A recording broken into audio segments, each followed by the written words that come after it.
whiskey day. I can, just really badly. Right. Here we go. Pardon me. This story begins with a man named Inquisitor Van Voigens of the Ordo Xenos. An order woefully underrepresented in the Calexis sector. More scholar than warrior, Van Voigens was sent to Calexis by the legendary Inquisitor Cryptman himself to watch for signs of a Tyranid invasion from beyond the edge of charted space. There are few, save perhaps Cryptman himself, who know as much about the Tyranids as Van Voigens. He knows what they are capable of.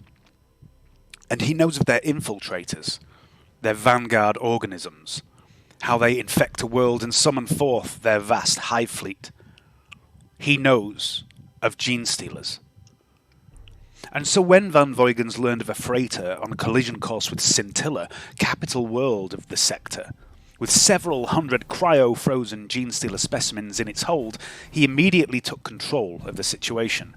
The Xenos were purged, of course, along with the crew of the vessel that found them. Standard procedure. Regrettable, but such is the burden of the rosette. Heavy hangs the head and all that. But there were 12 empty cryopods on that ship, each showing signs of having been forced open. Van Voigens chose to not contact the Calexian Conclave for help for reasons of his own. Instead, he sent word to Holy Terror, to Inquisitor Cryptman himself, calling for aid from his former mentor. Cryptman responded by sending several trustworthy agents of the Ordo Xenos to the Calexis sector, experts in hunting and destroying Tyranids. One such agent was Hannibal King, last survivor of a Catachan assault team torn to pieces by a Tyranid specimen known as a lictor. Mr. King hates the Tyranids and has become very good at hunting and killing them. For 3 years, Mr. King has helped Van Voigens seek and destroy those 12 escaped gene stealers. Together with their team, they have hunted down all but 3 of the beasts. But the life of an inquisitorial asset is a dangerous one, and slowly Van Voigens' team have been whittled down to 3 members. Van Voigens himself and his 2 last hunters, the mysterious, rarely spoken woman known only as Tuchana, and Mr. Hannibal King. During this 3-year-long hunt, one of the pirates found to be responsible for these stolen Xenos was captured, and under interrogation, a thing which the Inquisition does frequently and is very good at, the pirate revealed the name of a world where at least one of the gene stealers was sold. Desalium. And Van Voigens left you here, Mr. King, confident that you would find your quarry, while he and Tuchana continued the search elsewhere for the last 2. And for months you stalked the hive of Desalium, searching for clues as to the whereabouts of your prey, until you heard word of a 4-armed monstrosity being held in a freak show in a place known as the Carnival of Catastrophe, down in the Underhive. You travelled there, and learned that the beast had been responsible for the murder of a local woman. It had seemingly escaped its cage, only to be destroyed by a group of outsiders to the carnival, led by a woman in red robes. Curious, you approached the shack where you were told this woman and her friends lived. There was no one home, no sign of any habitation at all. And that is when he appeared, the weird Mr. Gladstock. He recognized you for what you were, an agent of the Holy Ordos, and he identified himself as an interrogator in service to one Inquisitor Mesmeron of the Ordo Malleus, a demon hunter. He confirmed that yes, the gene stealer was dead, and he, like you, was interested in how it had got down here. Were there more? He had no experience with the Tyranid race, but he had studied them, read up on them in his library after encountering one. He knows that gene stealers are said to have a tongue which lays their seed inside their prey. The one defeated in the carnival had had this ovipositor removed, and its claws were dulled. Mr. Gladstock doubted it could reproduce, but we have to make sure, he said. We have to know for certain there are no more. He told you of a man named Paolo Hampton, a hunter of beasts who runs the freak show, or rather ran the freak show in the carnival. It was said this Paolo had caught the creature. But Mr. Gladstock didn't believe this story. Paolo was old and slow, and the creature had been neutered. Gladstock believed Paolo had bought this creature. But from whom? He sent you into the carnival. Paolo hadn't been seen in days. His wife was dead, her neck snapped by some inhuman strength as she lay recovering in Doc Otter's surgery. Someone must know where Paolo is, surely. Hi, Nicole. You met Jax, Strang, and they led you to Seraph. Seraph knew the Carney folk, and it quickly became apparent she was no stranger to the Holy Ordos either. Seraph led you to Horace, a deformed mutant with wings protruding from his back.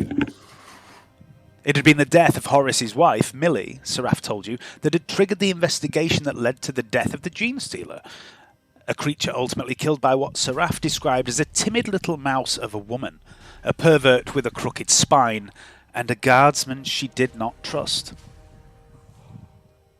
Horace blamed a number of people for his wife's death.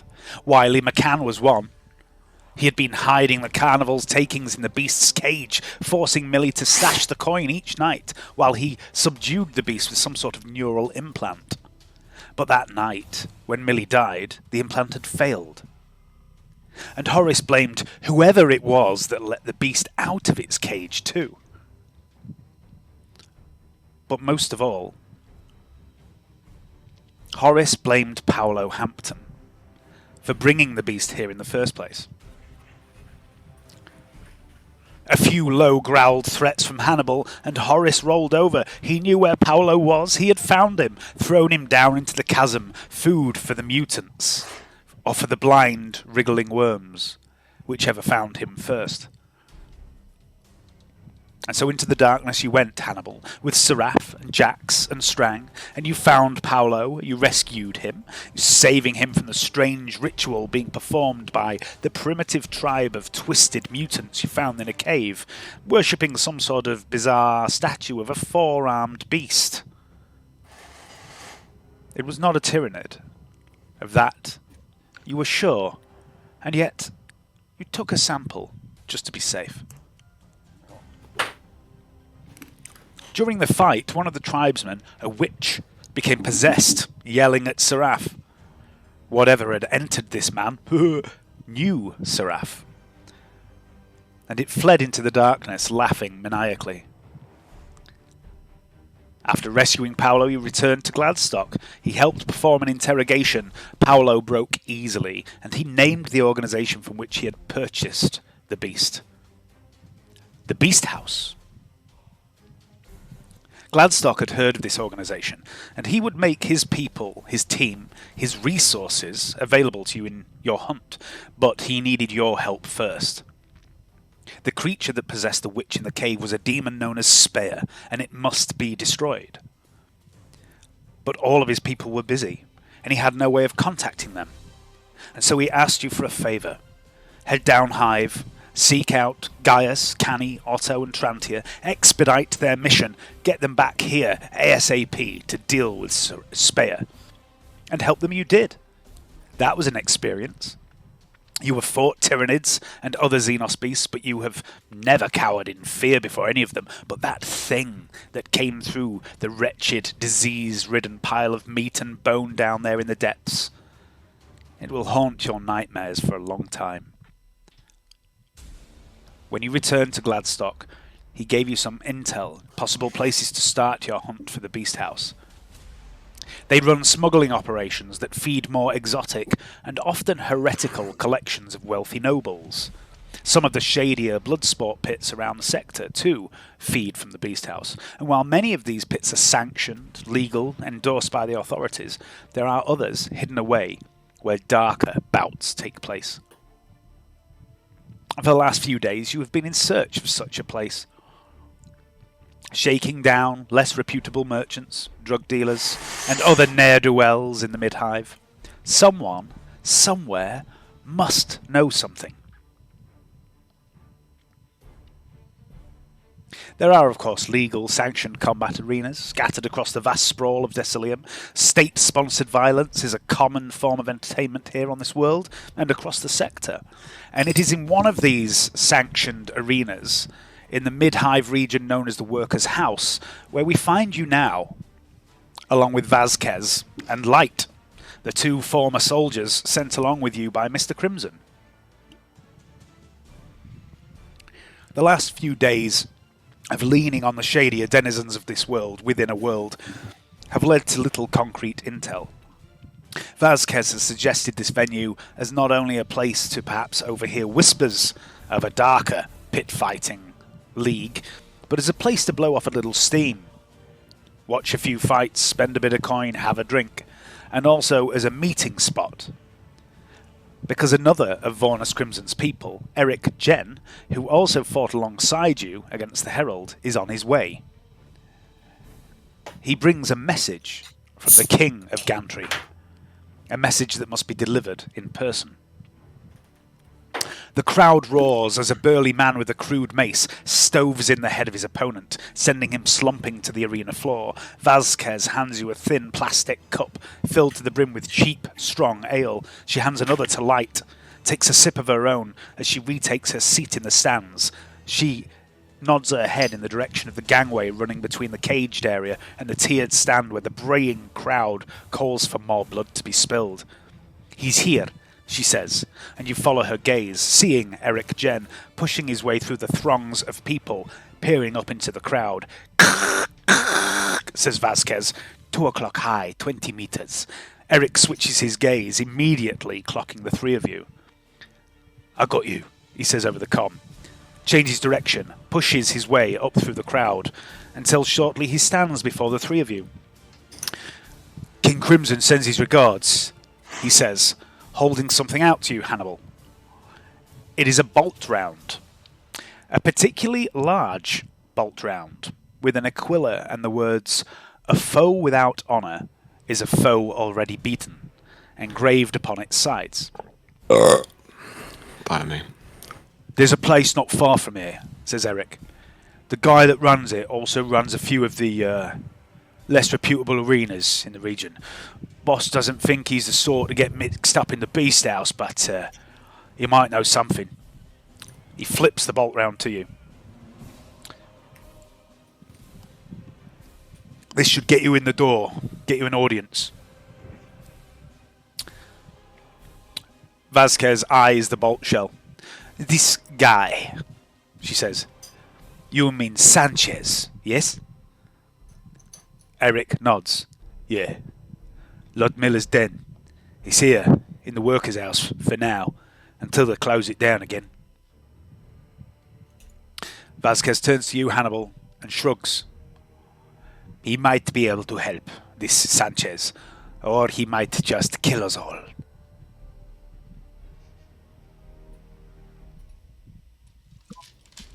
When we start paying a fucker a visit. Okay.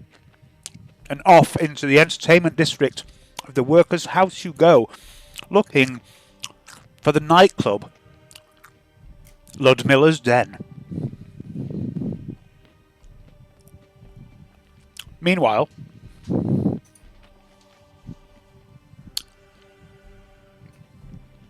pound Canni.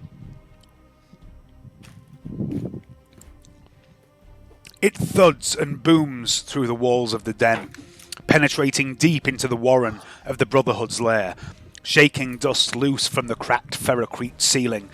The dust falls onto the drawing your companion shows you, and he speaks, pointing at the sketch. He talks of pressure, of welding, of fermenting vegetable matter, but the words have no weight, no meaning. There is only the boom of the pound music.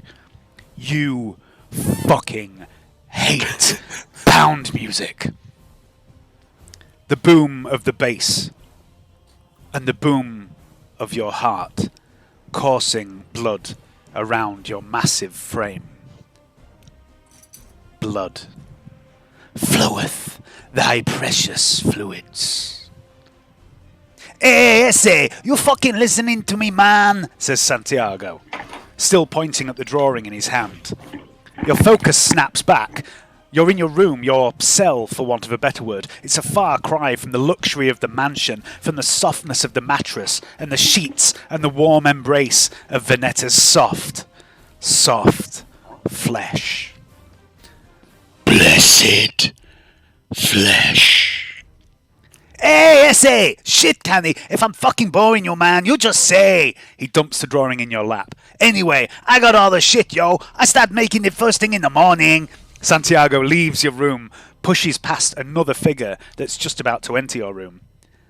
You glance down at the drawing, a design for a still Santiago is making at your request. You remember asking him to do it, but it seemed important then, but now your focus is drifting. The visions, the fields of bone, the smell of blood, the voice. No, this one is mine. The new arrival enters your room, dressed in a skimpy, revealing outfit that leaves little to the imagination. One of the Joy Girls from upstairs in the den. You're Canni, right? She says. Visitor upstairs for you. Redhead. Why? Who's it? I don't know, some chick. Do I know any redheads? You do? Is it spring? Spring is often a variety of colours. Okay. The one you definitely know is Seraph. That could be Seraph. Okay, right. I'll say. Yeah. I'll get my stuff. I'll be right there. Yeah. No, now fuck off. Okay. Meanwhile, Hannibal. The steady boom of the pound music rolls out of the building, along with the reek of sweat and other bodily fluids, the sour tang of Obscura. Ludmilla's den. Look at me. Oh, what have I done here?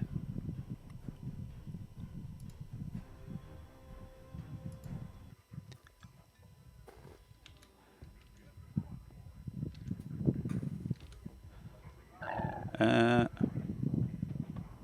we go. Yeah, Ludmilla's Den. Notorious nightclub of the Decilium Midhive, with a habit of disappearing mere hours before the semi-regular raids by sanctuaries, only to re-emerge elsewhere in the Midhive a few days later. The flickering neon pink hollow sign above the double door shows girls in lewd poses, smoking on toke pipes, brimming glasses of invitingly garish liquids. It advertises its wares, this place, not with words, but with drawings. It has no need for a sign declaring its name, and besides, few down here could read such a sign, even if there were one.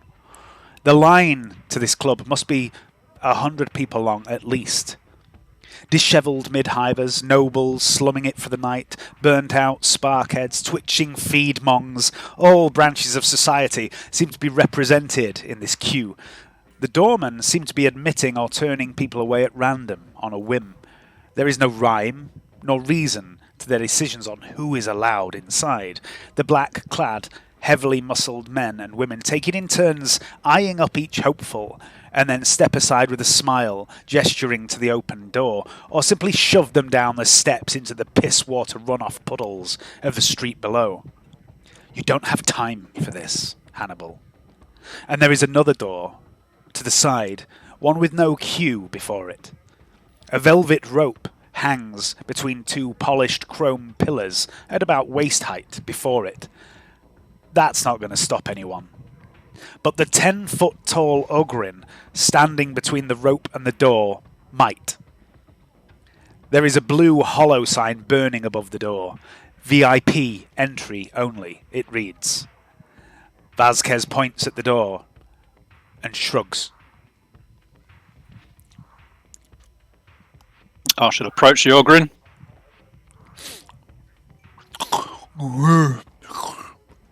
He holds out a massive hand while one finger is 2 knuckles deep up his nostril. He says, "Entries by investigate. You can't come in unless the boss put your face on me box." Beg your pardon. I'll take out the bolt around and show it to him. He looks at it for a moment, pulls a data slate out of his pocket, looks at it, looks at your face, looks at the bolt round, looks at your face, looks at the bolt round and says, "You and your little shiny friend's picture aren't on me box. You can't come in." Your name's not down. A gentleman in black comes over and says, "Gron, what's the problem, mate?" And Gron, the Ogrin, looks at his companion and says, "This man and his shiny friend want to come in, but they're not on the box." The man moves over to you, Hannibal, looks at your face, looks at the shell, reaches out to take it. I'll close my hand around it and pull it back. He pauses for a moment, gives you a smile. "Wait here." And he heads inside the club. Meanwhile, Canni, you follow the Joy Girl back up into the club proper. At one point on the stairs, her jiggling behind is at eye level, clad only in a bright pink leather thong. Thoughts come to you. Not lustful, unfaithful thoughts, but thoughts of the meat on display. The thought of sinking your teeth into the meat, into that flesh. Blessed flesh. Suddenly, you're in the club. You don't remember the rest of the journey up here. You're in the main room of Ludmilla's den. You have no memory from your cell to here. The Joy Girl looks at you with a strange, somewhat freaked out expression. "You all right there?" Yeah. Fine. "Who's Koracha?" How the fuck am I meant to know? Who's Karacha? Well, I don't know. You said it. All hail Koracha Gorebound? Don't make any fucking sense. I didn't say that. I didn't say nothing. All right. You calling me a keep your ear on. fucking liar? No. Just over there, look. She gives you the side eye as she points towards a booth and leads you towards it, scuttling away from you quickly. I'm going to shout after her. Never heard that fucking name before. But have you? No, you haven't. You're sure. You glance to one side and you see the raised section, raised booth on a platform where King Sanchez sits with his usual 2 identical beauties, one on each arm. They laugh at something he says as he sips from a finely cut glass. Domingo, his right-hand man, stands nearby, overseeing the club. He spots you, gives you a nod. The Joy Girl gestures through the crowd of gyrating, sweating, drooling slamheads, moving in time to the awful music, towards a shadowy booth where you can see a figure sitting in almost pure darkness. Okay, I'm not going to go and bother King Sanchez. He's already got the hump with me, so I'll head over, see my visitor. Okay, as the music fades away, which is a relief, as you step into the booth and a privacy field kicks in. And there, sitting with one leg crossed over the other, dressed in a bright green mesh top and tight-fitting, shiny green trousers and regulation-issue work boots, is a woman with fiery red hair, straightened to almost reach down to her collarbone. Her skin is very pale, her face is almost white, and it takes you a moment to recognise her. You're so used to seeing her with the half mask that you've become accustomed to seeing her with. She's clearly very heavily made up to hide the brand on her face. "Oi, oi, Canni," says Seraph, gesturing for you to enter and take a seat. She holds up a bottle. "Fancy a drink?" I'll sit down. I'll say to her, Yeah, looking good, Seraph. Yeah, maskless look suits you. I don't think I've seen that in a while. I'll have a drink. She pours you a heavy measure of this drink, pushes it to you, and she says, well, you know, you get out sometimes away from the carnival and it's a bit distinctive, you know. Don't really blend in, does it? Are you any closer to getting off world? Nah, it's becoming a bit of a problem, that. It's not really working out for me down in the carnival, you know, the arena and all that. There's something of a new fellow on the scene, and he started making waves, started making a lot of money move about. Less of it's coming my way. What you mean, fighting in the arena, or? Yeah. He ain't challenged me yet, but I think he's working up to it. What's his name? Oh, I don't know. Didn't really ask. Big fucker, though. All right. Make a scrutiny check for me, please. is it sight-based, Dave? Probably, yeah. That's 3 degrees. You get the impression that Seraph maybe told you a lie there somewhere, and she's clearly not. Also, you know her quite well. You get the impression that she's not particularly comfortable talking about it. I'll say to her, Don't matter how big he is, don't matter how many waves they're making. He can't stand against you, Seraph. You're a killer. I've never seen you fail. Fuck off. She says, nah, he's honestly, Canni, he's a fucking big cunt, and he's something about him. He's familiar, like. I don't know, I'm just being stupid. Anyway, enough about me. Let's talk about you. How you been? You know, last few days since we fought that thing down there. Any, sickness or anything like that? I mean, some things. No, I'm fine. I'm in the pinnacle of health, Seraph. You know me, strong. I mean, it's just a fucking demon, right? Just a fucking demon. I mean, we faced him before. It wasn't that bad. It wasn't the worst. No, I mean, it weren't that bad. No. But, I mean, shame about Gaius, though, ain't it? Yeah, and Otto, of course. and Otto, and who's that other one? Oh, yeah, Susie, yeah. Oh yeah, Susie. Yeah, I mean, shame about Susie. I really like that one. Yeah, I mean, I know, like, Otto. Canny's got to lick his lips. I know, like, Otto, he was your buddy in that, weren't he? I mean, I didn't really get on with him.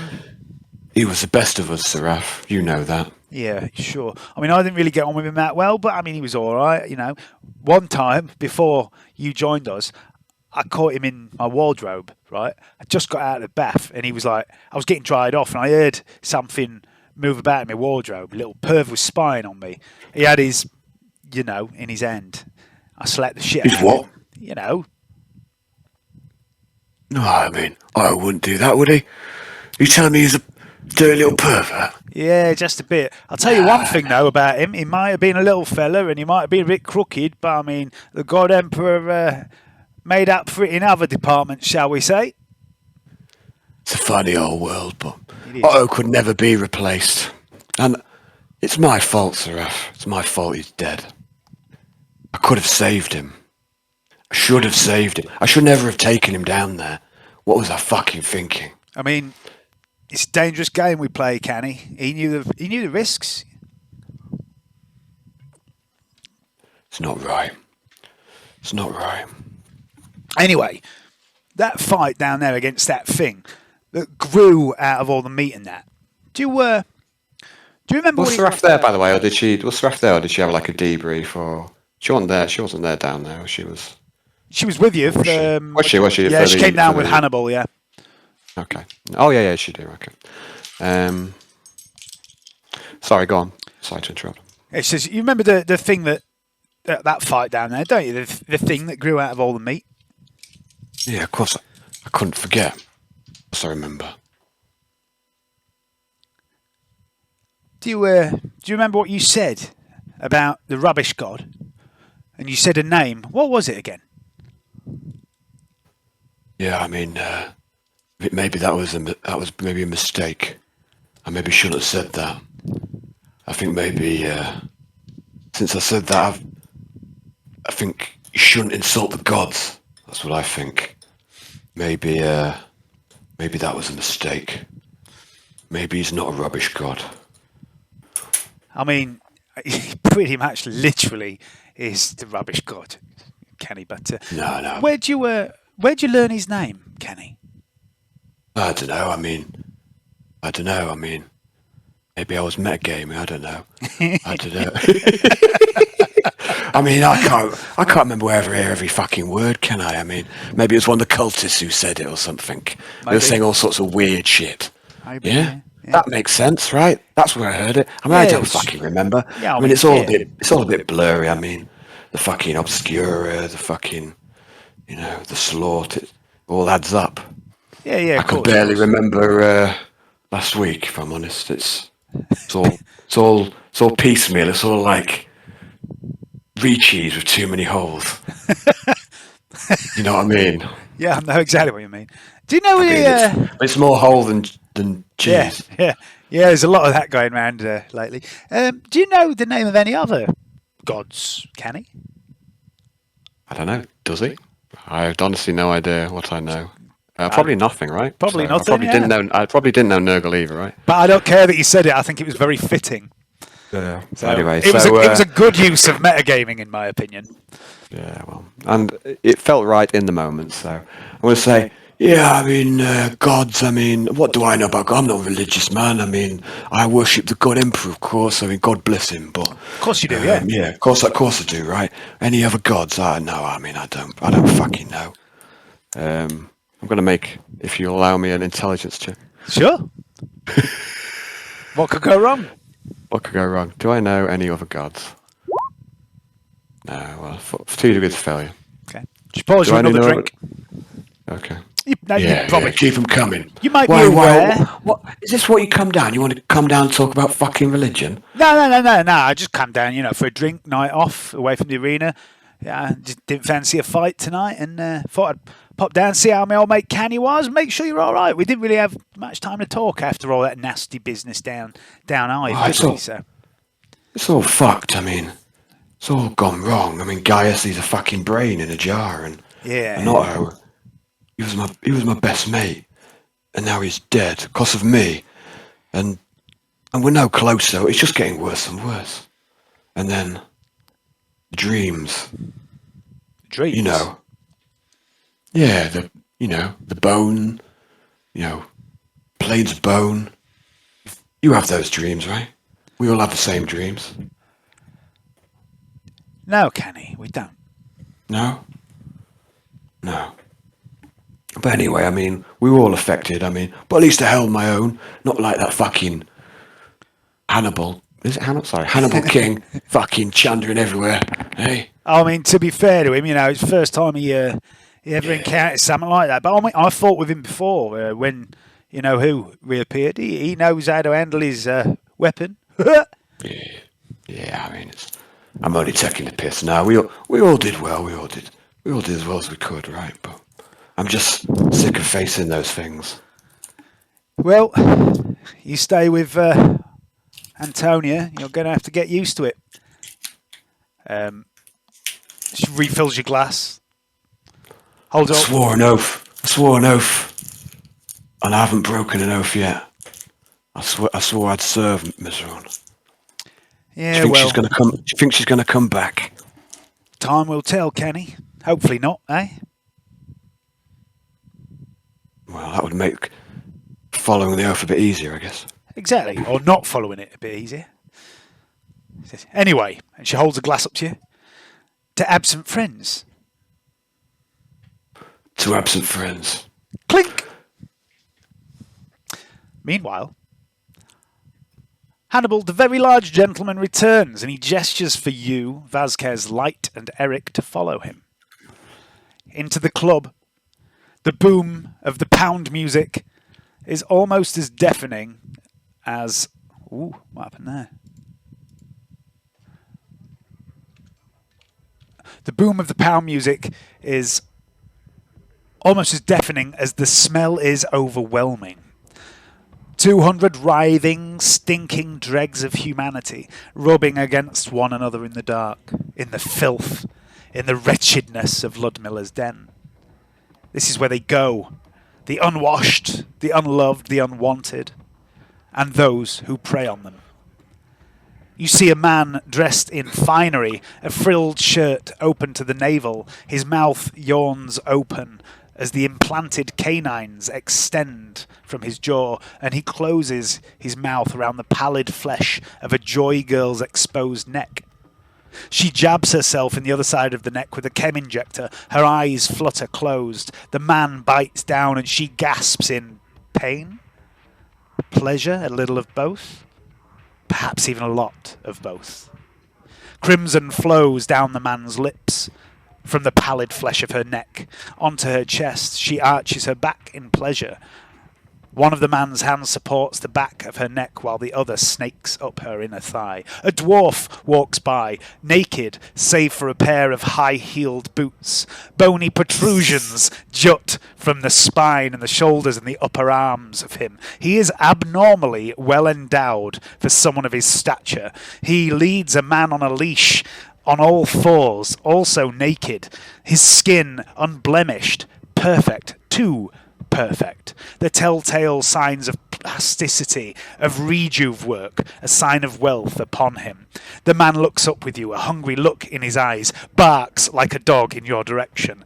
A noble brow he has. This is a man of good breeding. He squeals as the dwarf yanks on his chain and leads him away. Such debauchery. Who would come here willingly?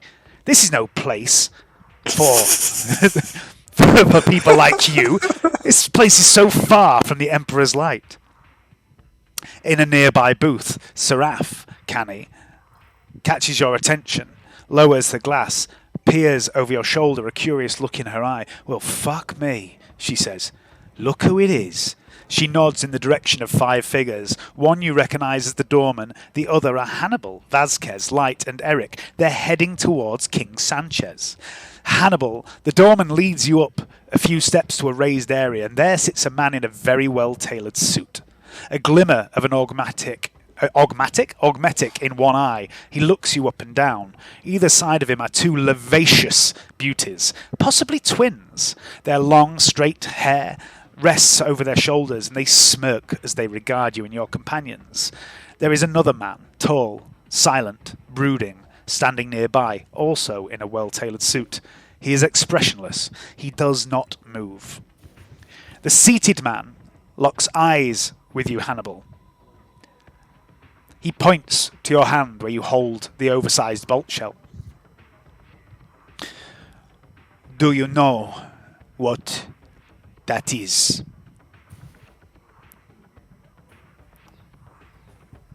Quite apart from the fact that this is bolt shell. It's an invitation. It is a marker, a symbol of a debt to be repaid. For you to hold it in your hands mean that you have either killed the man who held it before, or it was given to you. The fact that your companions are known to me suggests the latter may be true. The man who gave you this is no friend of mine. But I owe him. And for him to give you this marker, that means he must owe you. He is passing along his favor. So, it appears that I am somehow in your debt. And I do not like being in debt with people whose names I do not know. So tell me, who are you? You can call me Mr. King. King! I too am a king. King Sanchez, and this is my kingdom. I bid you welcome. Is he sitting behind a table? He is, yeah. In Is a there an booth. empty chair opposite him? There is. It's like a sort of almost 3/4 of a circle booth with one opening. He's sat at the sort of in the middle of the long round bench with these two women either side, and there's another man, very tall, thin man, standing nearby, just watching you all the time. I'll pull out a chair on the opposite side of the table from where he is, sit on it, and put my feet up on the table. He peers at you, bit of a curious look in his face. Will you make a fellowship test for me, please, Dave? No bonuses because you've never met this man before.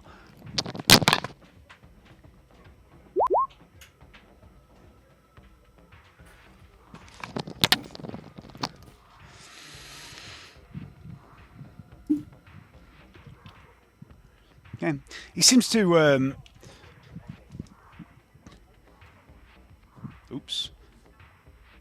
seems to focus on your feet for quite some time during the next part of the conversation. It's clear that he doesn't like this, but he doesn't say anything. He still has this welcoming smile. The two, quite possibly the two most beautiful women you've ever seen. They never change their facial expressions, and they're looking at you all the time, but they're constantly like hands on this Mr. Sanchez, stroking his beard and running their arms down his chest and things like that. He says, "So, Mr. King, what is it that you want from me?" Information.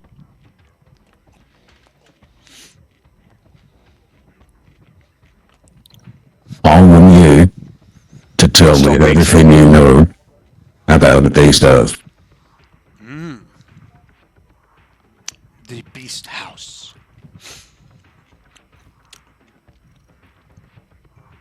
He dismisses the two girls with a wave of his fingers.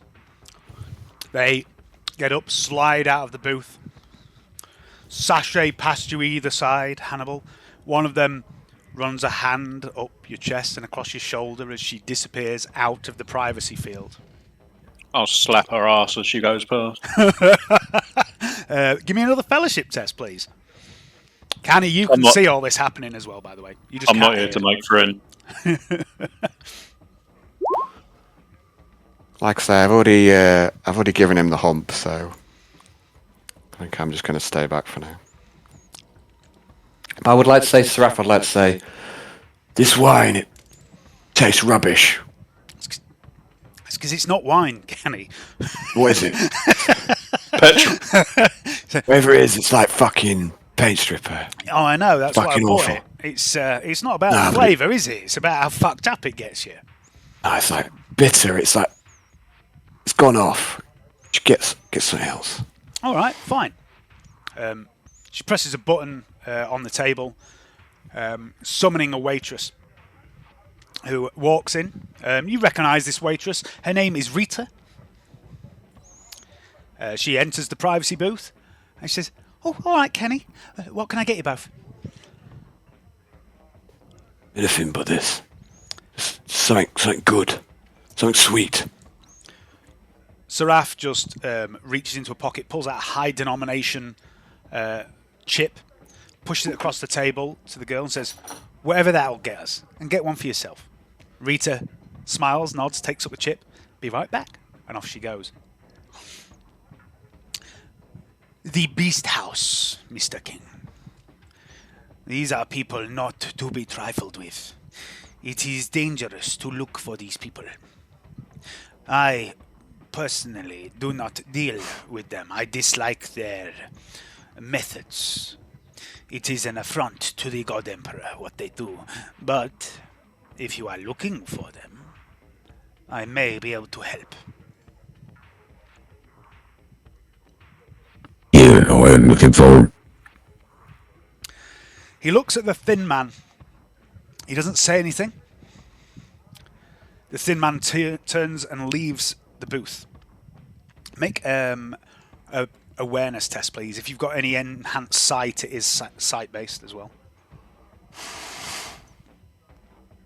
Rita returns Canni with a bottle of something. and 2 glasses, puts it down in front of you. Seraph takes it, pours it for you. Some sort of spirit from the look of it. I'll take a sip and then I'm just going to put it back and say, don't fancy it anymore, Seraph. I'm not thirsty anymore. It's very good, though. No, I mean, nothing tastes good these days. Apart from... Tastes like ash. tastes like ash, so... Mr. King, no, that's you. King Sanchez says, there is a place not too far from here, down high a few levels. A fighting arena run by the Golden Dawn gang. Off-worlders who, like myself, are trying to make the best of a bad situation. But these people have no scruples. They let anyone fight, and sometimes they don't always want to fight, if you understand me. They pit people who have wronged the gang against strange beasts. Some of these beasts are not native to this world. They are led by a woman named Takara Izanami. She alone makes the deals for these creatures that she uses in her arena. So I am told. She may know something of the Beast House. But getting to see her, my friend, that is the tricky part. Canni, Domingo, King Sanchez's right-hand man, enters your booth. And he says, hey, Canni, the boss, he wants to see you. Yeah. Coming right up. I'll be right there. I'll just nod at Seraph and then I'll follow Domingo. She necks a drink, she watches you leave, never takes her eyes off you. Back in the booth with Hannibal, Miss Izanami has repeatedly shown interest in purchasing from me one of my people, but I, unlike her, do not trade in lives, especially those loyal to me. So I have refused her offer time and time again. This person, you see, has a little reputation as a skilled arena combatant, but perhaps now he wishes to seek alternative employment, maybe betray me and switch sides. Perhaps tonight he will visit the Golden Dawn's arena for the auditions that they hold. There is a team fight. Teams of 3. Winner wins a contract in the arena. Miss Izanami likes to meet with her new employees face to face to assess them. That is how you get close to her. After that, the rest is up to you. But I know she has dealt with the Beast House in the past. Perhaps she still does.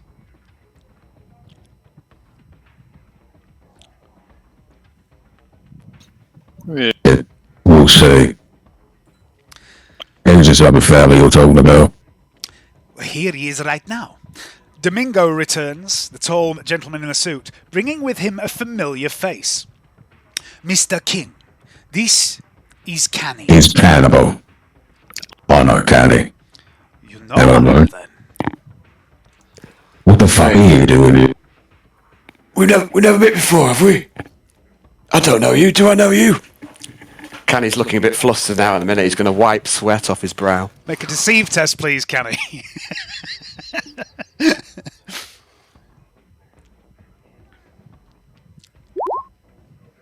Let's use one of my fate points.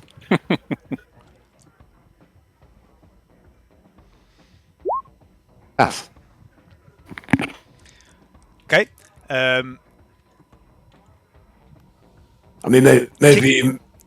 Well, actually, no. Maybe you've seen me fight before. King Sanchez turns to Hannibal and says, yes, so you are familiar with his reputation. It has travelled far and wide in these parts. He has come a long way from the carnival days. He will help you. Canni, this is Mr. King. I would like you to go with Mr. King. Help him win the Golden Dawn's arena audition. Get him close to their leader. Can you do that for me, Canni? Yeah, of course I can, boss. Yeah, whatever you say, boss. I'm a loyal servant. Yeah, you point, I jump. That's the way it goes. He just nods at you, Canny. Doesn't have a smile for you or anything like that.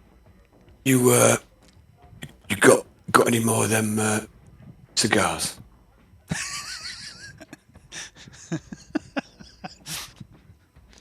Are you asking not King Sanchez? King Sanchez. Yeah. If it's not like too much bother.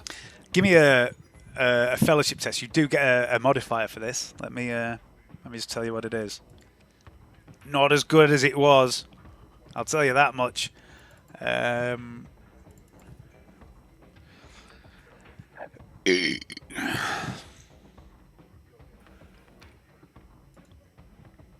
Where is King Sanchez? There he is. Oh, you still get a +5 with him. I'm going to add a +10. Start burning through these. Frivolous use. Frivolous. That's the way it's got to be. Ooh, not that one. So 15? Yeah, pass. 3 degrees. There is a box on the table, Canny, of cigars. It's quite obvious that's what they are. And he just pushes the box across the table towards you. Okay, I'll take the box. Okay, doesn't say anything, doesn't bat an eyelid. I will take one, and one only. Okay. Nice. Nice voluntary use of willpower. Okay. Just the one, just so I won't take a slack handful. He looks over at the rest of your companions, Hannibal, Vasquez, Light, and Eric, who have just stood in the background throughout this whole thing. And they've all proven themselves in combat. They're all veteran guardsmen, turned gangers. They've all worked with the Inquisition before, and they face down a cult at your side down Hive. But are they arena fighters? They are used to las guns and grenades. King Sanchez looks back at you, Hannibal, and says, "You might need a third. Some soldiers stand out like a sore thumb." And there's a moment of tension as Vasquez and King Sanchez seem to stare each other down. Eventually, King Sanchez turns his attention to you, Canny, and says, "Perhaps one of your new friends would like to join you. Santiago or Consuela, unless you have someone else in mind." And you glance over your shoulder, Canny, and there, knocking back a shot, smoking a fucking massive cigar, is Seraph in the booth. A few. How convenient! I know! It's terribly convenient. Sometimes, situations present themselves, don't they? I mean, I've got someone in mind. I've got just the person. I couldn't think of a better choice.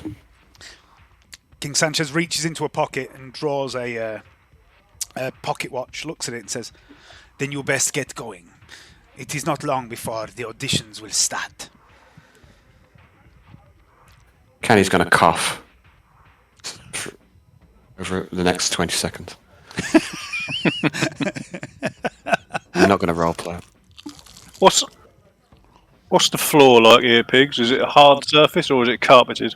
Yeah, it's all Sawdust. pretty much all sawdust covered concrete, ferrocrete.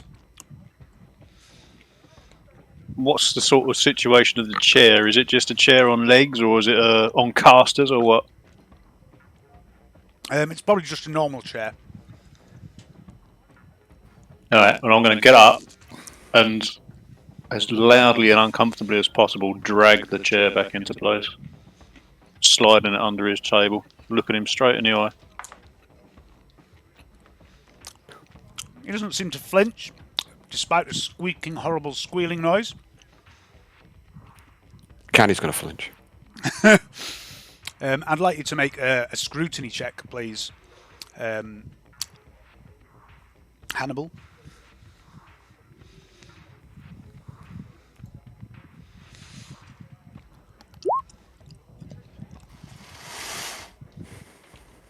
Doesn't seem like a man that's easily rattled or unnerved. Definitely doesn't seem intimidated. I'm not trying to intimidate him, I'm just not trying to make friends with him. Okay.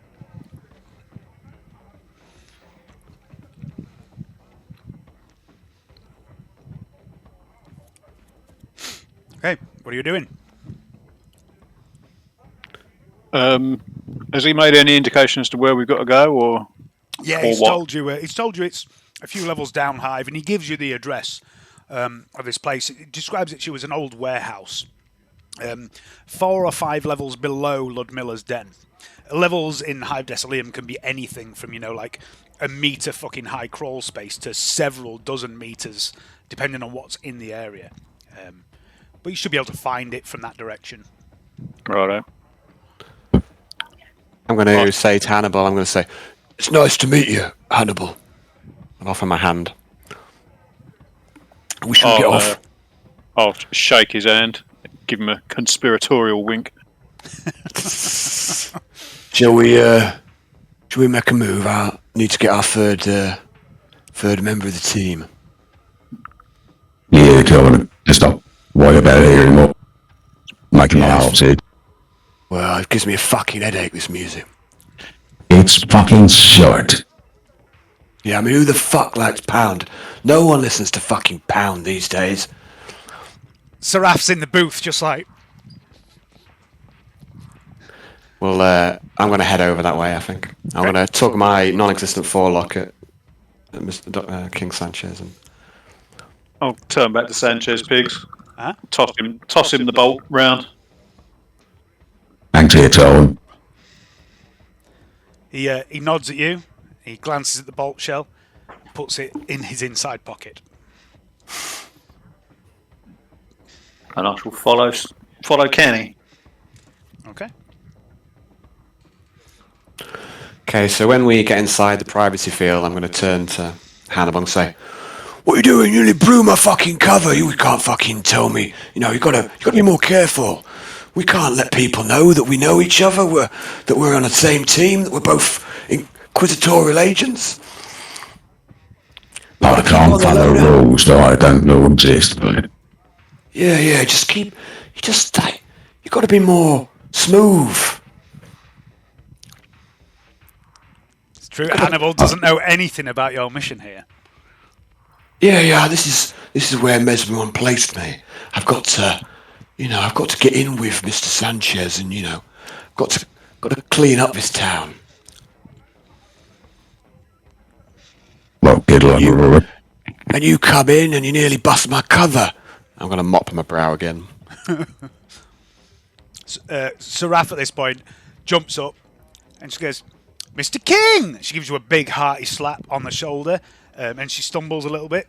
You realise, Canni, in your absence, she's got through best part a quarter of this bottle of whatever it is in the few minutes you were gone. Do you want to do me a favour, Seraph? Anything for you, Canni? What is it? Yeah, we're going to go, we've got a mission, like, maybe fight an arena battle, just the 3 of us. Oh, for fuck's sake, I've literally just fucking told you that I'm trying to get out of the arena business, Canni. Well, you said you'd do anything for me, Seraph. Does that involve killing people? You know Does it involve does. risking your life? Well, there we go, I mean. Yeah, I know, it's the way it goes, like, that's the job, right? So, it's about the new stuff. Right. Okay, right, yep. Well, I promised Hannibal I'd help him as well, so I guess I'm helping you both, ain't I? Right, fair enough. She reaches into a pocket and she pulls out a tiny, miniaturized chem injector, jabs it in her own neck, and you see her pupils flare massive and then shrink back down to normal size, and she seems to stop wobbling. She says, right, okay, give me 10 minutes to get my shit. I'll meet you outside. Alright, yeah, let's do this. I say, Canny's going to cough again, just once. Vasquez says to you, we shall head down separately. Maybe see if we can get in the crowd, just in case you need us. Yeah. Try and keep it ready just in case things go south. Yeah, and try not to look so fucking suspicious. I don't know what you're talking about. And these 3 people are like the most obvious soldiers you've ever seen. It's ridiculous how little they blend in. I don't know, maybe I don't know, wear a hat The or something. mohawks and the fucking red headbands ain't helping. Yeah. Yeah, you gave them all red headbands, didn't you? Yep. Maybe you'd take them off. It's a badge of office. So the problem with them is that they stand and they move and they're constantly alert like veteran guardsmen, but they also are covered in tattoos, or rather, not tattoos, flesh brands, like members of the Red Walk gang. So at face value, they do look like gangsters, but anyone who really knows gangsters and soldiers might notice that they look like both. It's a bit of a strange situation. It's probably not something like your average hive dweller or ganger would know, but certain people might. For example, King Sanchez spotted them. But then again, there's obviously more than meets the eye to him. Okay, so after about 10 or 15 minutes, Seraph appears back outside the club. She doesn't have a usual armoured body glove on. She has what looks like a flak vest and flak trousers over just a sort of a simple vest and shorts. But she does have a usual blade, and she also has another blade that you haven't seen her with before. And if there's anything you'd like to do in preparation before you go down Hive, have a think while I just have a quick wee.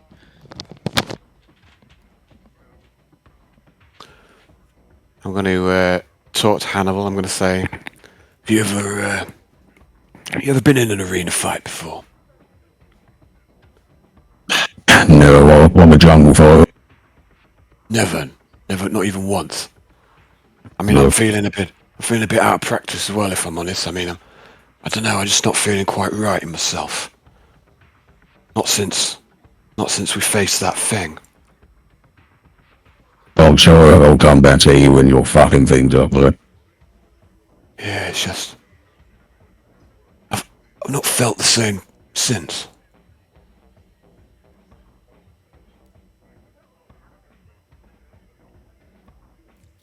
Well, it was a weird fucking monstrosity of a thing. Whatever the fuck it was.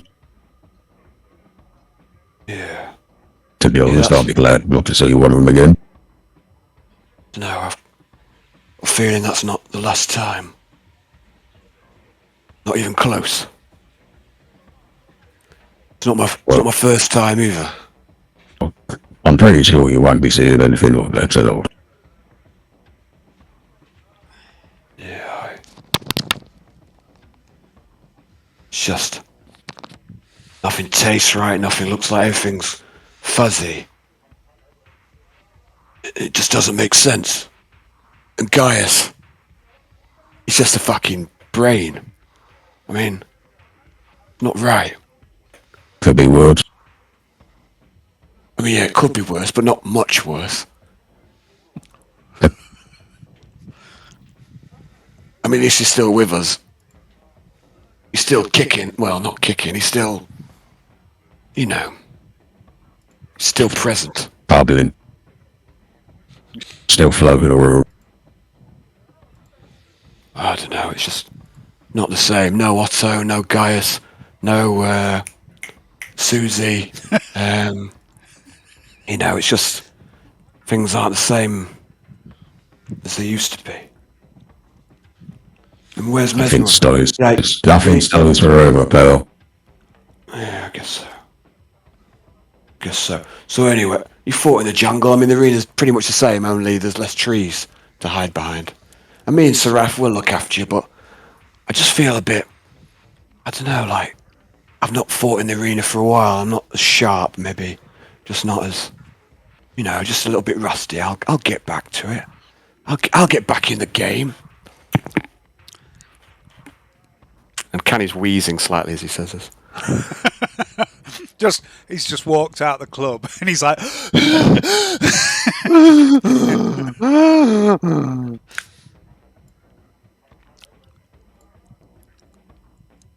right, okay. I've got a good feeling about this. This is just what we need, Hannibal. Maybe this is just what we need. A good fight. You know. Exactly. 3 of us against 3 fucking Muppets. You know? Everybody needs a fight. It's never hurt anyone before, is it? No. No. Apart from the It's people like- that lose. I feel like it's what I was built for. It's weird day, isn't it? Yeah. What I was born for.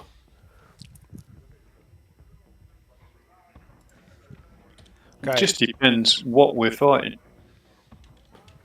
Yeah, I don't fucking. Well, it sounds like weird creatures. I mean, Yeah, I've got a feeling we ain't fighting people. well, it can't be weirder than that fucking thing down there. Nothing's as bad as that. Nothing is. You ain't been off this planet much, have you? No, well, I came to Desolate a long time ago. I've been there ever since. There's But shit yeah, out there. I'm not well travelled, no. Well, There- you don't need there's- anything more than Desolate. You've got everything you need here. You've got grubs. You've got, exciting people. You've got, it's a great place to live. I don't know why you want to go anywhere else. Yeah, it's fucking great here. It is. It's the best place. Even the name. Number 1 exporter of worm paste across the sector, ain't it, Canny? Can't beat good worm burger, can you? No, no, it's the best. Just nothing hits the spot. You tried a worm burger yet, Hanny? No, can't say that. I Oh, have. you haven't lived. When we get back to the carnival, I'll get you a worm burger. Lovely. Fried onions. They're definitely onions as well. They're not just more worms. I mean, probably a fiddy, but And if you don't, yeah, if it's a deal. If we survive this, worm burgers are on me. and if worm burger ain't your thing, worm dogs. But since the recurring theme you already offer, Worm floss, it work. frozen worms on a stick. We got it all. Can't beat worm on a stick. Can't beat a good worm-based diet. Oh, it's got full of nutrients. It's full of protein. It tastes nice. I mean, I think we've driven him away. I won't stand for your talk of worms.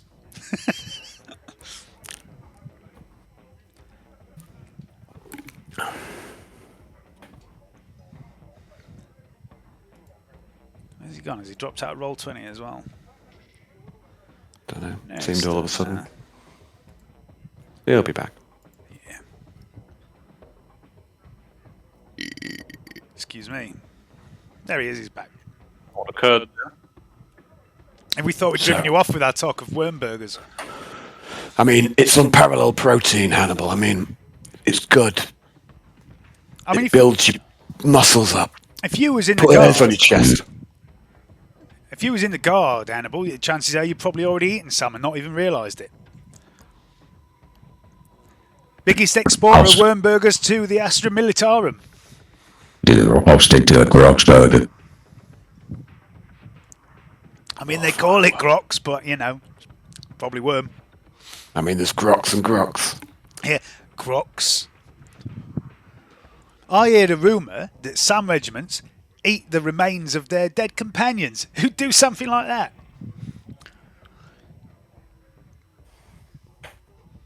Kenny's just going to stare off into the distance.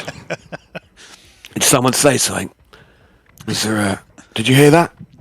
Did someone hear that? There's a ringing. There's a ringing. Like, do you hear that? Like, it's persistent. It's fucking doing my head in. Do you hear that? Not the only one, Seraph. You hear it. I mean, I've been We're all hearing hit- ringing in we- my ears for the past 15 years, but Yeah. Fucking pound, that's what it is. Anyway, what we doing here? We're wasting time. I like to think that this is happening while you're heading down Hive. All this conversation. We're not wasting any time. We're being very efficient while we talk. Yeah. Forget I said that. I mean, it wasn't right what I said. I retract all of those incorrect words. So it takes you takes you maybe 40 minutes or so to head down several levels following King Sanchez's direction. And it's a little rundown here, a little bit more rundown than the Workers' House district is. It's definitely less densely populated, but you can hear like a thrumming of machinery somewhere nearby. And there is this large, derelict-looking warehouse. Stands not far from the staircase that you descend to get down here. And there is a crude sign hanging over the door that just says, "Welcome to the Thunderdome." Is Tina Turner around? Auntie Entity. Just wait.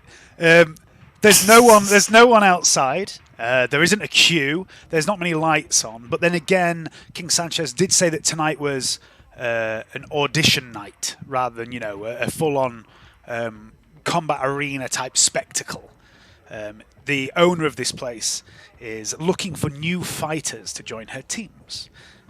Obviously, she doesn't do this on regular nights. What would you like to do? Right, you need to look the part, Hannibal. You look like a fucking guardsman. We've got to do something. You've got to look the part. You've got to have a bit of swagger. What weapons have you got for the arena? It's got to be. Can't use that fucking rifle of yours. So generally speaking, Canni, you know a lot about arenas and blood sports on Decilium. There's a general rule that's carried out everywhere, which is melee weapons only, no grenades, combat drugs are allowed, force fields aren't allowed. But other than that, it's pretty much anything goes. Yeah. So what you got? What you got there, Hannibal? What you got on? What are you packing? I want to see what you're working with. Beg your pardon. King. I'll pull out my fancy blade, pigs. Okay. So yeah, he's got. You've got a couple of blades, haven't you? Actually. I've got chainsword and my lictor blade. Yeah, he's got this blade, Canni, that looks like, the best way to describe it is it looks like it's almost made of bone. The blade of it, anyway. The handle looks like it's been properly worked, created into a hilt and a grip, but the blade itself looks like an incredibly sharp piece of bone, or maybe a claw. Yeah, looks familiar somehow. Yeah, that looks the part. But yeah, you got to work on the swagger. You got to They expect a bit of drama, expect a bit of excitement. We can't just. You got to play the part. It's like a. Well, that's what we wanted. Yeah, but we're a team, right? Seraph knows the score. They want a show, don't they, Canni? And she begins to spin. She's doing these graceful pirouettes down the street, and she never wavers. Perfectly straight line, but she spins constantly. It's like a soap opera. You got to sell it, Mr. King. It's not just about the stabbing and the killing and the winning. It's about how cool you look when you win. You got to show off a little bit. The crowd. They want to see a bit of blood, don't they, as well? Let's be honest. They want to see a lot of blood. They want to see as much blood as you can spill, even if it's your own.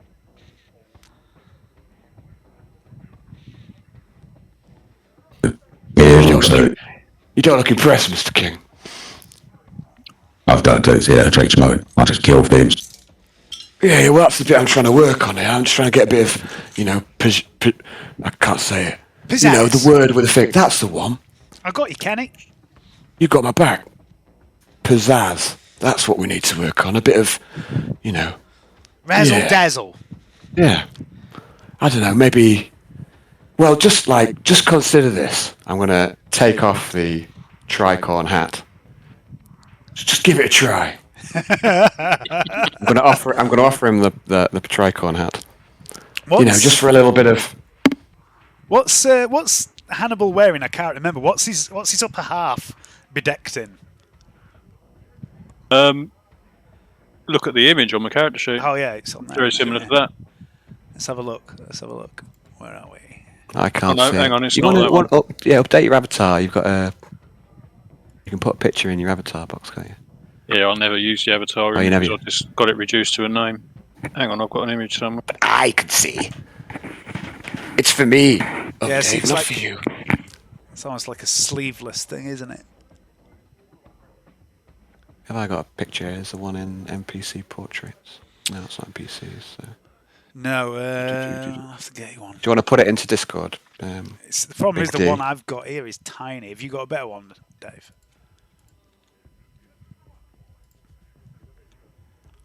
Yeah, that's just not working at all, Mr. King. We need a bit of oomph.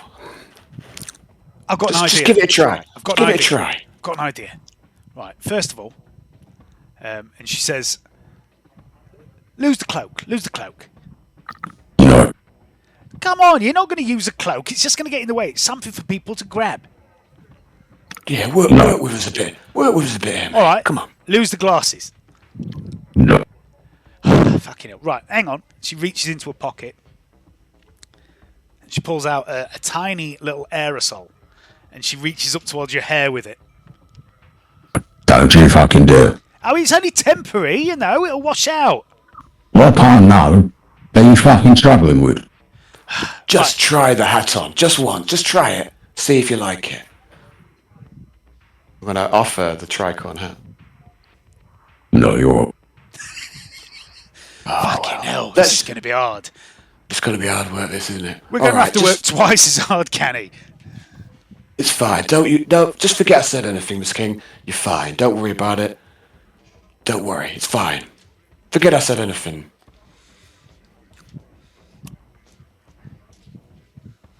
Shall we enter the Thunderdrome? I mean, Let's just go kill some.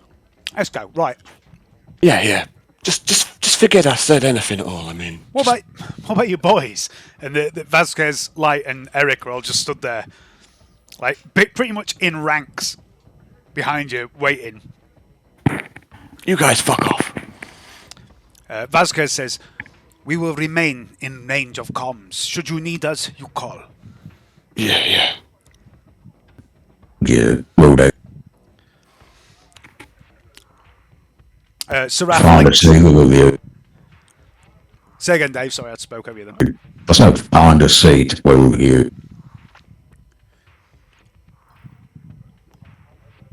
If they are allowing spectators in, it's very quiet at the moment. Yeah, just clear off.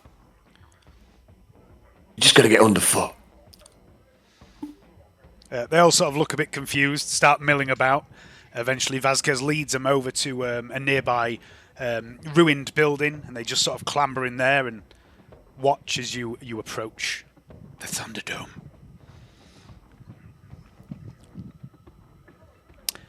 Are you heading over? Yeah. Sure. Okay, as you approach the door, there's this faint smell of blood, iron tang on the air, and there's this large, sort of almost like 2-story high door to this massive former factorum. And as soon as you get near the door, it cracks open a little bit, and a little face pops out, only about 4 feet off the ground. But it's not a child. He's got like full fucking beard, this little fella. And he sticks his head out and says, "All right, what is it you're after? There's nothing here. There's no one here. No one's doing anything illegal. No. It's a nice beard you got there. Thank you. Can I? Touch Can I, it. Yeah. Yeah. Okay. Thank you. People gonna, are always asking about my beard. You know, always a bit I mean- surprised. That's not bad at all. I can't. I mean, it just doesn't grow straight with me. It's better off I just shave it. The trick is to I just tried. go with it. You know, just let it happen. No. Sooner or later, it'll get thick and bushy. No, I tried it for a while, and it, it's just a fucking write-off. There's a guy down Yep. in level 49. He sells beard rejuvenation serum.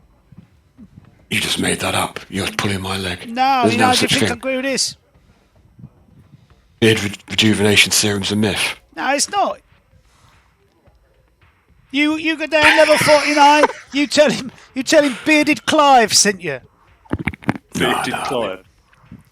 That's a good name. It's perfectly good name. We're here to see. Why do I call you that? Who are you here to see?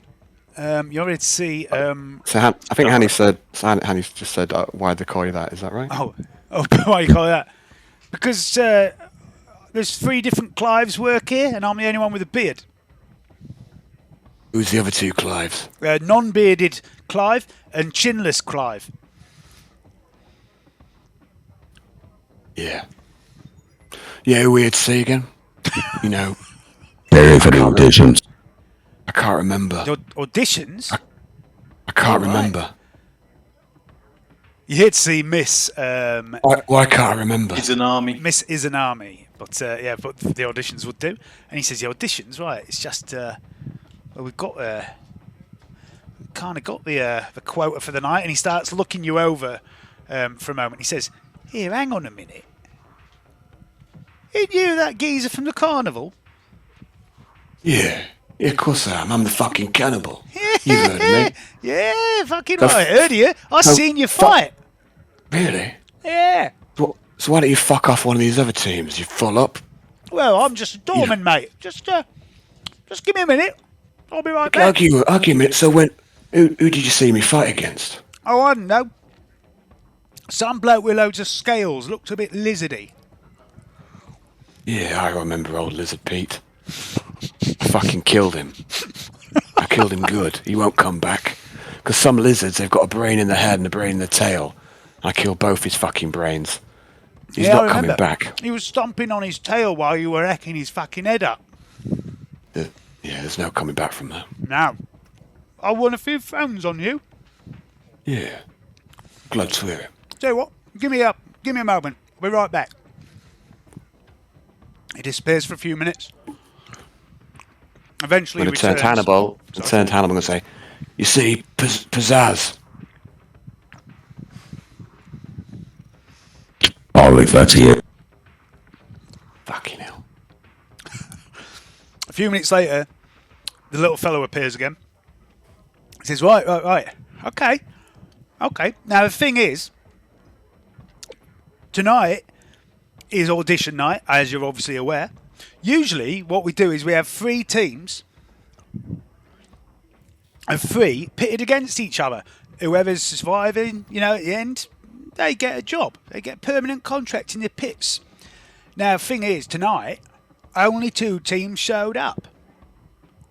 And so, Miss Izanami volunteered some of her own fighters to step in to take the 3rd role. But now you fine people have showed up. But the thing is Mrs. and Army's people, they're looking forward to a bit of a fight. So, what we're saying is, for the legendary Canni of the Carnival, we're willing to let you in, as long as you don't mind it being, a little bit different to usual. It's not 3 teams tonight, it's 4 teams tonight. You still in for it? Of course I'm fucking in for it. That's what I like to hear. Okay, I'm going to just talk to Miss King. I'm going to say, How about a stage name then? No costume, but how about a stage name? Something with a bit of fucking stage presence. Like what? I don't fucking know. I mean, I can't fucking... I'm going to start thinking. What about, I'm says going to Seraph, think real hard. his name's Hannibal King. So what about, and you've got those swords there, so what about King Stabs? What about King Killer? What Chinchilla. about... Well, Chinchilla. My band used to have a song called King Chiller. What about Stabby McStabathon? I'm just going to shake my head and look away. Slasher. Come on, throw me a fucking bone here, Hannibal. I don't do fucking theatrics, mate. It's all fake bullshit. Alright, no, leave it to us. Just leave it to me, we'll sort it. We'll come up with something, won't we, Ken? And what's Seraph's stage name? Does she have one? Generally just Seraph. She's known as Seraph. Oh wait, actually, I don't know. I think she might. I've got a feeling she might have one. Yeah, I don't know.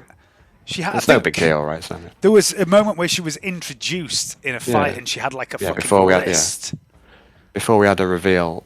But yeah, so it's no big deal, man. But... Let me see if I can find it. I think I might be able to find it. Oops. Whoops. No,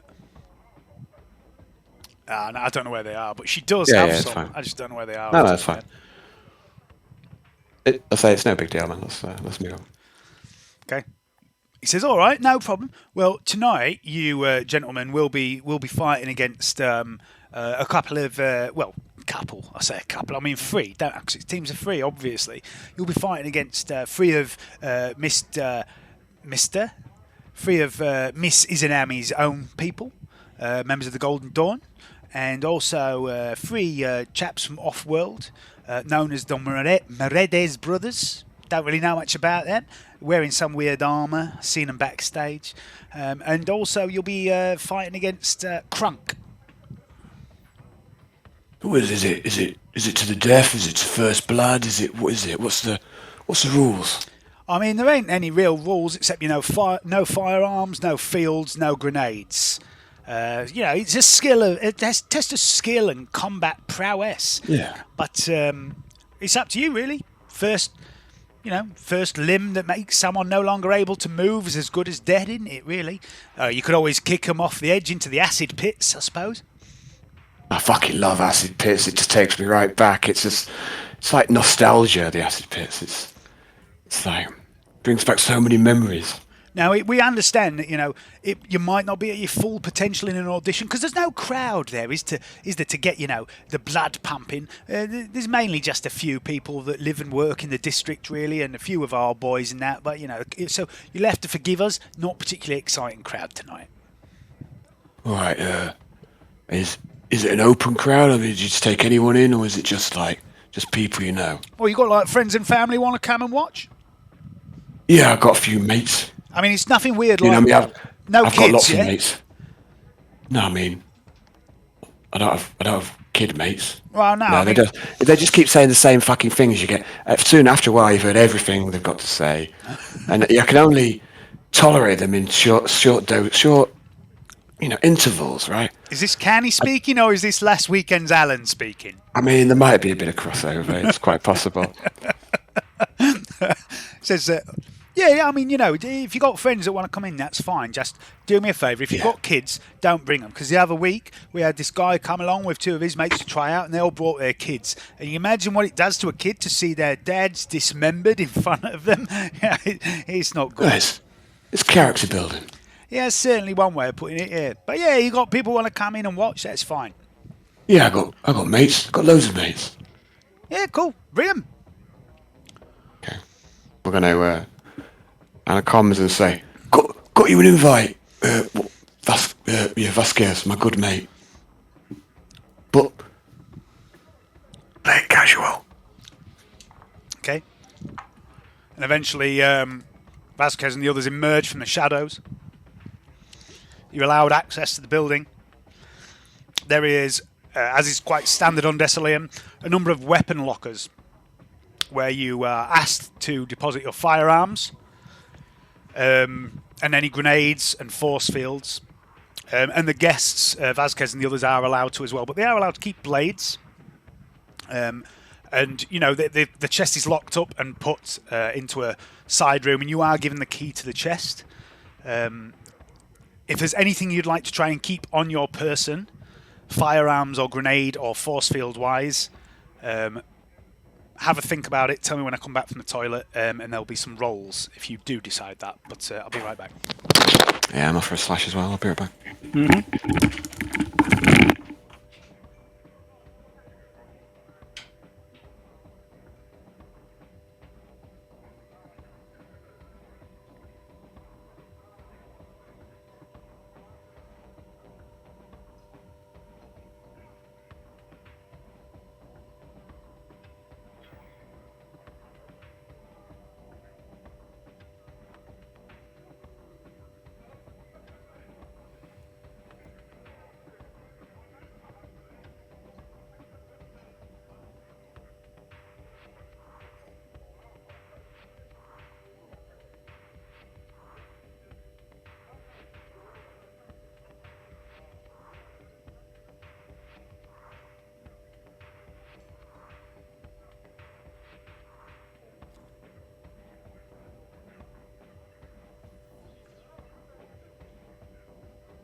But yeah, I've lost a load of strength and toughness from that Nurgle demon fight.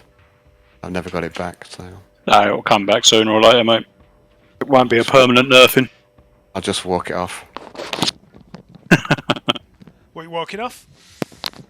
Just the strength and toughness. I'm just telling Mr. King that. Well, no, I'm telling other Dave that I've lost a load of strength and toughness. You have, yeah. Let me see. I'm not. Let me just see when it comes back.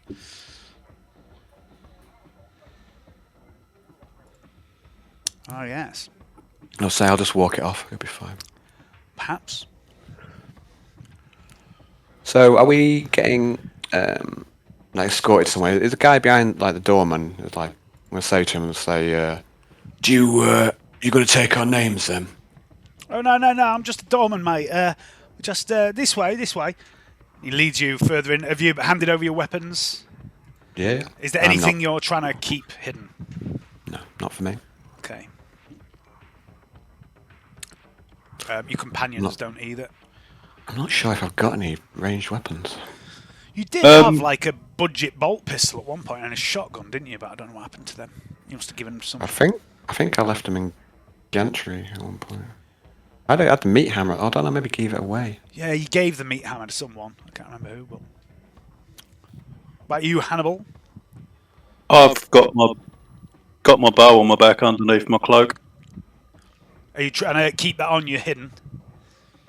I'm not going to deliberately try and hide it, but I'm not going to willingly hand it over because it's not a firearm. Okay. It's under the cloak though, isn't it? Yeah. Okay. Give me like a concealment roll, I suppose. Just see if it stays hidden.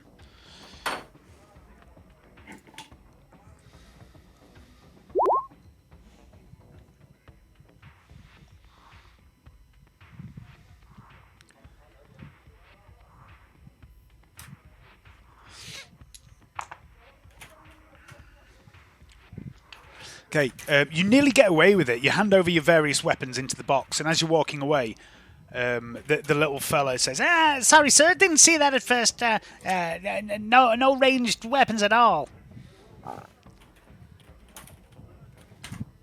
You're changing the fucking rules now. No, it's just, like, generally speaking, who fucking carries a bow? It's not my problem. He's had no fault. Well, fair enough. You don't want to take it off. You don't have to take it off, but they won't let you in the arena if you take it with you. God, just fucking. It's like who uses a fucking bow in an arena fight? Just fucking put it down, man. Who even uses a bow these days? I mean, it's just fucking. I mean, what are you fucking? Mister, I'm not going to say it because that'd be silly. I can't refer to Robin Hood. That's, I knew that's what you were going to go for. Yeah, but like it doesn't make sense, right? So I go, You're not one of them fucking. I don't know. Just who use? I mean, come on. It's the 41st millennium. You need to get off his planning. Just put it in the fucking box already. I'll begrudgingly hand it over. Okay. Fucking bow. Ooh, I'm an archer. Hey, I mean, get a fucking gun. Oh, you've got a gun. It's a fucking good one. I've got Forget I plans said to that. I retract that statement. Actually, that bow came quite handy killing them. I'm going to say low cultists. Yeah, it was. Did a good job if I remember correctly. Why can't I remember? I don't know. I thought you'd have a bit better memory of that whole thing, really, Kenny.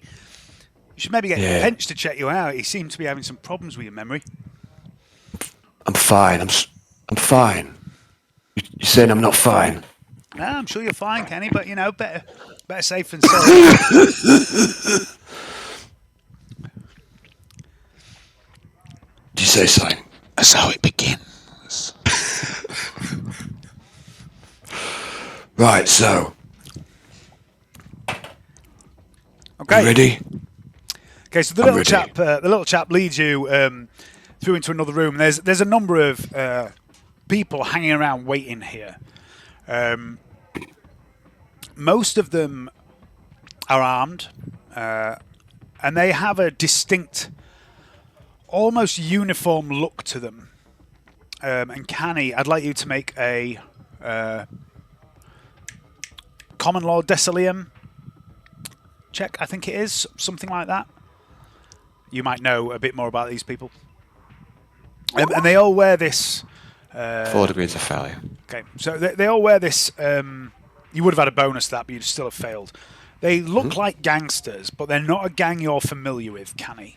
They're all wearing almost like a uniform that isn't exactly a uniform, similar to what the flesh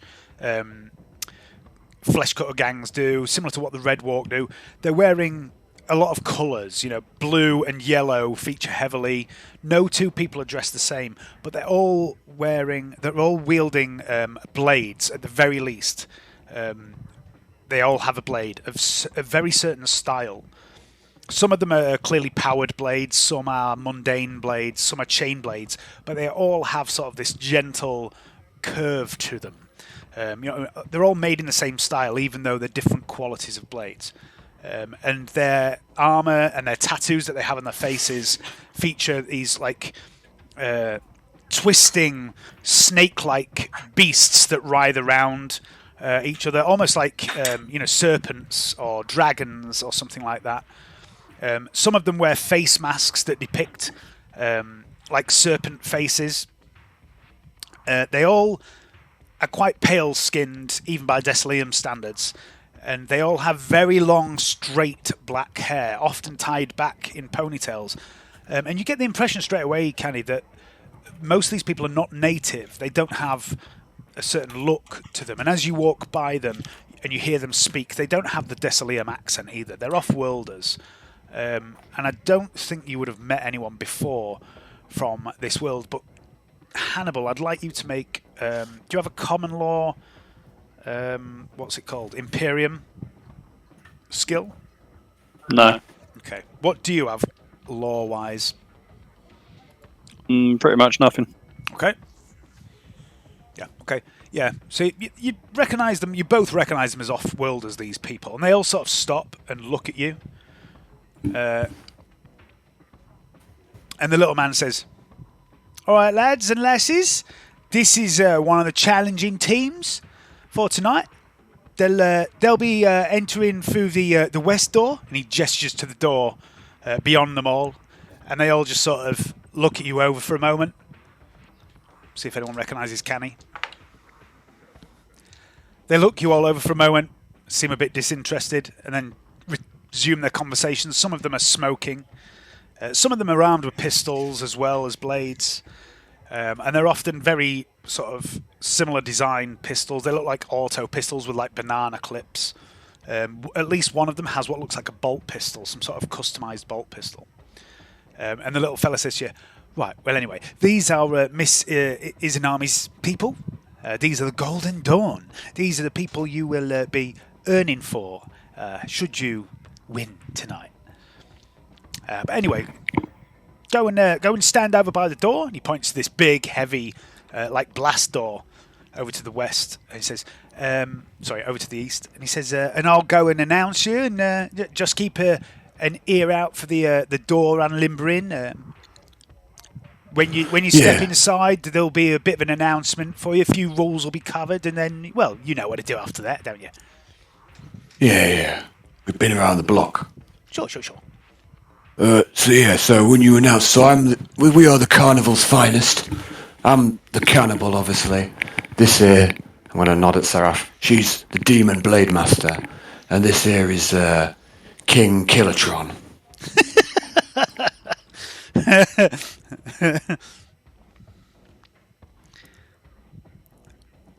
Okay, King Killatron, nice. He says, "Right, okay, yeah, Carnival's finest, Cannibal, Demon Blade Master, King Killatron. Got ya. Oh, okay, right. Yeah, just a few minutes. Shan't be too long. Hopefully won't keep you waiting long, lads. And lasses, good luck." Perfectly good name.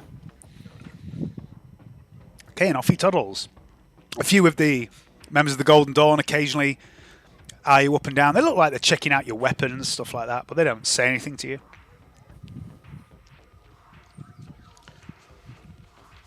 And after maybe 4 or 5 minutes wait, there's this buzzing noise, and the metal door slides up into its frame and reveals this large arena inside. And as soon as you see it, you can see there's like a central platform with some external platforms all linked by chains. There is tiered seating, which looks like there's maybe 100, 150 people sitting there at the moment, but it looks like it can take, a couple of thousand people. But at the moment, there's only a few hangers-on, maybe friends of other fighters, things like that. There is a raised booth almost directly opposite you, where you can see figures sitting in shadow, but you can't make out their features. It's clearly, being obscured by some sort of technology. And this is the first time you get a look at your opponents. I'm going to put you on a map. As a voice begins to speak, as you step out into the arena, he says, welcome, ladies and gents. Now, for those of you who are first time here, which I imagine is all of you, because you'd either already be working for us or fucking dead, these are the rules. There are no rules. No guns, no grenades, no fields, but other than that, no fucking rules. It's up to you if you kill your opponents or just make them submit. It's up to you if you hack their heads off or toss them into the horrific industrial runoff below. We don't give a shit how you do what you're about to do, only that you do it, and that you do it with style. The prize for tonight's winners will be a contract on the arena circuit of Desoleum. He says, it's for the benefit of the opposing teams. He says, on the North Bridge,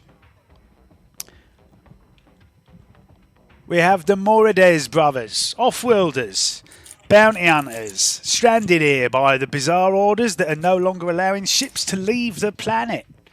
On the South Bridge, we have our very own Ikara, Sashimi and Yaranoka, representing the Golden Dawn. On the West Bridge, we have the, and he looks down at a datapad, the Carnival's finest, featuring the Cannibal, Demon Blade Master and King Killatron, who clearly have some theatrics at heart. And over on the East Bridge, there is Crunk. And you see on the opposite side of the arena to you, this single figure. He isn't a team of three. He's just one fucking big ogrin. And he is wielding what looks like a massive mace made of a lump of metal wrapped with chain attached to some sort of metal shaft. And he's just stood there swaying slightly.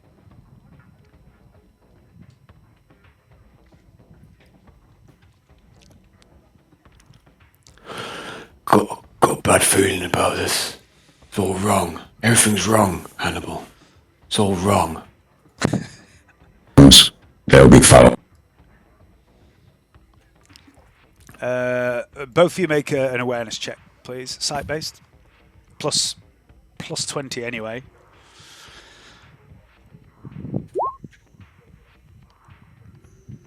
That's 2 degrees.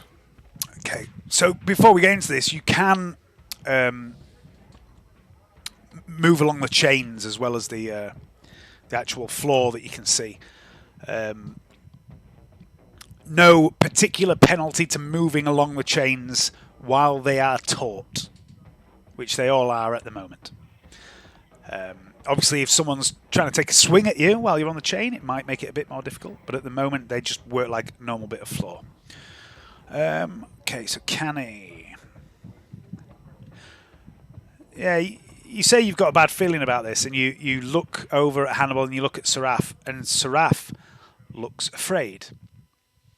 And you've never seen Seraph look afraid before. But she does right now, and the object of her fear appears to be Crunk, the Ogrin. Have you seen this one before? What? This big man. He's a big man, but he's out of shape. No, I ain't. No, I just thought he was someone else for a minute. All right, yeah. I'll try and take that one, I guess. I mean, Yeah, just stay close. I mean, I'm sure it's all going to be fine. We're not going to die. I mean, have we got some tactics, or what are we going to do? Canny's gonna stare off into the middle distance for a second. We ain't got to kill everyone. We just got to be alive at the end of it. Just hang back, see what the other three fuckers do first. No. You're thinking all wrong, Mr. Like, that might work in the jungle, but we're in the fucking jungle now. We're in the arena. It's got to be fucking... We're not hanging back. We've got to give them a show. You get me? Give her a fucking show. There's nobody. The people who are judging us, the ones who are going to give us a contract, the Yeah, ones we've the got ones to that give impress. the contract to the people who are alive at the end, not the people who looked good dying. Oh, no, we can't just hang back. No, you hang back. That's fine. Oh. You do, no, just listen. We've got to give them a show. It's got to be exciting. We're not in the jungle anymore.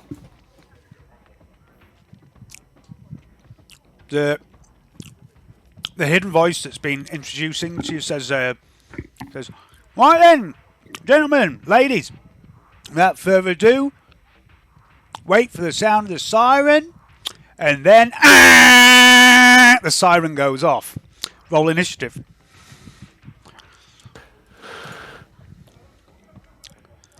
Right, hang on.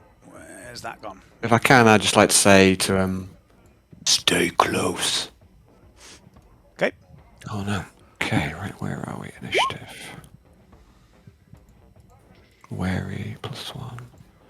Agility 4. Somehow Slab is on the initiative order. He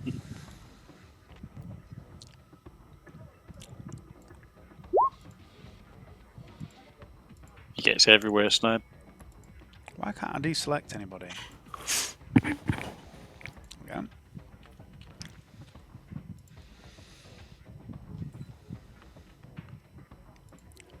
Oh, that's not right. That's a 10 plus 9, so Seraph's on 19.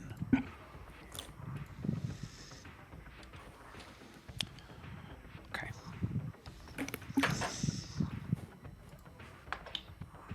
Huh.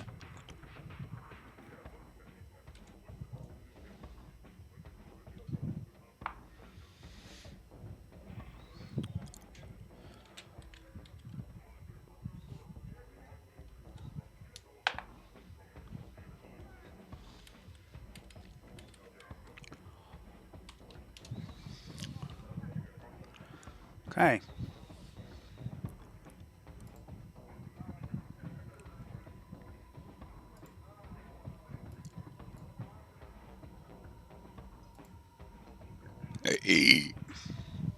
Oh my. Okay. So, as there is the honk of the siren, the other combatants begin to spring forward. It looks like everyone's just rushing into the middle.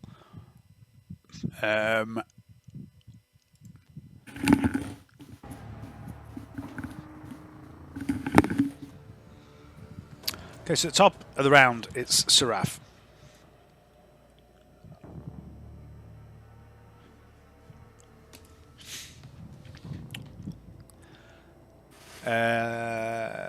What did you say, Canny? Was it stick with me or something? I like to stay close. Basically, I'm trying to encourage us to stay together as a team. That's the only real tactic that I have, as in not to just bum rush off on your own too much. Sure.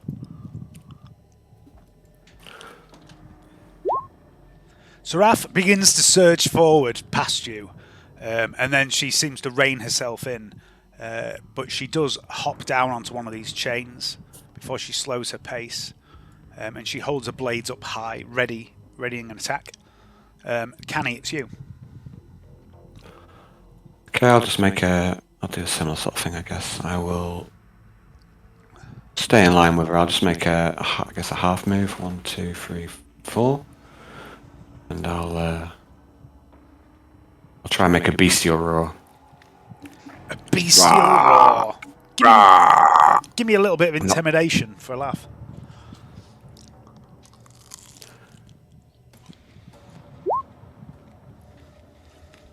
Ooh, success. I'm glad I didn't give up the hat. Okay. Is that you done? Yeah. That'll do. Hannibal.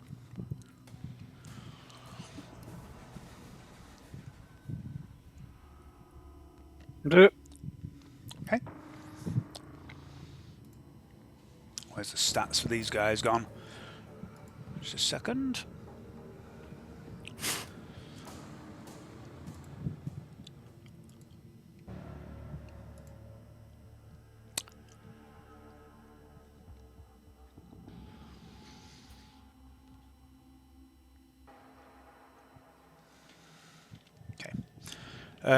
So the guys to the south, the members of the Golden Dawn, who, by the way, if you didn't get the feel of them, they've got a bit of a Japanese flavour. And they're all wielding sort of katana-like variations of chainswords, things like that. The lead one has a glowing sort of power sword katana. The other two have like katana versions of chainswords. And did I mention they were off-worlders, Al? I mean, I don't get the reference, Dave. Ah, okay, fine, cool. I hate them all. They're going to come flying forward. Let's have a look. Flying forward. 1, 2. I can't remember who they remind me of. I remind you of someone. As they run forward. They run forward as a unit.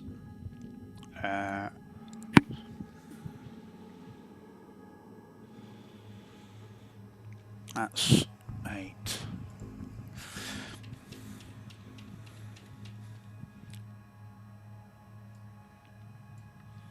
They seem to be interested in these chaps across the bridge, rushing straight at them. And then it's the chaps across the bridge who are going to 1, 2, 3. They're just going to move forward, similar to how you guys did, holding position. And the big guy at the back is going to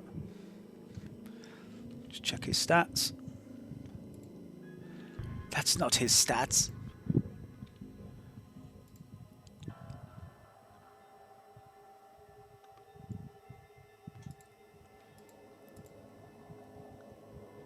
There they are.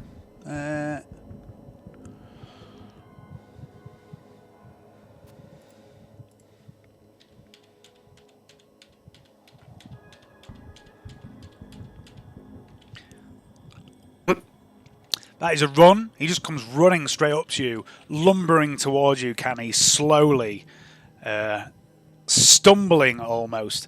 And as he gets closer, you're reminded of a certain gentleman that walked in on you and Venetta a couple of nights ago, and you think, this guy's a bit like him, really. Okay.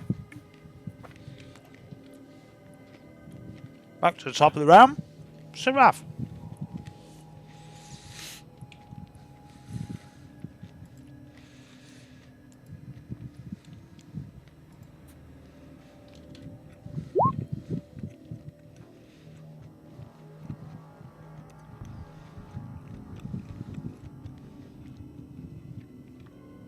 Seraph is going to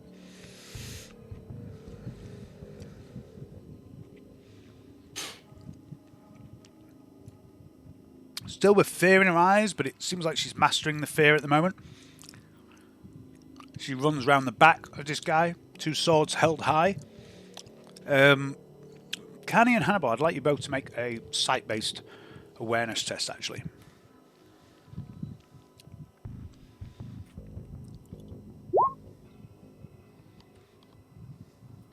Fail. Hannibal, when you last fought alongside Seraph down against the cult, she wielded these 2 blades. one of which was an exquisite piece of work. The other one looked quite crude and rusty.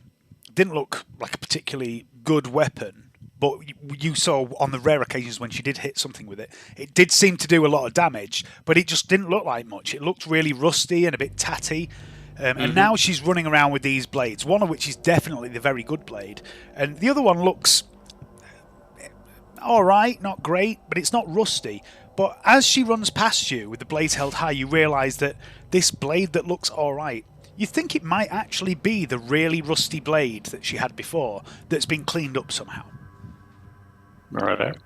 And she runs to there. She can't do anything else. Canni, it's you. I'd like to try a disarm on this gentleman, please. A disarm. We don't have many of these. Do you know how disarm works, Alan? Yeah, I just loaded up now because I didn't know. So it's an opposed weapon skill test. I was just going to get the book out, but you've beat me there, so... Okay. Where is his stats again? Okay. Just straight weapon skill, no modifiers. It doesn't say anything. It just says an opposed weapon skill test. So Okay. it's full action. Uh-huh. Yeah, you easily beat him. Tell me how you disarm this Ogrin. He's like got a massive mole made out of a big lump of metal on a stick. Well, like I say, I don't know if it's 3 or more degrees. I can actually take his weapon from him, Dave. Oh, it is. 3 or more degrees? It is, okay. Yeah. So I'd like to just grab it in the centre and just pull it out of his hand. And is it a two-handed weapon, presumably? Yeah. Okay. So yeah, so I like to draw the weapon up and hold it. Hold it up. I think I might actually start using it just for the lols.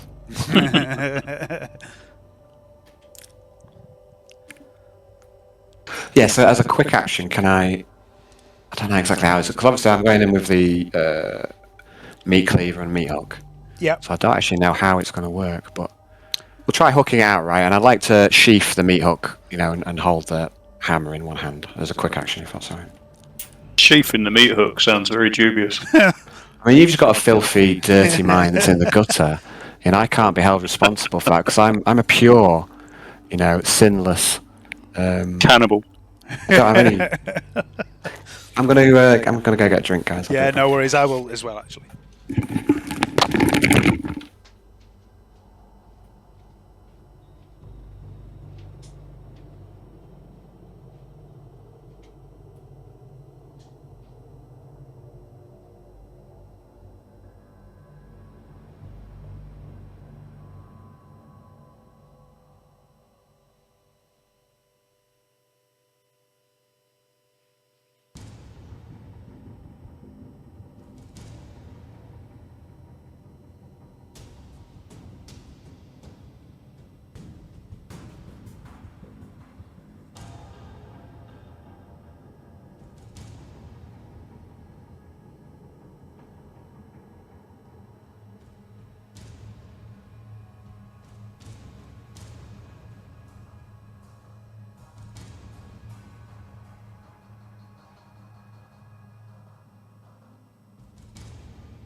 So how far are you through Baldur's Gate then? About halfway through the third act. Third act. Yeah, haven't played it for a few days. Been doing other things. It's a very good game. Yeah, I like it a lot. But... I know Dave has his little whinges about it because he always fucking finds bugs in games, no matter what they are. Bugs that don't exist for anybody else, he finds. That's not true. true. He also likes to complain as well. I do like to complain, yeah. But the the bugs that I find, I Google them, and other people do have them, but it's a lot of the time it seems to be like, really niche cases. And some of the ones that I've had in Baldur's Gate, it seems like they're really bizarre combinations of things. Like if you talk to character A, and then you've got such an item in your inventory, and you choose a certain option, and then you reload the game because you wish you hadn't, it causes a bug. Like just really random shit. Like fucking Lizelle or whatever her fucking name is. Why is she dead and alive at the same time? Yeah, it's very strange. So yeah, Canni, you Yeah, I like You to hook his hammer and then put the hook down and yeah, so you can for a free action you can sheath one weapon. For your action, you've disarmed him. So at the moment, you're holding a two-handed weapon in one hand, which you can do. You just can't fight with it in one hand. And you've got your other weapon in your other hand. yeah. Okay? Okay, that's my go. All right, cool. And then it is Hannibal. Is this Ogrim wearing a helmet of any sort? He is, yes. It looks like it's not a particularly high-tech thing. It's not like flak or anything. It looks like a tin pot, basically. Is it head covering or face covering? It's mostly just his head and a little bit round his jaw. The middle of his face is exposed. I'm going to do a cold shot. Okie dokie. And I'm going to throw a knife at his eye. Nice. Now we're talking. Right, let me just. Now you're getting into the swing of it. So yeah, cold shots are -20. Not for me, they're not, because I've got Deadeye Shot. Okay. And Salvage. I've got the other fucking thing as well that goes with it, so I've got no penalty for cold shots with ranged weapons. Do you have a penalty for shooting into combat? Probably. Yeah, I'm not sure if there's anything that gets rid of that, is there? There is. There's. Is it? Yeah. Some halfling sniper bullshit. Yeah. Yeah, Deadeye Shot and Sharpshooter I've got, so I've got no penalty for cold shots. Yeah. There's another one for. Hang on a minute. I'm getting cat aggro. Just let me give her some fucking dreamies before she takes my arm off. Pay her off with dreamies. Pay the price. She's just here. Look how she's standing. She stands like this until I give This character isn't a melee character, but he's very good with guns. Yeah, but I think, like say knives, that has a certain style, right? I like that a lot. So I think, that. And his big hunting rifle's fucking lethal. It's got 7 pen with felling 2. Yeah, I'd say it's... That's a tank stopper. I think most of your kind of vibe, it's not necessarily in the arena, right? It's not. It's range shooting, right? But, yeah. But I think knives work. I like that a lot. So I can't remember what it was. What was the game? I used to play first-person shooter where you could either stab someone with a knife or throw them. I can't remember what it was called. Yeah, I was quite partial to using knives in that game. Can't remember what it was though. Yeah, Slab's more set up for an arena fight. Yeah, I like how it's shaping up for a battle between Seraph and Slab. Well, Okay, right, so where were we? You were throwing a knife. So yeah, there's cold shot and sharpshooter, isn't there? Let me just... Yeah, cool. No, there's Deadeye Shot and Sharpshooter. Yeah, that's what I meant. Deadeye Shot gives you -10 instead of -20, and then Sharpshooter is no penalty for cold shots when you also have Deadeye Shot, because you need Deadeye Shot to get Sharpshooter. Yeah. There's another one. I'm just trying to remember what it's called.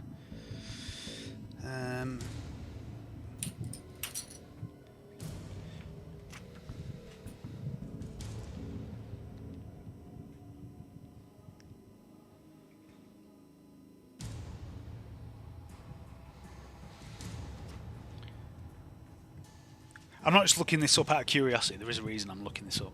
I can't fucking find it now. But yeah, so make your attack at. I mean, you're in.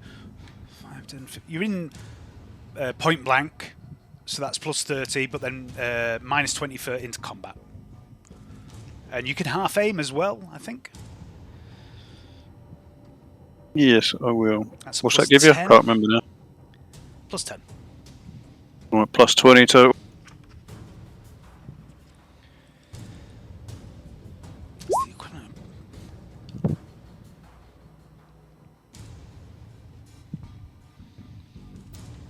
And if this works, next round he's getting one in the other eye.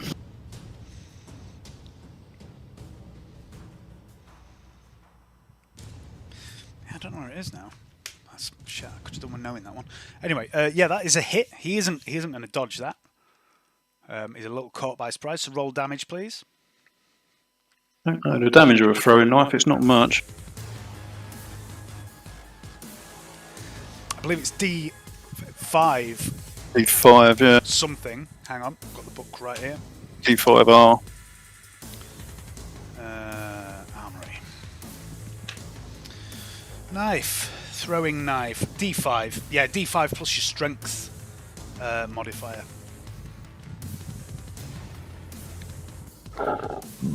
Pardon me. Oh, your strength bonus, rather. Wrong game. 8. Okay. Nice. Right in the critical? eyeball. Oh, it is, yes. You what, sorry? Yeah, it's a crit, so roll another attack. Same modifiers? Yep.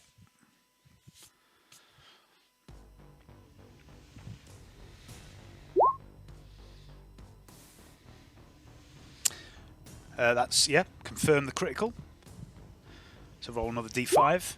Okay, so that is 8, 9, 10, 11.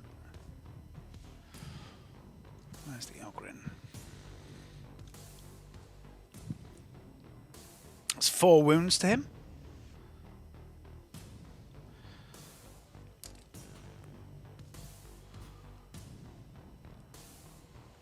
What the hell? Right, okay. He bellows in pain as the first dagger goes straight into his eye. Blood spurts out onto you, Canni. Anything else, Hannibal? Nope, that's it this time. Okay. Now it's these chaps up here. 1, 2. That's half a move from this one.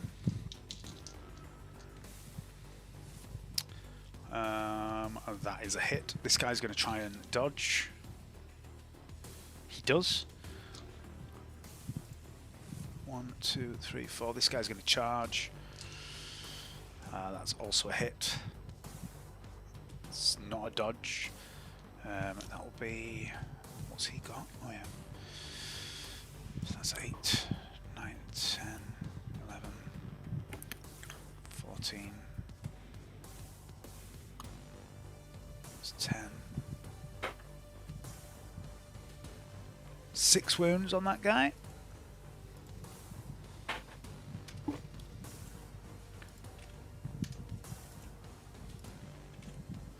And the other guy's also going to charge. Also a hit in the head, this one. He's going to dodge. He does. That's those... Oh no, that's not true, because they all get swift attack. So they're going to have another go. I think they get swift attack. They do, and they also get Combat Master.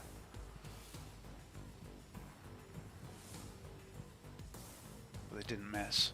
So they all get a second attack anyway. So the first one hits, can't be dodged. 3, 5, 6, 7, 10. 6. There's 2 wounds on that guy. Next guy also hits, can't be dodged. 8, 9, 10, 11, 14, 12. 8. Charlie's been very clingy since we came back from the vet yesterday. He hasn't left my side. Yeah, they always know, don't they? He's laying on the settee next to me now. Right, and it's the guys in the peculiar yellow armour. It's their turn. What sort of armour could it be? None of you have ever seen anything like this before. The lead What's one. the green shit below us? That is industrial runoff, which in game terms is basically acid. All right. Just asking for when somebody gets drop kicked off the edge. Yeah, if you fall in, that pretty much puts you out of the fight because it's about 10 meters down. Getting back out would take a while. It's not necessarily certain death, but it's also not going to be pleasant. These guys, let's do the leader. The leader is going to, where is he? Chewie, you fat fucker. What have you done? Hang on.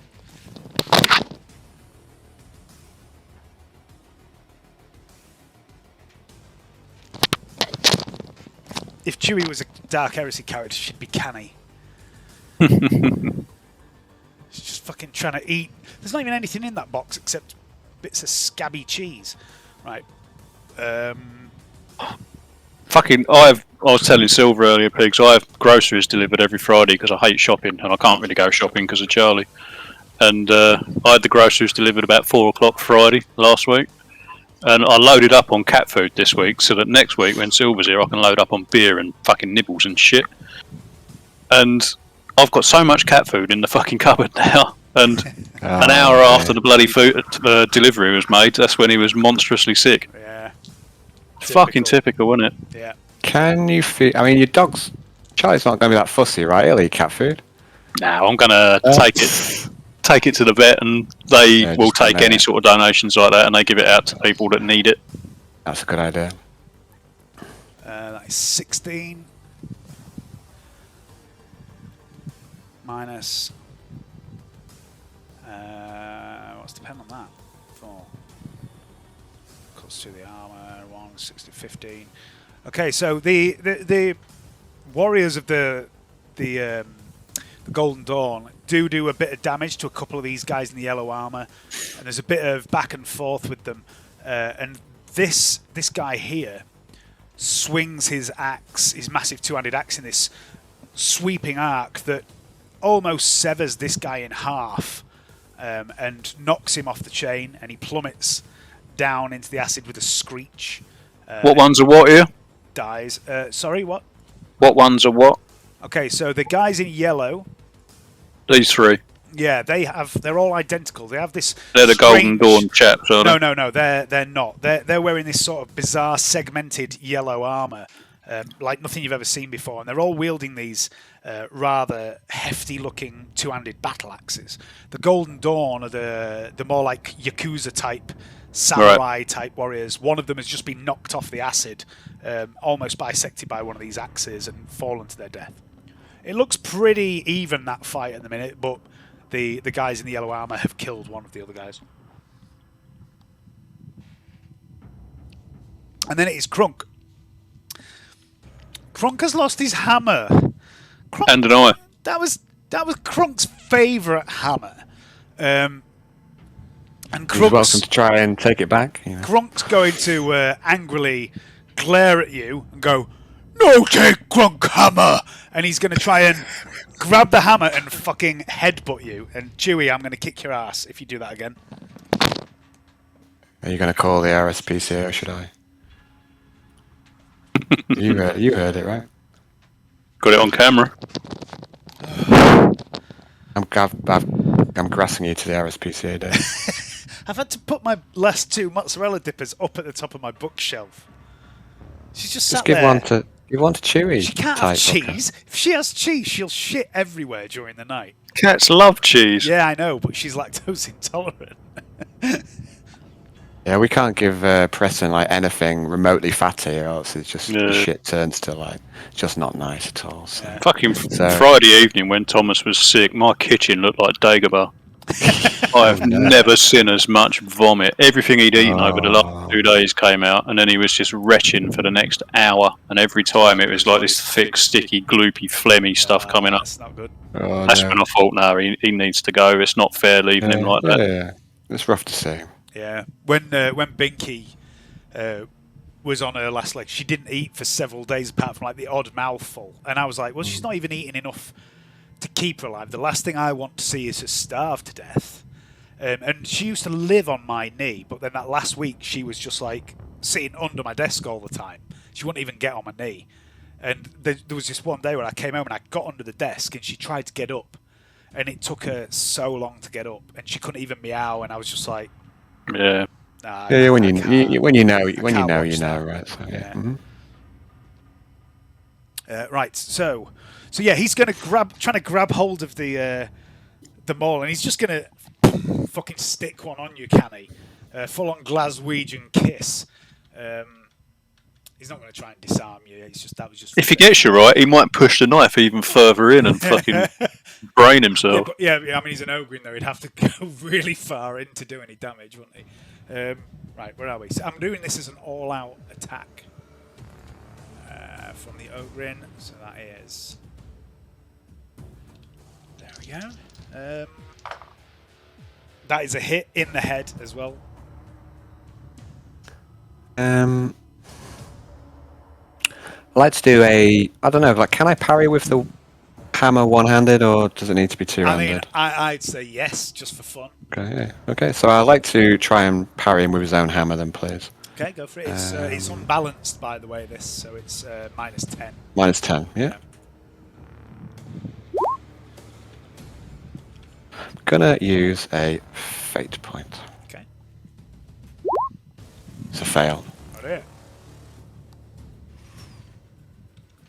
Okay, so he sticks one on you.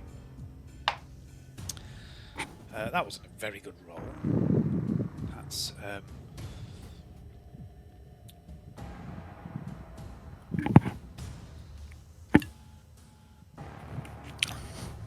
what's your armor in your head? So it's 3 armor, 3 toughness in the head.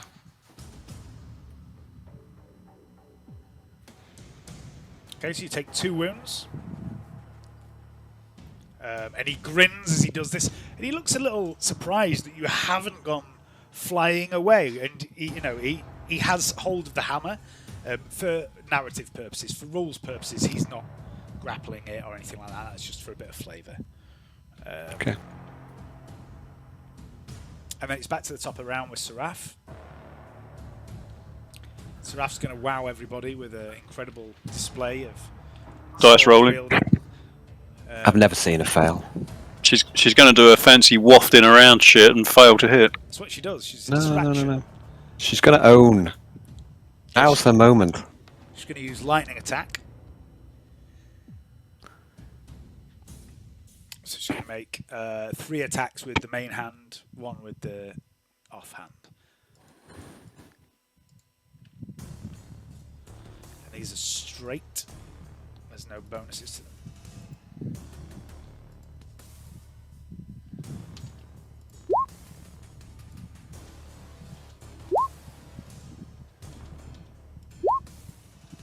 Oh, Seraph.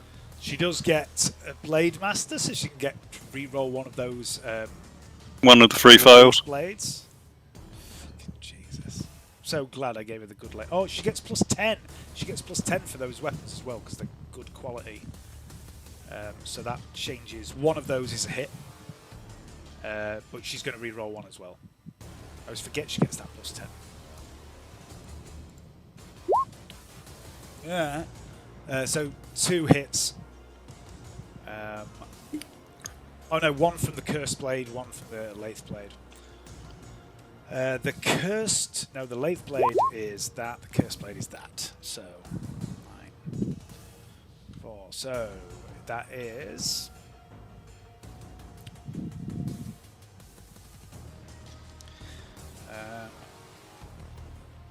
minus his armor. Where did she hit him?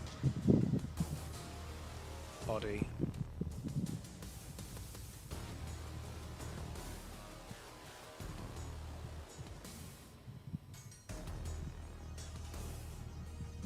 Body and head. Okay. He's only got armor on the chest. That would be. Ignores that. 7 wounds from the first hit, and the other one is no wounds. That's not right. 5 wounds. She does 5 wounds total. She stabs him in the back. She would have got a plus 10 to her weapon skill for ganging up. Does that make a difference? So she's got a hit from that. That was a reroll. No. Yes. That would have meant first one hit, and she'd reroll another, so she does get another hit. God damn it! It's been a while since we did combat in this game. I've forgotten how it works. 10. What was the first one? 9. D&D has made you weak. It has. You're right. So she did 5 wounds on that one. So she'd do 6 wounds on that one. She does 11 wounds to him. It's one of the good things about D&D. It's a simple system. Yeah. I mean, this Dark Heresy isn't designed around combat. Combat's supposed to be a rare thing, isn't it? So, just a second, Leanne has just rung me. Oh, and then she sent me a text saying, "Didn't mean to ring you." She's gone to Pride Night. Oh yeah, I heard the Pride was on.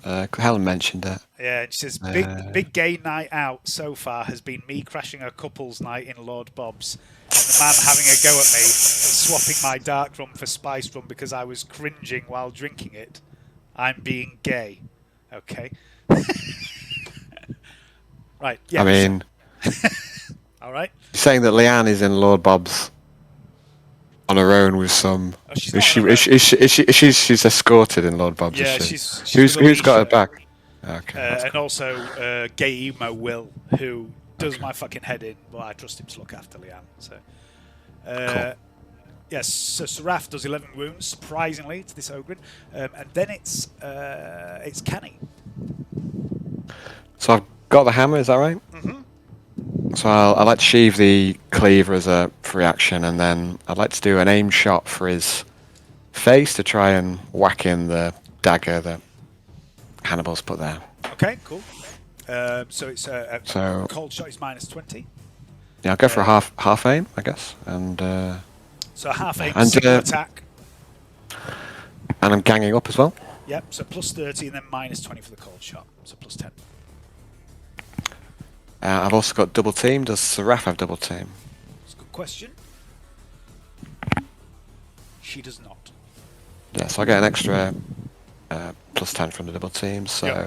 +20. Uh-huh. Bong! Right in the head. Just hold on a sec. I'd like to say to him, let's say, That's a nice hammer.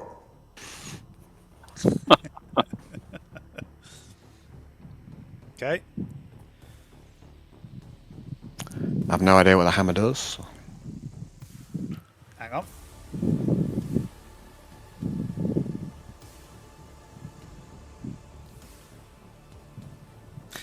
It does 2d10 +4 plus your strength. Okay. And it's pen 4. No, it's pen 3, sorry. 2d10 +4, strength 3, times 2, 6. Crushing blow is 8. 6, 8, plus the 4 is 12. I think that is...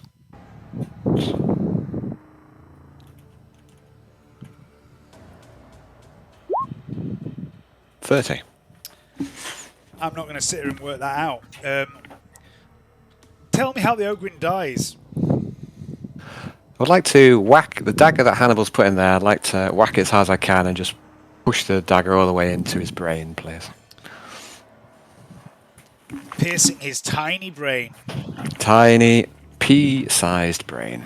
Okay, so yeah, as this all happens really quick, Hannibal hurls the dagger, you take the hammer, Seraph is slashing at its back, and then as the dagger goes into its eye, you suddenly have this massive hammer and smash it so hard that the point of it comes out the back of the Ogren's skull, and the life leaves its eyes as it limply collapses onto its knees and slumps down in sort of a sitting position.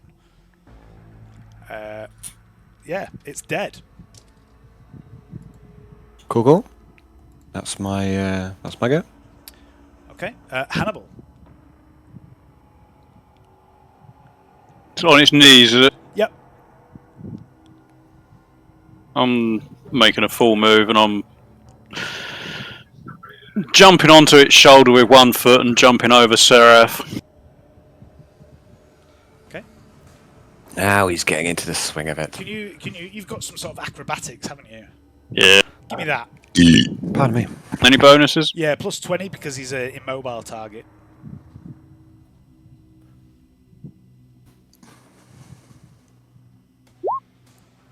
Yep. You do this very nimbly with quite a bit of style. In fact, I'm going to go as far as to say that you jump onto 1 foot onto the kneeling form of Crunk and lift off into the air, and your second foot comes down on Seraph's shoulder and just carries you that little bit further. What I'm going to do, actually thinking about it, when I put 1 foot on Crunk's shoulder to push myself off, I'm going to do the old fucking pirouetting flip type spinny flip bullshit. And when I land, I'm going to land superhero style with one knee on the floor. The Looking back superhero at landing. Yeah, looking back at Canni and winking. He's getting into the swing of it now. Okay. Anything else? No, that's a lot. Okay. It is now the definitely not Yakuza guys. So this one. Sent you a message, Dave. You mean King Killatron? No, I mean original Dave. The OD. The Foundation Dave. Oh, Too many Daves. I think Balls is called Dave as well, Pigs. yeah, he Who's is. that? Yeah. It's just everyone knows a Dave. Bowles is one of the other guys in the Ronin campaign. How would you differentiate him, or just call each other guild names? Call him generally- Ball. Yeah, I generally stick to character names in game anyway. It makes it a bit easier, I think. Or it did until you guys went for Canni and Honey, which has amused me no end. So this first Yakuza-y type woman is going to attack this guy. That is a hit. He's going to try and dodge. Oh, right. Yeah, I'll tell you exactly what that is in a sec, Alan. He misses his dodge. That is 8.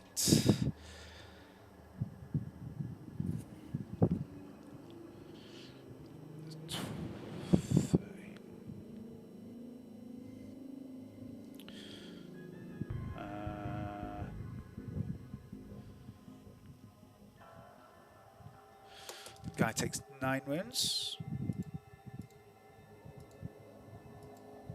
Which is enough to drop him where he stands.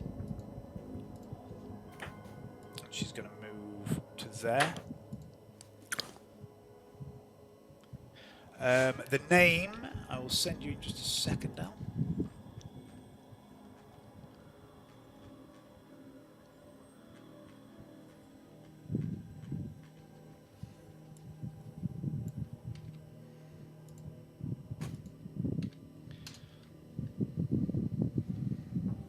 Ignore the full stop, it's one name. The Cool. other guy here is going to attack this other chap in the suspiciously yellow armor. That's a hit in the body. He's going to try and dodge. He does not. First hit is a 5. Chain blades, that's 4, that's 9, 10, 11. Minus armor is 7. Minus his toughness is... He takes 3 wounds. And then it's the guys in the armor. So that guy that's just been hit is going to attack back with his big hefty axe. That's a hit. Guy's going to try and dodge. He does. This one's going to hit the one with the power blade. That's a hit. She's going to try and dodge. She does. And then it would be Big Crunk's turn, but Big Crunk is down. So it's Seraph. Seraph's going to pirouette, spin away, and she's going to 1, 2, 3, 4, 5, 6. She's going to charge this guy. Just going to rush right up behind him and spear him through the back.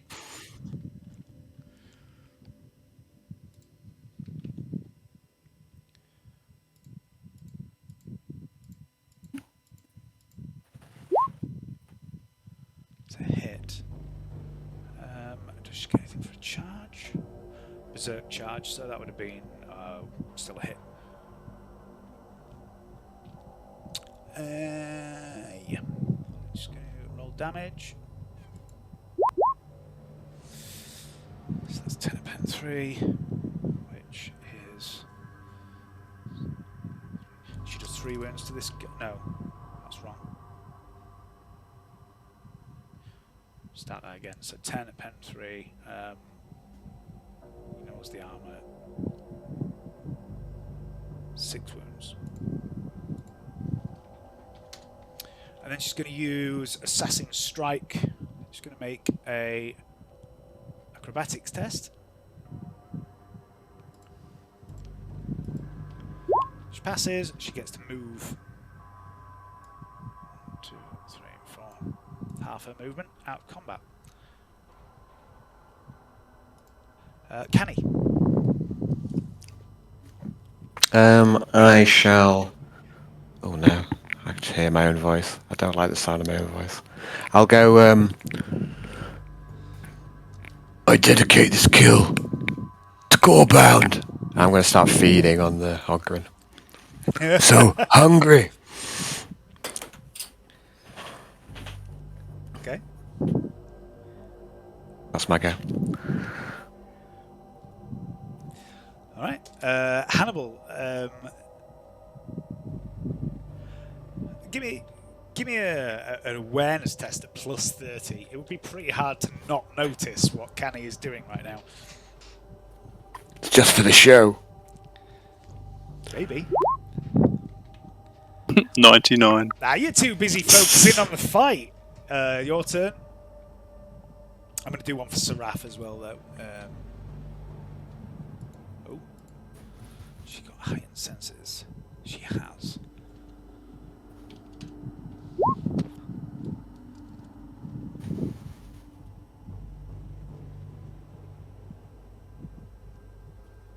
That's quite fitting that Seraph sees.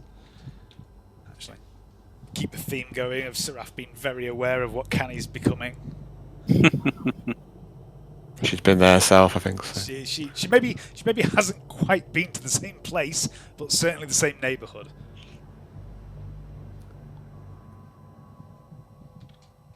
The difference was, of course, that Seraph had a literal demon inside her, where you're just being a fat fuck.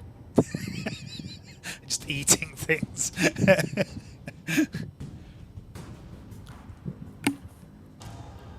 I've got feelings, Dave. I apologise, Canni. I didn't mean to call you that. You're not fat, you're just big boned. No, he's fat. Not as fat as he was. Slab's in it, it's definitely fat. That's the point, actually. We had a naked scene. Did we roll? I don't think we did. We'll have to do that sometime. We did roll. I don't approve of your behaviour, Dave. That's what you said. Well, you're just going to have to put up with that, I'm afraid. There is no choice but to tolerate. To tolerate Dave Bacon. That's true. That's very true. That's what everyone at work says as well, that they just tolerate me constantly. Because they tolerate me because I can make a good breakfast. Yeah. You're shift mum, aren't you? I was. I won't be next week. No? No, I've been moved shifts, unfortunately. I've been moved on. Have you been exiled from B much. shift? Yeah, I've been moved because I am too friendly with the team. You've been cast out. Yeah, not by the So shift, by the management. do you know? Yeah. Do you know your new team, or is it all to come? One of them is my ex-team leader, who is a prick, but he's a prick I can tolerate. I've worked with him for 10 years. I can put up with him. One of He's them a prick that you know. Yeah, he's a known prick that prick. I understand. One of them is an arrogant little South African fucker who does my head in. One of them is another guy, a lazy cunt that I used to work with, who does my head in. In fact, they all kind of do my head in. So, yeah, that's nice. The guy that's in charge, Ollie, is decent. I like Ollie. He's a good lad. But he's only got 3 years' experience. And they've moved me. They've said they don't like how familiar I am with the team. I'm supposed to be a deputy team leader. Well, I'm not. I'm an operator who covers team leader when he's not at work. And they've said I should distance myself from the team. I'm too friendly with the team, so they're moving me onto a different shift with a different team to support Ollie because Ollie's only been doing the job 3 years and he needs some experience to help him.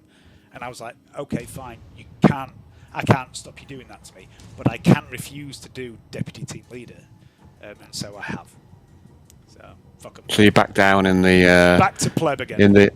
Well, I think it's. A lot to be said for being a pleb, mate. The thing is, going up to kind of sort of middle management is just it's not. I mean, it wasn't really middle management. No. I used to be middle management, 12 years ago, and it wasn't for me. I didn't like it. But then coming into this, I like this job. But then I got. Sorry. What are you Sorry. You've got to look in Goblin War. You've got to do it right now, both of you. You must. I insist.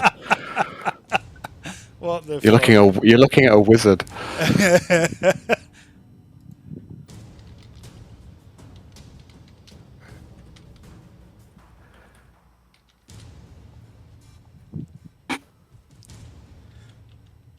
Yeah, so I was middle management, and I stepped away from that. I went back into production, and I was happy for nearly 10 years doing that. Then I got asked to do a deputy team leader job, and it's only once every 8 or 9 weeks that I do it for 4 shifts. But it's a bit of a change of pace, I'm not just making steel. I'm in charge of a small team of 10 people, and I liked that. I'm quite happy in charge of a small group of people where I get a little bit of power, I get to make a few decisions, I get to look after those 10 guys. That was my job. And I liked it for a bit of a change of pace, but then I've been told that I was too pally-pally with people and I wasn't shouting at people enough.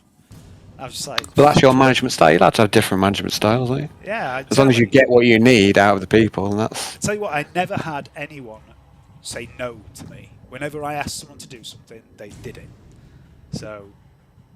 Yeah, but there's a lot of politics in Steelworks, and it's a complicated, long, boring story. But the short of it is that I've been moved shifts. So is my team leader. You just have to befriend a new group of shift mates. That's what I said when they moved me. I was like, "What do you think I'm going to do? Be a cunt to a different shift, or am I going to carry on just being who I am?"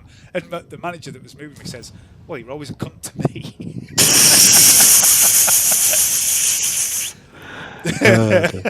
I've known him a long time and I get on all right with him, but yeah, I just thought it was a bit of a shitty move, but there we go. Right, where are we?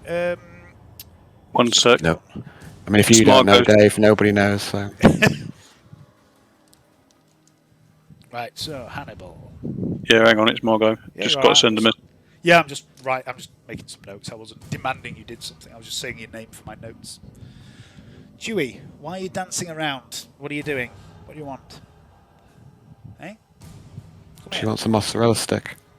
She probably does. But she's not having one. She's had a dream, is?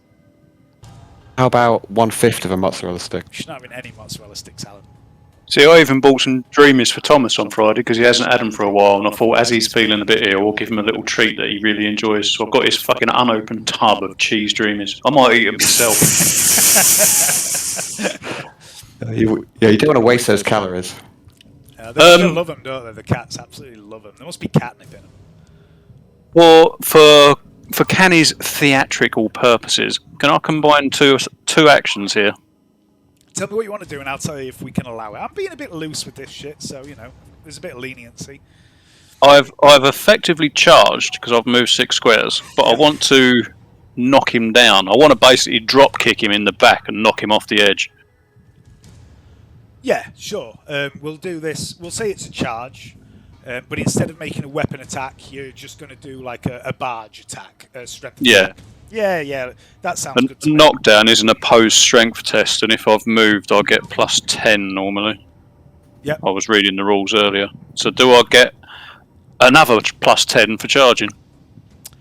As I'm fucking stretching the rules here, I might as well carry on stretching and see how far I can go before they snap. This whole session was a bit of a last-minute thrown together clusterfuck, so I have no objection. I've already fucked about with Canny's rules with the hammer, so yeah, let's do it. Okay, so it's an opposed strength check, and I'm at +20. Yep, this is on the Yakuza guy, isn't it? That's right. So he's just drop kicking him in the fucking back. Okay. Okay, he's failed with 2. Bang on. No, he's failed with 1.5 degree of failure. Off he fucking goes. Yep.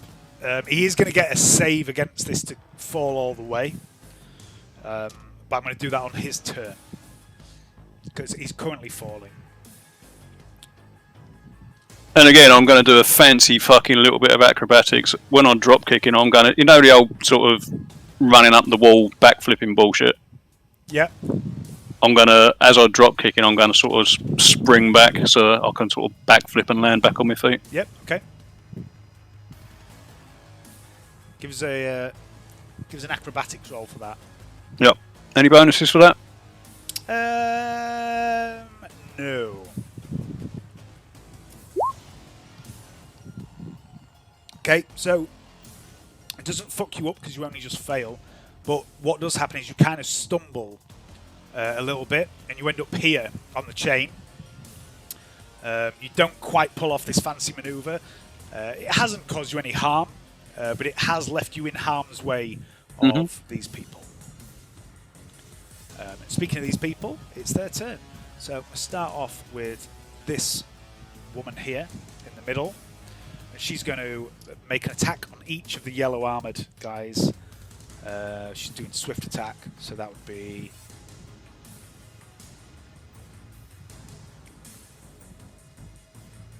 yeah. First one is a miss. Second one is... is that a hit? Second one is a hit. In fact, she gets fucking combat master as well. So, yep, still only one hit on the guy on the right. Which is going to be... that's terrible. That's one. Where's her blade? There it is. 1, 6, 9. Just about that. 5 wounds on this guy. She hacks into the guy on the right.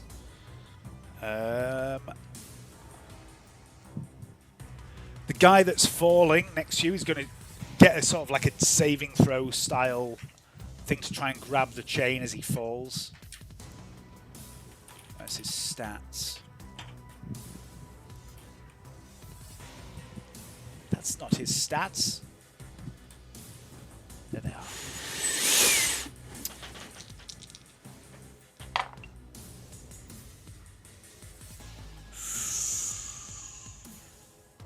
He needed a 58. He rolled 59. He plummets to his death.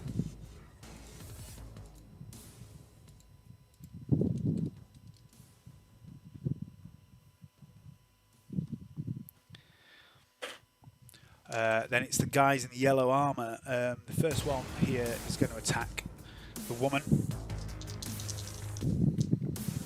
It's a hit. Is that a dodge? Nope. She does not dodge. That is 9.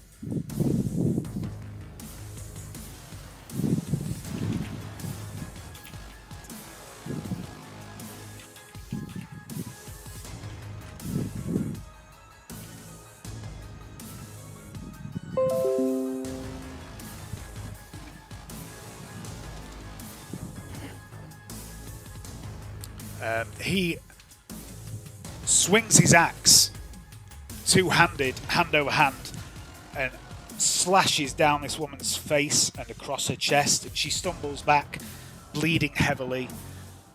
The other guy here, I'm going to randomise who he goes for here, because he could double team with his mate, or he could get the, the off-balance Hannibal who's on his knees at the moment, and he goes for the woman. Which is a hit, which she gets a second dodge, which she fails on a 100. That is 13. It's enough, she's only on 1 wound. And he just... these two guys with their axes, just one after the other. One comes down the front, she dodges back.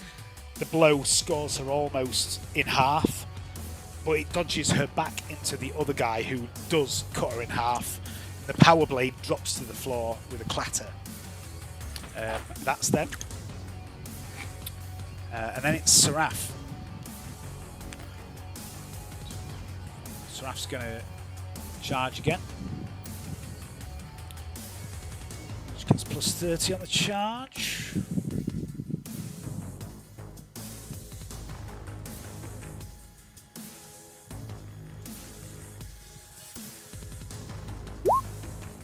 That's a hit.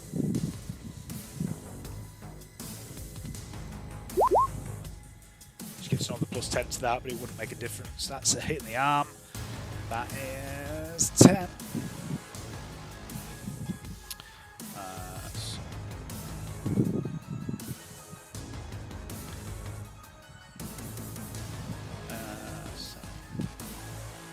Each does another 3 wounds to this guy.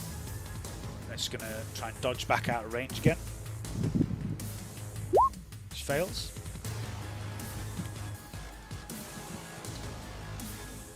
Oh well. Canni. I'm gonna mutter under my breath, blood, blood. I'm gonna carry on feeding on the ogre. That's my go-do. Okay.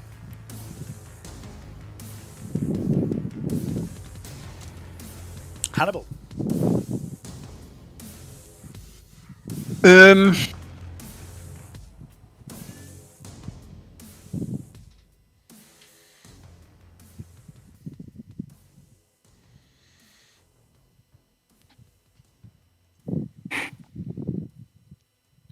Hang on a sec. I'm gonna think.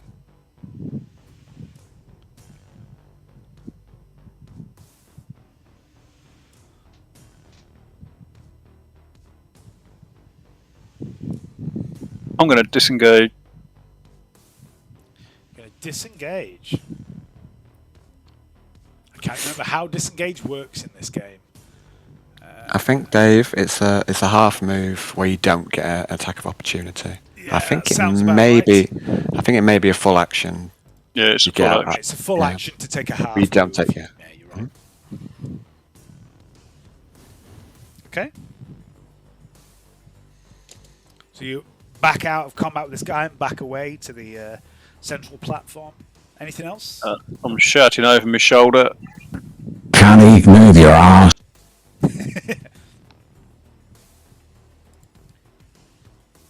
Okay, there are no of the Yakuza, the false Yakuza. I love the fact you keep making willpower tests. Okay, so the axe wielders. The one on Seraph. It's going to go all out attack on Seraph.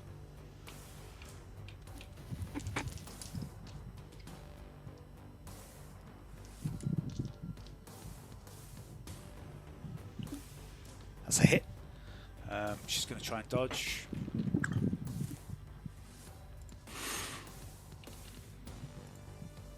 She does. The other one is, let's have a think, let's randomize that with a bit of weight to it. Yeah. He's going to, 1, 2, 3, he's going to charge at you. Hannibal. That is a plus 20. That's not a hit. That's a 97. Okie dokie.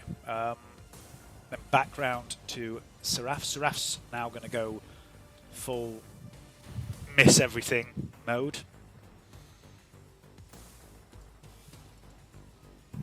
I believe in you, Seraph. Plus 10 to everything.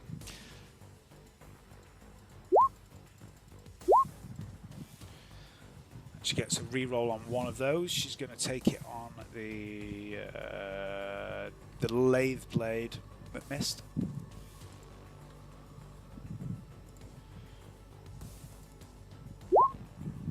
Yay! Gets 2 hits. There we go.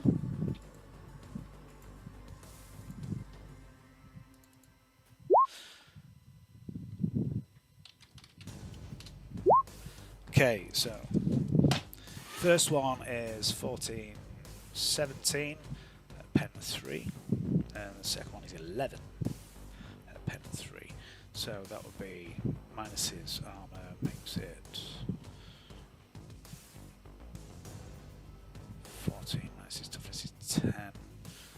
17 becomes 10, then 11 becomes... That's more than enough, I think.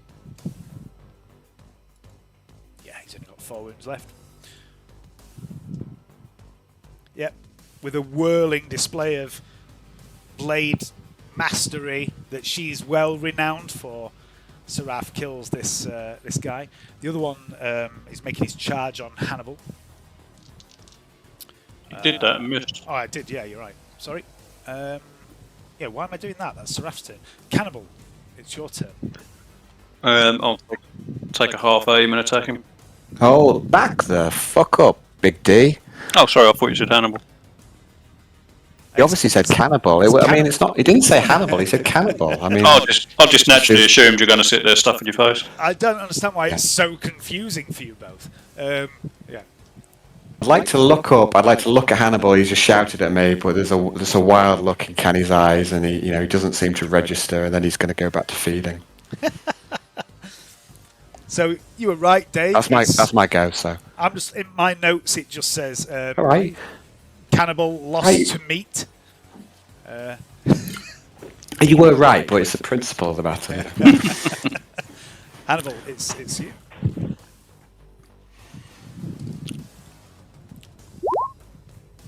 Use a fake point.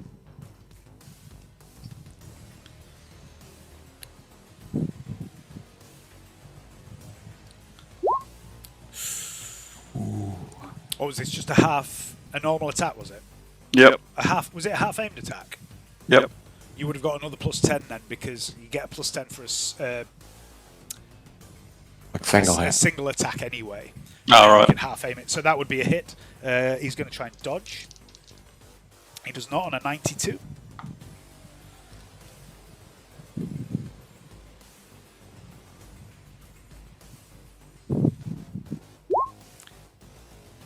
You tearing as well if you want to. There we go.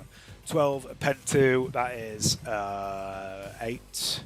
Minus his toughness is 4. You do 4 wounds. He only had 3 left. That is enough.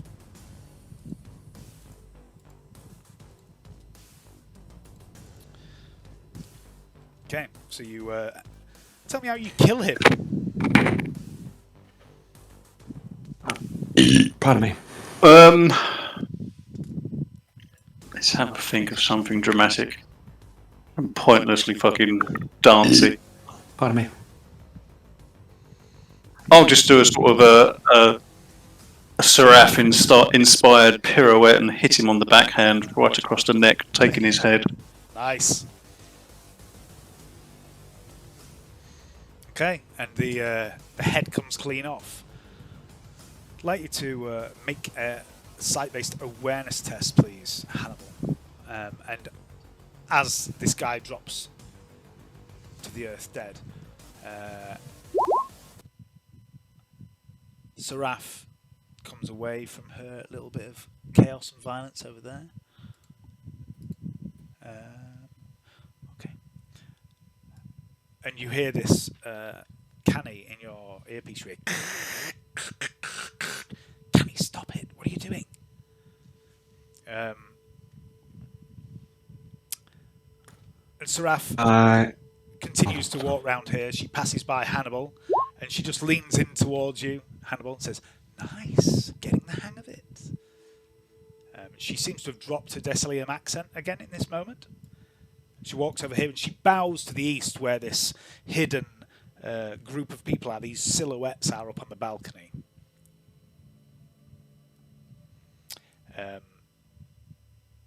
There's no sound. There's a few whoops and cheers from the crowd, and you guess from the accents of those cheering, it might be your little fan club of 3. Yeah, the crowd of 3. But there's very little noise in the crowd at all. Are they doing a wave? Yeah, just three-person wave. It's a Decilium wave. Yeah, and the people in the little balcony, the little shadowy, obviously artificially shadowy balcony, seem to get up and walk away. And nothing happens for a moment. And then the door to the west slides open, and you see a few of the gangers come out, and they walk past you. They don't say anything. Don't seem to even acknowledge you.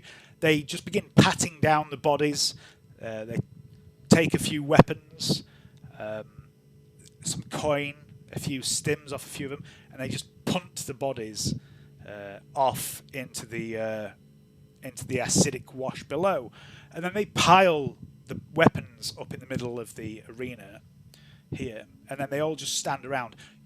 You're all outnumbered at the moment, about 3 to 1. They look like, in aesthetically, very similar to the non-armored combatants you fought here. You get a feeling, they're part of the same gang. They don't seem to approach you, and eventually the little fellow with the beard comes out again. He says, "Whoa, well done. That was, all right. That was pretty good. Yeah, you're not bad at all. The spoils, by the way," and he gestures to the pile of weapons. Says, "You allow 1 item each. Rest go to Miss Izanami."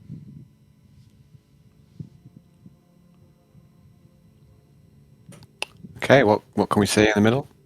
Okay, so what you see in the pile, I assume I assume you dropped the big hammer. Well, at the minute I've got it You still just got over it? my shoulder. But yeah, okay. Okay, so you've still got it. No one has said anything to you about that.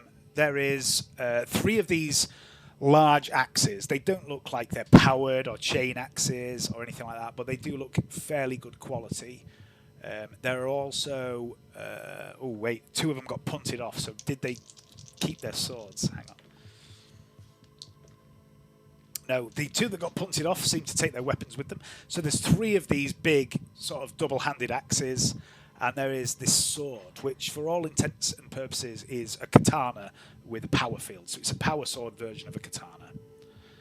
There's also a shorter blade, similar design, but it's only about 18 inches long, and it doesn't look like it has a power field. I'll take the powered one. It's got to be worth a few thrones, if nothing else. Okay. So you We can... put on a good show, right? That was just like old times, Seraph. She turns to you and says, "Yes, well, not exactly, Canni." She seems to have dropped her Desalinum accent right now, and she sounds like the Inquisitor. Says, "That wasn't like old times at all, really, was it?" Yeah, just like you say, just like old times. The little fella says, "Woo, yeah, you seem to kill all those guys. Wish I'd seen it, to be honest. Wasn't really watching, but good job." And he points at you, Hannibal, and says, "Nice blade, suits you. Yeah, pretty cool. Yeah, sweet, nice one." So anyway, Mrs. Anami would like to meet you all if you want to, if you need a minute to patch up, heal, anything like that. If you've got any meds, anything you need to take, then take them, and then we'll move on. We'll take you to meet her. Yeah. I could use a minute. The whole time, the rest of these gang members are just circling you. I'm just going to. So we've got no privacy, is what you're saying? Not at the moment, no. Just going to demonstrate roughly what it looks like at the moment. They're sort of like this. They seem to have just come out in force just to keep an eye out on you. And these guys, by the way, although they're aesthetically like the ones that you were fighting, there's something in their eyes. They look like they're maybe, a bit more competent.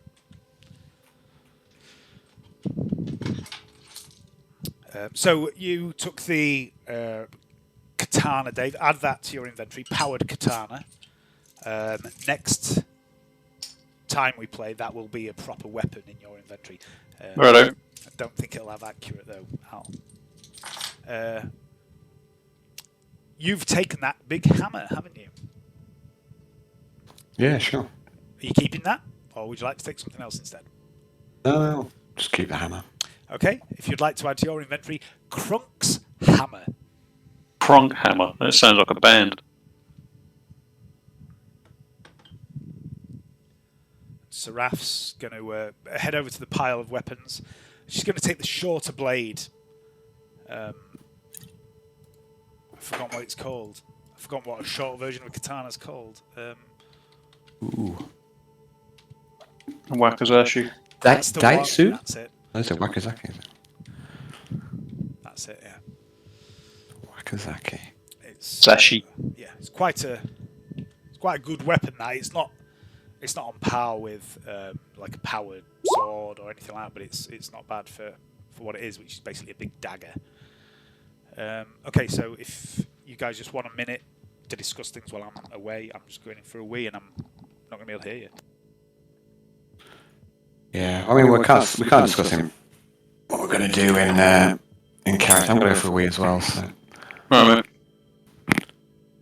Oh, pardon me.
Your quiff's alive, Dave.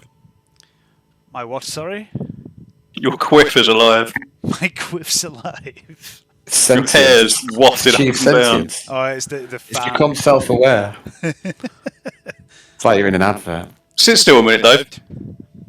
Keep your arm down. Move to your left a little bit. It looks like you've got a very, very small cat sitting in front of you. You can just see the top of Chewie's head. She is. Look, she's standing like that again. She keeps doing this. She's sitting on my desk with her paws on the arm of my chair. Look what she's done to it. She's taken all the fucking fake leather off it. You don't need that fake leather. Well, obviously not. You've taken all the fake leather off the back of it. Yeah, that's just for me rubbing on it. I think some of that might have been my arms. To be fair, it's only a cheap chair. It's where you get hot. The sweat of your body makes all that fake leather coating just peel off. It's horrible stuff. Yeah, I'll be spending a bit more on my next chair, I think.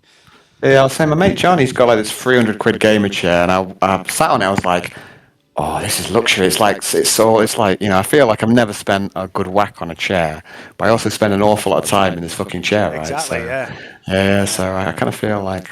Well, I spotted one. Yeah, and you got like one of those Titan gaming chairs or something, Dave. Yeah, I've got an expensive gaming chair, and I've had expensive office chairs. Yeah. I'll sit on the sofa, because I use my laptop here. My gaming PC is upstairs in my room, and I don't want to sit up in my fucking bedroom all day, and I can't be asked bringing it downstairs.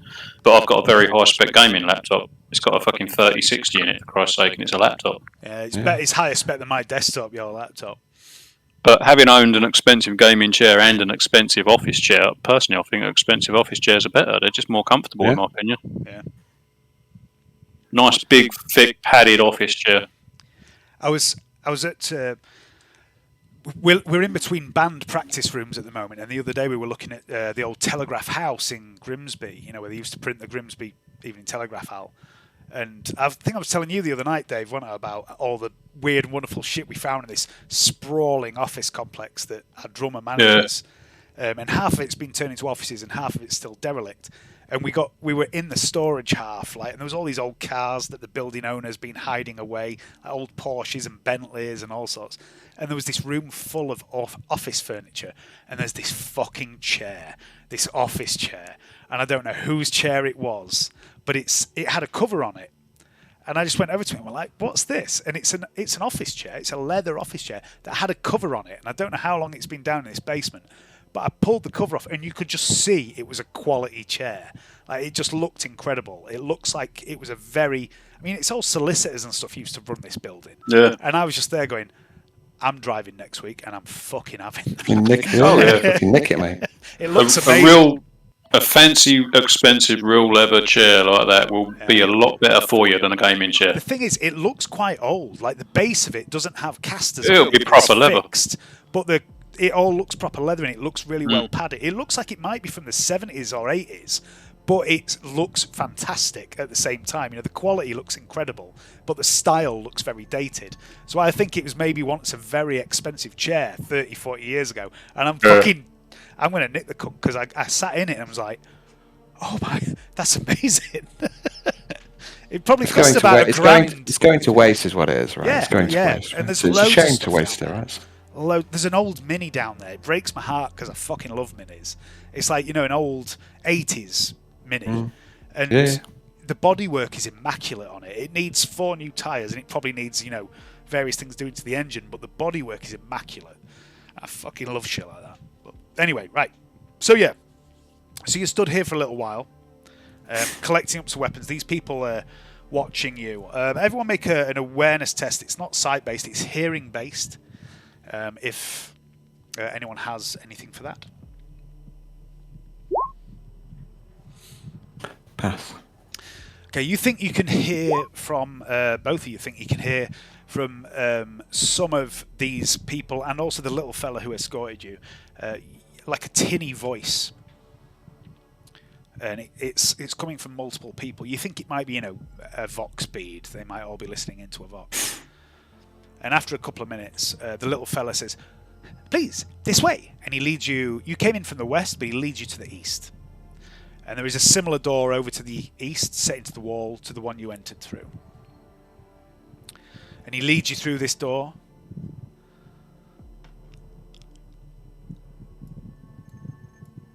I'm just going to rearrange you a little bit here. And out of the building, in a sort of a mirrored set of stairs and corridors and external door, he leads you back out of this warehouse building into the district that you came from. And he doesn't speak until he gets out of the building, at which point he starts to say, wait a minute.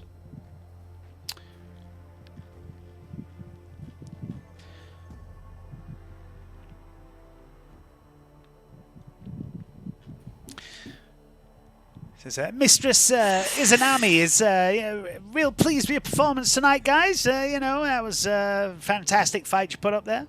Incredible. Amazing. Your reputation precedes you. And she points to you, Canni.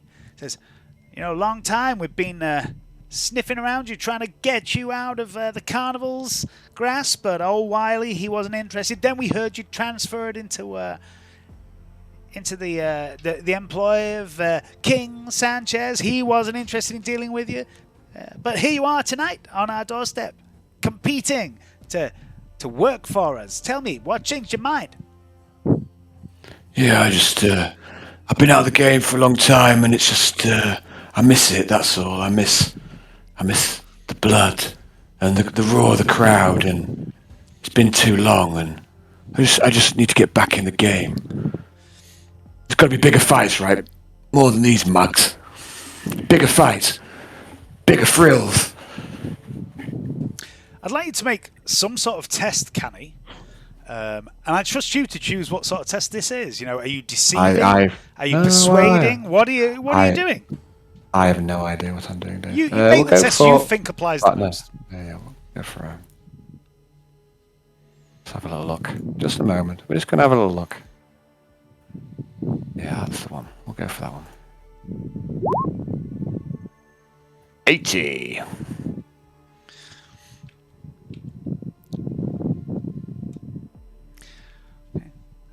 Yeah, there's always bigger fights, my friend. Always bigger fights. I mean, some of the fights that we have here. Whew, Ooh, they'd blow your mind with the scale of them. I mean, the arena you fought in there, that's just one of them. And truth be told, that one can be, adjusted. The shape change. You see all those big chains? They're not just for show. They can move the platforms about, make the entire place look different, even change mid-fight. Ooh, it's great. You're going to love it here. But anyway, come this way. I want to say, it's fancy. Could you make spikes come up? Not Out in the this middle particular arena, but we do have some that do that. Wait until you see the one we call the Whirling Death. That's something else. Continues to lead you on, and you are all as a group flanked by these dozen or so of these gang members. And eventually you're led to a building, not that far away, 150 meters away from where this arena is. And there is what looks like an old, very, very old administratum block. There are the symbols of administratum faded on the facades of this building and what have you. And there's a door with a couple of armed guards. They're carrying what look like high-powered las rifles. And the door is opened. The little guy leads you inside. And this dozen or so warriors stay behind as you head into this building and down the steps. And I'm just going to put you on another map.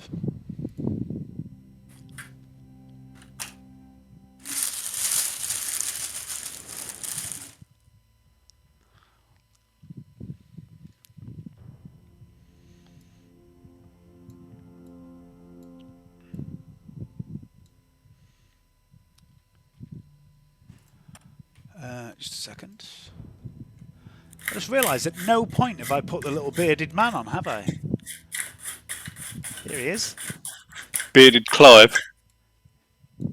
Well remembered. Oh. There he is, look. Let's put you on this new map. Can you both see the map? Yes. Yeah, I tend to remember weird, random shit about games. Such as Goy turning into a fucking chair and being left in the dungeon pigs. He's still there. As far as I'm concerned, he's still a chair in It's a still dungeon. there as a fucking Yeah. chair illusion. I'm genuinely a bit disappointed that he left the game because I had a lot of ideas for his warlock patron, which is your warlock patron now anyway. But okay, so yeah, so he leads you over here.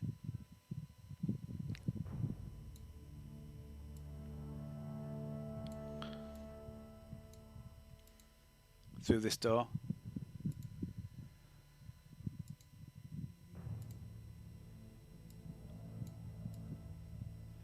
Into this chamber. It looks like some sort of dining room. There's a few people sat here eating. The two that you've just passed, by the way, back here to the west, look similar to the ones you fought, armed with this sort of unusual bluish, almost like scale armor, but very high-tech looking.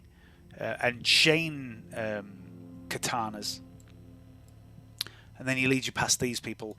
These people they look augmetic. There's a lot of augmetic eyes, noses, ears. They all carry lasguns that appear to be hardwired into their torsos. Keeps heading north with you up here. And you see this guy. This guy is literally juggling swords with his mind as you walk past him, and he is blindfold as he's doing so. But even though he's blindfold and juggling these swords, he seems to turn his head and regard you all as you walk past. And you are turned down this way.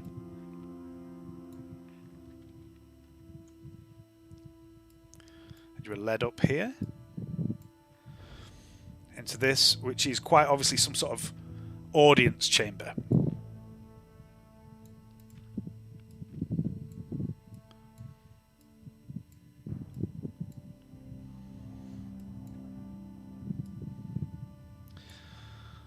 There are fire pits burning here.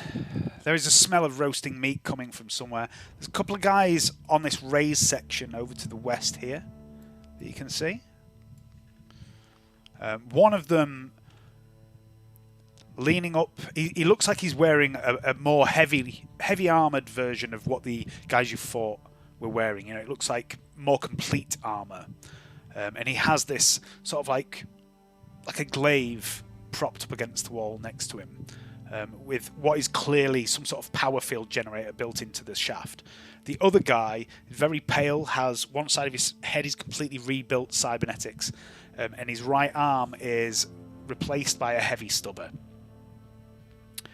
And then the north of the chamber, there is this throne flanked by these two men that look like they're, again, heavily cybernetic.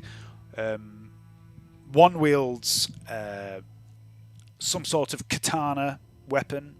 The other wields two of these sort of katana-like swords, one of which has some snaking cables coming out of the hilt that feed into the back of his armour. And he also seems to have 3 more blades on his back in sheaths. But taking centre stage is this woman, and she's like a porcelain doll. She's very petite. She's only about 5'3". She's perfect features, but heavily made up, like a Japanese geisha type thing. You know, the hair, the makeup, the clothing, everything is perfect. And she's sitting there very demurely, hands in her lap. But you notice she does have a sword at her hip. There's also snaking out of her hair. There are these 5 what look like similar to mechadendrites, but shorter, maybe only 18 inches long. These segmented snake-like cables. Each one ends in some sort of optic feed, and they're watching you constantly. And bearded Clive says, "Mistress Izanami, may I present tonight's champions? And he frantically looks through his data pad. The Carnival's finest, the Cannibal, the Demon Blade Master, and King Killatron." She regards you for a moment, and then she turns her head to him and says, "Why are you still here?" He says, "Oh, very good, mistress. Yes, of course, yes." And bearded Clive scuttles off.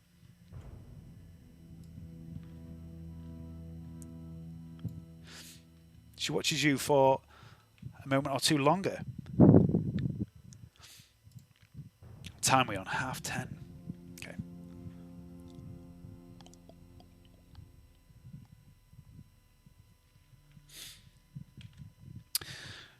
She says to you, "You fought well tonight."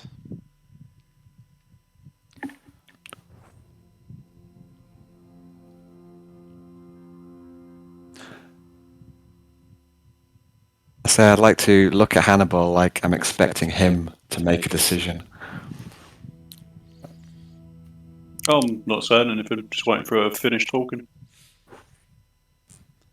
Her eyes drift between each of you. Eventually, they settle on you, Canni, after a while. Is it me, or does the game say that Seraph is Canni and Canni is Seraph? No. To me, It's you. It's just you. Hang on. It's probably where you rotated the character. Yeah, I so think it is. There we go. Look. Just refresh it. It's a bit weird. Anyway, she looks at you, Canni, and says, "You, I am aware of. I have tried to purchase you twice in the past, to no avail, and yet now you come before me." Then she points at Seraph and says, "And you, I know too. But you," she points at Hannibal, "I do not know you. So perhaps you can tell me why champions of arenas and employees of my rivals are here with a stranger seeking my boon?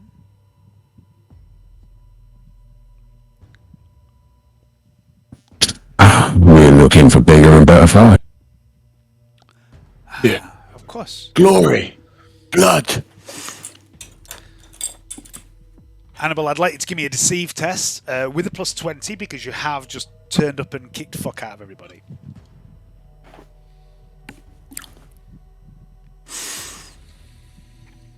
What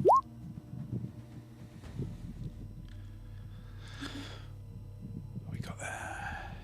Oof. A better fight, of course. We all want better things, yes? When I left my world, I sought better things than the life I was born to and created for, and I found myself here, and I have yet to decide if this is better or not. But for now, What world is that? Sorry? I'm sure you've never heard of it. No. It is Furvius. Nervous.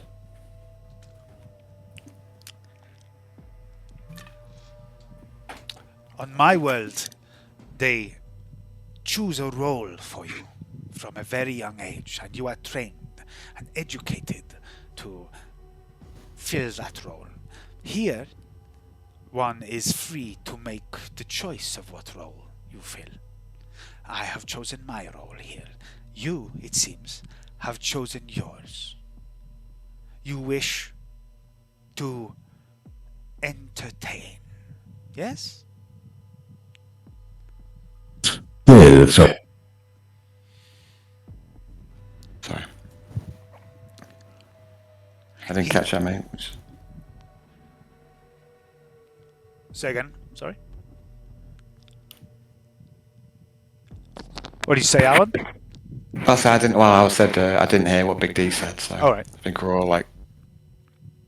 Sometimes your voice mod makes it difficult to hear. yeah, but I said, yeah, sort of. Sort of. Yeah.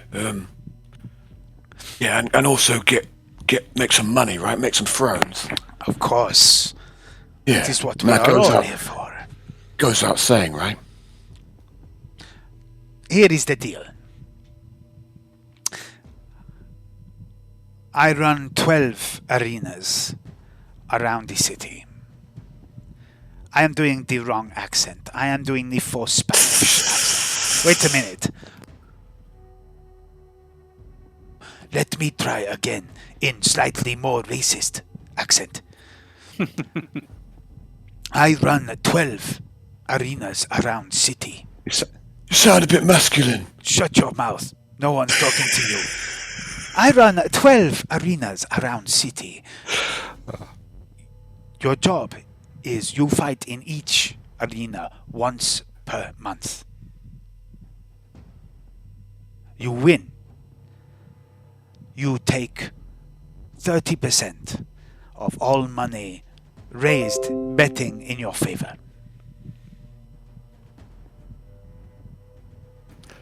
I'm going to look at Hannibal. I'm going to mop up my brow again. I seem to be looking at him, wanting him to make a decision. In terms of arena deals, Cannibal, it's not a bad deal. It's marginally better than the deal you had with Wiley McCann. Yeah, the thing is, Canni has no idea how we're playing it tonight, and he's just looking at Hannibal. Yep. I know I said earlier that that I'm going to make decisions, but no, you're not getting out of it, Caleb. You're going to have to. No, but I just wanted to give you the information that Canni would have. So I'm going to say to him, It's a good deal. A good deal. We should take it. it is a good deal. It's just not Take what the you're here deal. for. I know that. But that doesn't mean you have to. You don't have to take it. You don't have to not take it. It's all about consequences. I'm going to mutter under my breath. I'm going to say, It's your show, Yellowtron. And what exactly will we define? She smiles as you say this. She says, it varies from arena to arena, from night to night. Sometimes other willing combatants from other gangs. I've done the wrong accent again. Other gangs, other organization, other people like myself who make the best of bad situation. Sometimes things a little more exotic.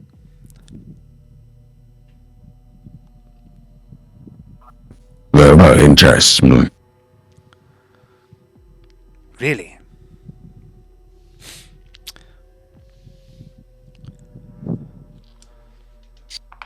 Yeah. I reckon so, say. If it is the exotic you like, we can provide in many flavors, not just in the arena. I don't want to fuck him. I want to fuck him.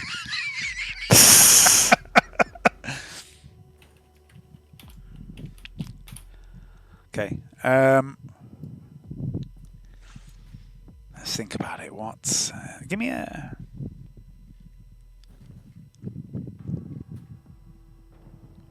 a fellowship test or something else that you think might be applicable.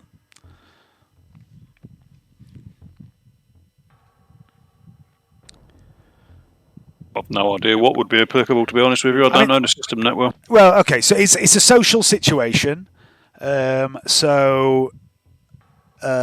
Most social interactions use fellowship in this game, but there are certain instances, such as when you're trying to appear dominating or intimidating, where you could use something like strength instead. So, you know, it depends how you're...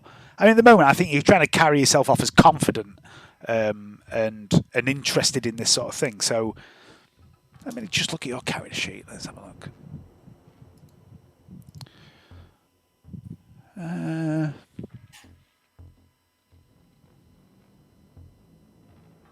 fact, you know, because of the way you've conducted yourself and you've asked some questions, do it as an inquiry test if you'd like, because you've got inquiry. So you're sort of asking about what you'd be fighting, aren't you? So.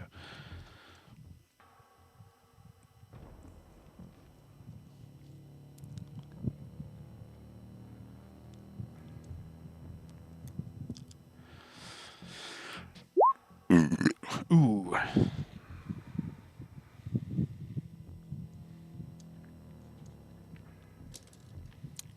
Right, what was it you asked now? I've already forgotten. Fucking hell. You were asking about what would we be fighting? What you'd be fighting, wouldn't you? She says, there are creatures that live beneath the city that are not always... Wrong accent. That are not always... hospitable to humans. There are creatures in the wastes that make living from devouring glass and sand. They make interesting combatant. And there are stranger things too, out beyond the stars. There are many things here you can fight if you are willing to take the risk. There is great reward awaiting you. Well, you see, I'm not from this shithole planet. I come from beyond the stars. And I've seen some nasty shit out there. I've fought some nasty shit out there. And I've lost people to nasty shit out there. Just about time I took the fight back to the nasty shit. And you think? I didn't get that last bit. Your fucking voice mod fucking distorted that very last bit. Don't you think? I got the last bit, but I didn't get the first bit personally. Like I say, it's sorry. Yeah, it's weird that so. It modulates really oddly sometimes, doesn't it? I'm afraid so. You were basically talking about nasty shit. I can't exactly remember what I said.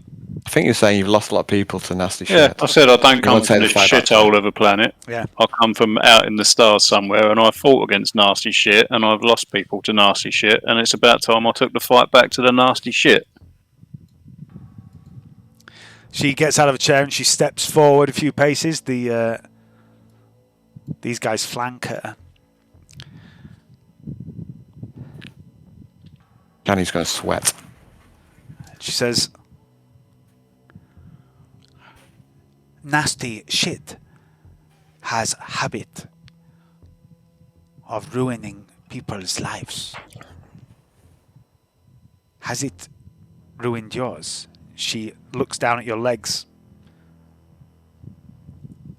I am actually wearing leggings, combat legging type things, so unless you can see through it, it's just legs. Yeah. But I will. I'll knock on my thigh sort of thing with my knuckles, so she gets a bit of a metallic noise. You get the impression she knew somehow. And she just Yeah, you could say it's affected me. she rolls one sleeve up, and you see she has a very high quality augmetic arm. And she slides the sleeve back down. I still got all my limbs. Everyone. You're not doing it right. And she says, there is a lot of nasty shit out there among the stars. And there is a lot of nasty shit down here on this world, too. But the question, really, is not, do you know what you face? But why do you face it? And why have you come to me now? And she looks at each of you in turn as she says this. And says, she looks at Canni, actually, for quite a while and says, 3 years I have tried to buy you. Yeah, I wasn't for sale. You couldn't. I'm not just a piece of meat.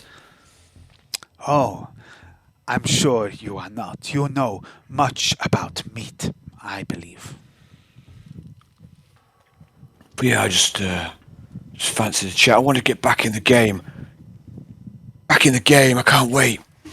I missed it. I missed the game. It's just like old times. And he's going to mop his brow once more. She walks behind you all. The other two guys flank you. But she addresses you, Hannibal. And she says to you, so is this the truth you are here for? Vengeance? Maybe some coin. Why not both? I didn't get that either. That just came out like a belch. I heard it. Did you? It's weird how we. It's weird. Yeah. Yeah, it's weird how. It's weird how we both hear. It seems to differently, alternate. right? It's like it chucks all the quality one way or the other. What did you say, Dave? Why not both? Okay.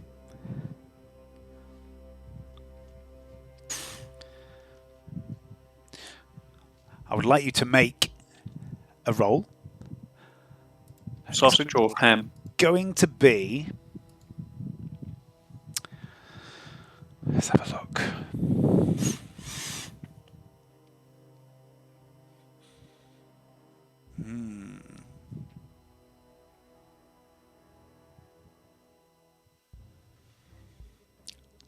Let's just do it at a standard fellowship roll because you don't really have any skills that would help here. But you will get a +10 because you've just fucking beaten her. Actually, +20 because you've just fucking won her arena. And Canny's with you. Use a fate point again. Okay.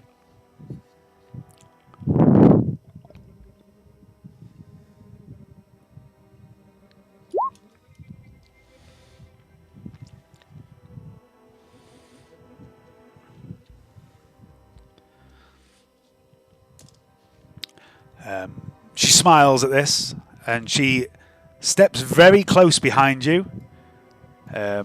She almost comes up to your armpit. She's only little. And she says, indeed. Why not both? And she continues her circuit. Sits back down. She doesn't face you because the game won't let me target her properly. And she says, you return next week. 7 days from now. And she gestures over to this guy here with the glaive. And she says,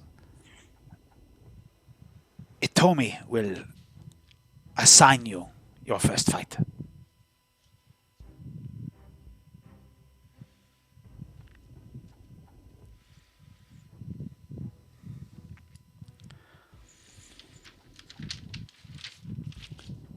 Very well. We'll be back next week.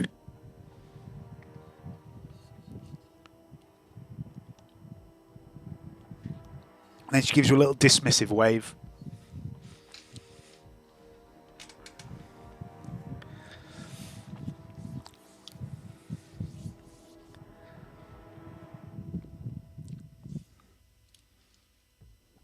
And he's going to move away slightly. He's going to be looking insistently at Hannibal. What did she say about this chap over here? He will assign you your first fight next week. Right. We're not waiting for anything from him now then. Does it seem like it? Just turn around and walk out and Okay. I'd like to grab Hannibal by the arm as he walks past. Lean in close and say, I mean, she's right here. Don't we want to put the fucking squeeze on? It's your show. Nah, not yet. I need information first. okay. He's talking as quietly as he can, by the way. It's not very quiet, but he's going to talk as quietly as he can. Yeah, okay. I'm just going to do a bit of a roll to see if anyone notices, but yeah. You don't think anyone notices? I'll follow Hannibal's lead and we're going to head off, I think. Okay.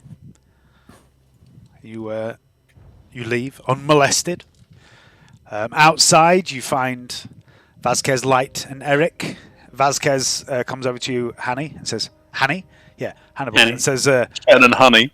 yeah, it says, how did it go? You learn anything?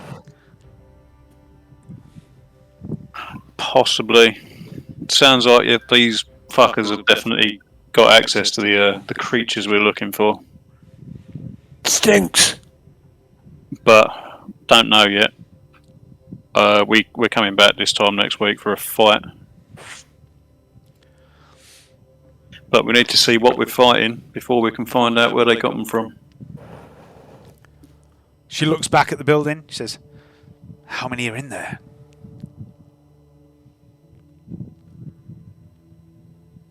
At least... I'm assuming all the people we saw inside are different from the 11 that we saw outside. Yep. At least 20. Some are very heavily armed. They look very capable.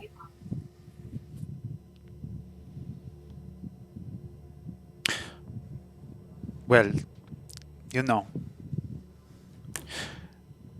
there's 2 ways you can play this.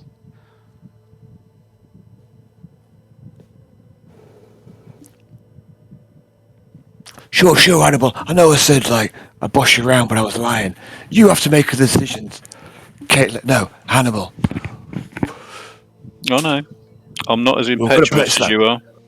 Yeah, alright, we'll play it slow, play it smooth. We're not worm our way in. You don't just go barging through someone's fucking front door and lay your dick on their coffee table. I think you might be right. There's Work too your way many up of them. to the coffee table. It's I like think you're right. it's like he's got these tactics and stuff, Canny, that we've never had in this game before. What's going on? No, it's smart. There was too many of them for 3 of us. Too many. It was suicide. You're right. I'm not joking. There was too many of them. We have to play it smart. You're the thinker.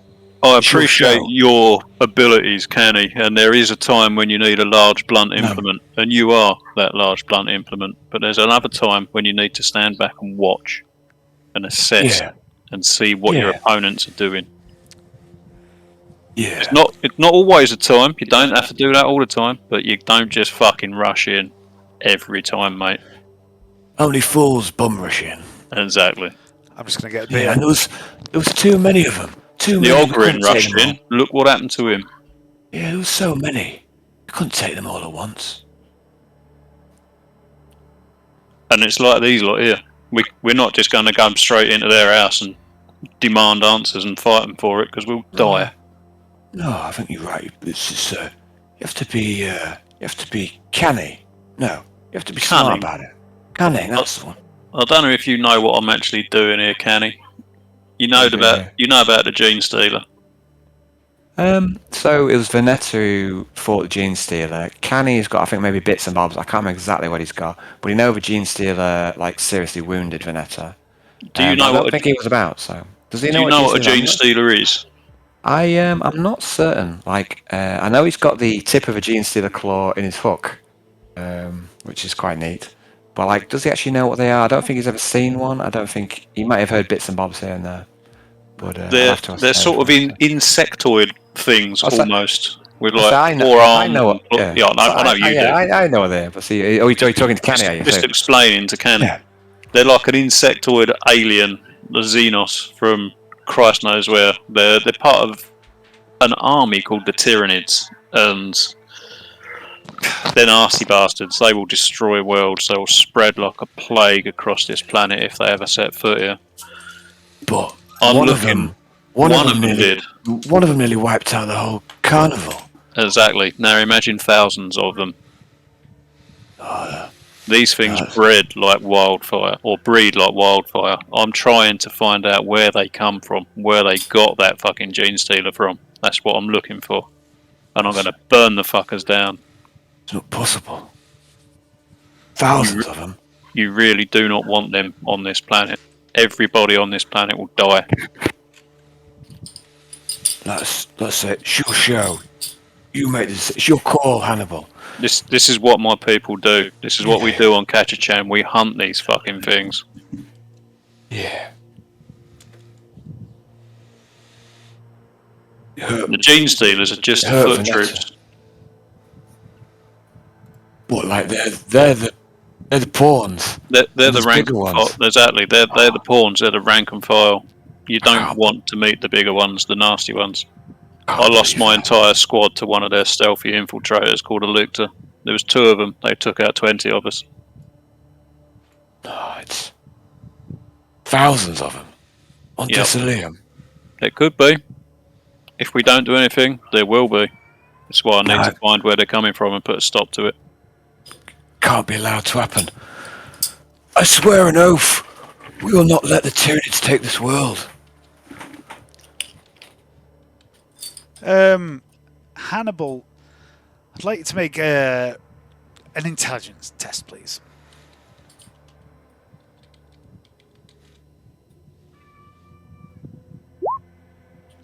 I'll use a fucking another fate point. I've got them to spare at the moment. Gratuitous. How many fate points do you have? 4 total. 4, yeah. Luxury. Same as me. Rolled very well, and then you gained 1 for killing the Herald. Okay, so when Canny says he swears an oath, you've been on Desolium for some time, and you've mingled, and you've heard people say this I swear an oath, and you've heard of the Desolium Keepers of the Oath in Volute, and you've heard of oath cogs, this form of ID that if you scan it, it tells you who any citizen is bequeathed to, what factory they work to, what lord they serve in the grand scheme of things. And you're starting to put 2 and 2 together, that oaths for the people of Desolium are a big thing. If someone declares an oath, it's a major fucking thing. It's not like saying, "Oh yeah, I promise I won't shit in your pocket when you're asleep." It's like, I've said this thing and I fucking mean it, and I will do everything in my power to ensure that happens. Righto. I'll hold a fist out in front of Canny, ready to bump fist with him. Yeah, sure. We'll go there. But Canny's fist bump is a little bit weaker than you might expect.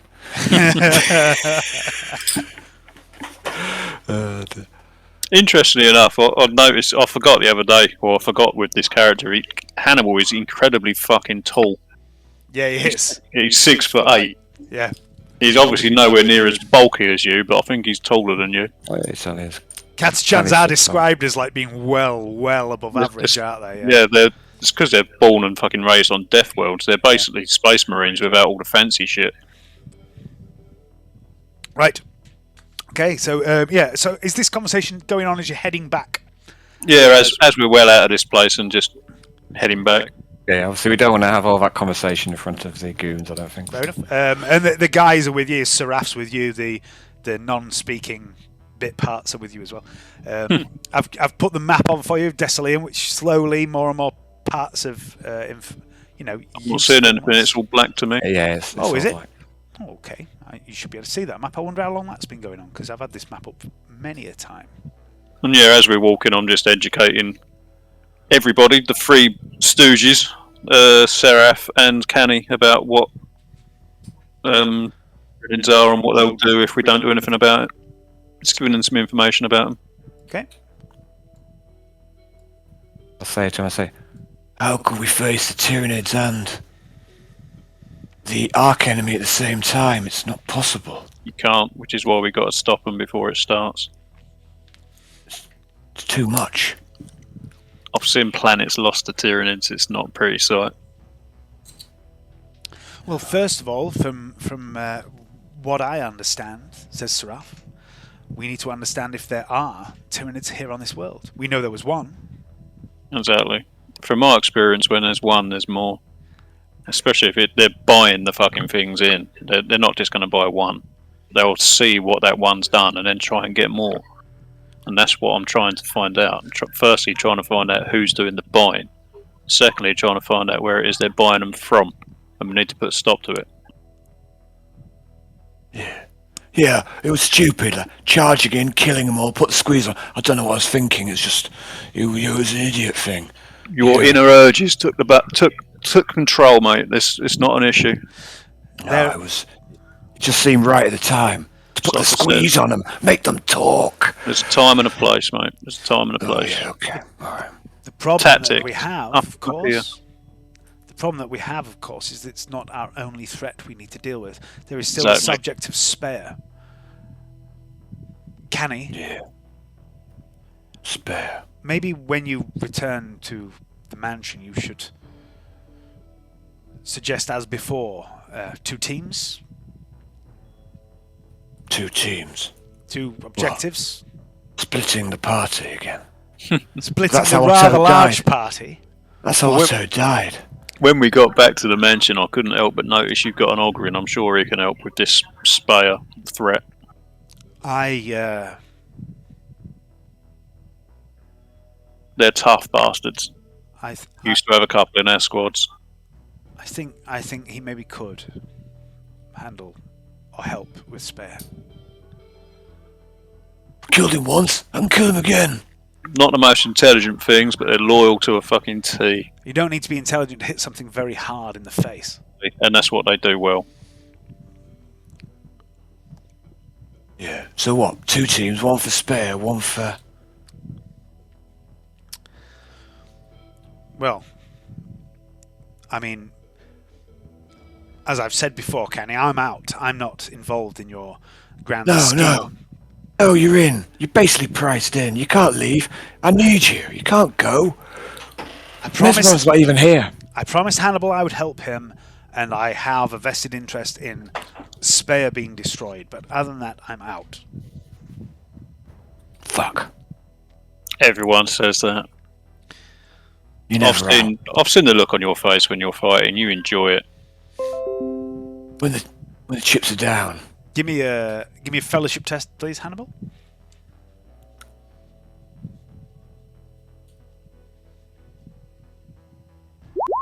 I'm going to use my last fate point just for the hell of it, as it's close to packing in time. Yes, this is where I revealed that we're playing till 2 in the morning, and none of you have any fate points. Ooh.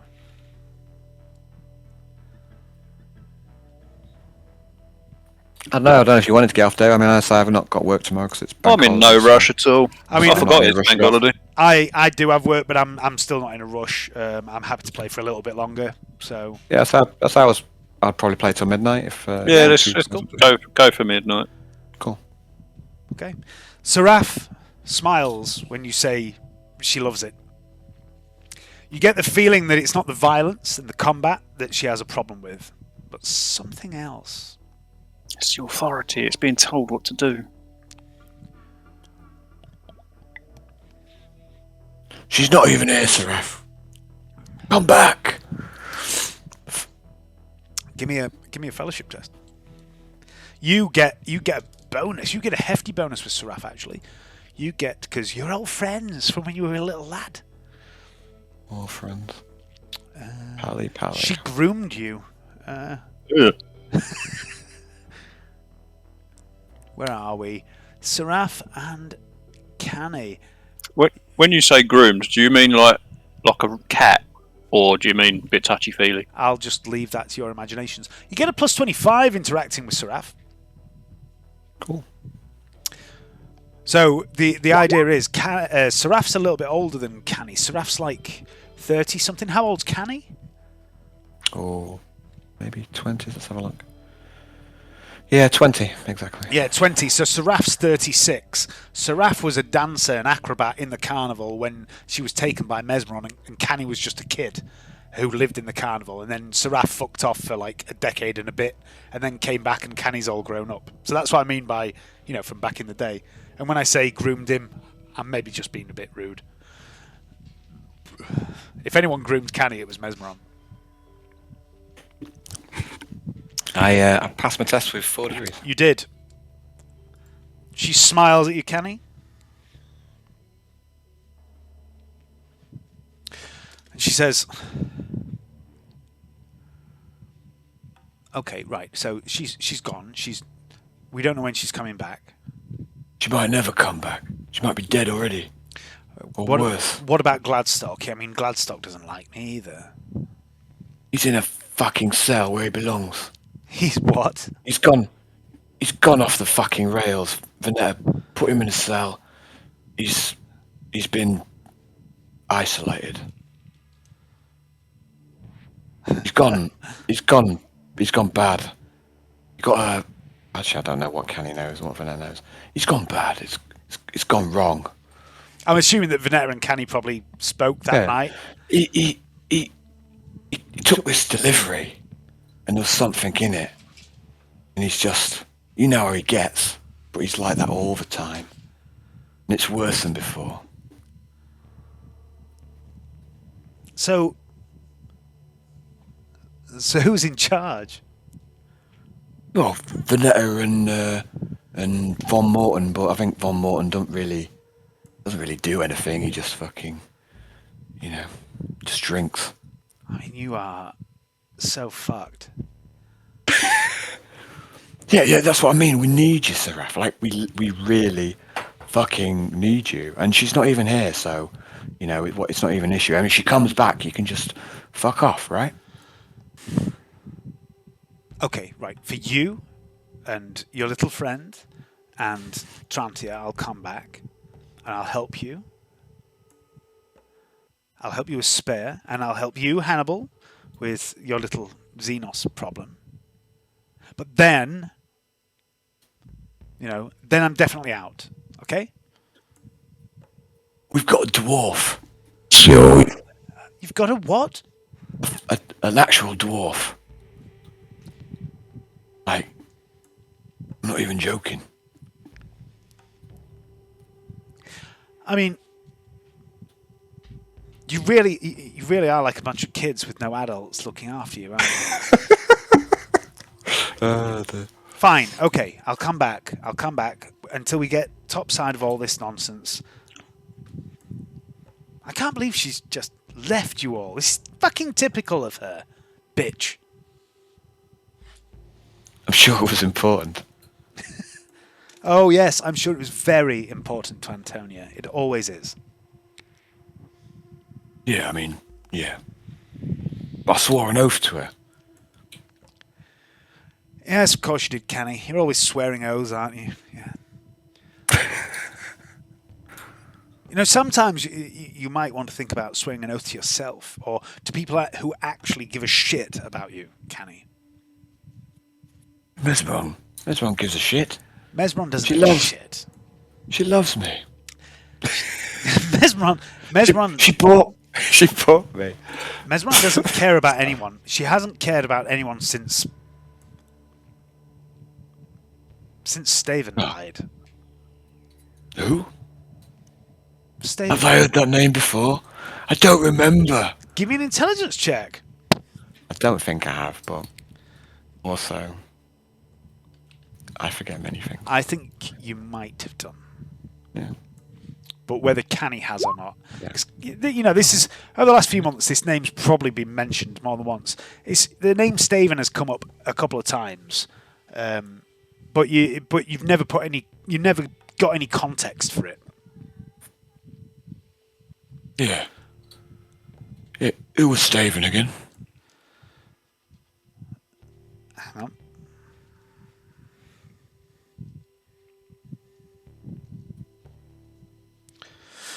Staven Arcturos. Inquisitor Staven Arcturos? I don't remember. Oh, come on, you must have heard the rumours. Well, I mean, I'm not privy to this Inquisitor gossip. They don't fucking tell that stuff to the likes of me. Well, okay, I'll tell you it. Inquisitor Arcturos was a member of the Ordo Xenos. He was both Gladstock and Mesmeron's master. Back in the day, before everything went to shit, before Gladstock was taken away to Bastion Serpentis, before the whole Acreage Undying incident. I mean, come on, Canny, you must have heard some of this. Canny's going to look pained for a second. Okay, so Inquisitor Arcturos, very powerful Inquisitor. His interrogator was Simeon Gladstock. And they had a new recruit, a psyker of incredible power, who they were training up to replace Gladstock as an interrogator. Her name was Antonia Machenko, right? You've heard that name, surely? Yeah, of course I have. Okay. I'm with you now, I'm with you. Gladstock was training Antonia to become his replacement before Gladstock went on to bigger and better things and became an Inquisitor. And then the Acreage Undying incident happened. Gladstock became whatever he became, was sent away to Bastion Serpentis, and, well, Antonia's training was on hold for a little while. Next thing you know, she's a full interrogator. And then the rumours started. But who promoted her? Well, that's the thing. Arcturos promoted her to interrogator. Right. Yeah. But what's this got to do with any of this, though? It's... Do you not know why she brought you here, Canny?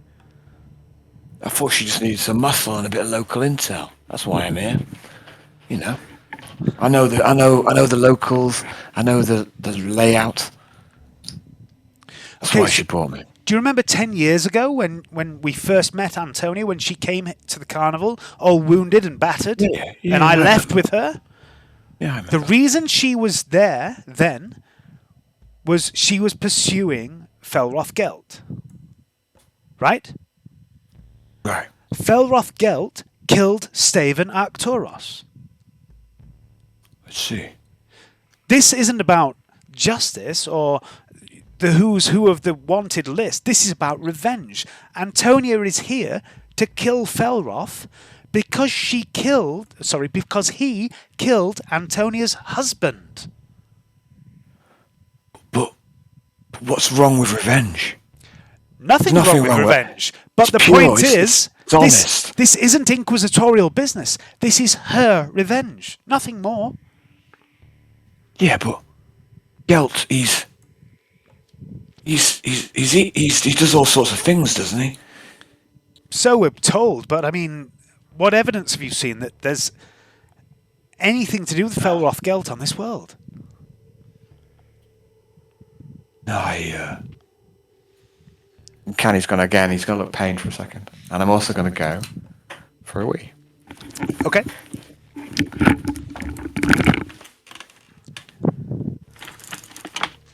Whoa, what the hell?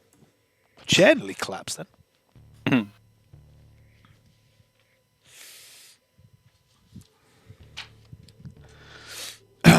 You hear all this conversation as well, by the way, Hannibal. Mm-hmm.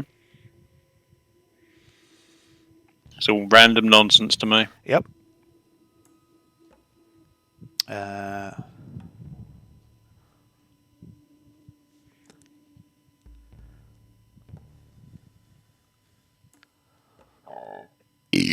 Excuse me.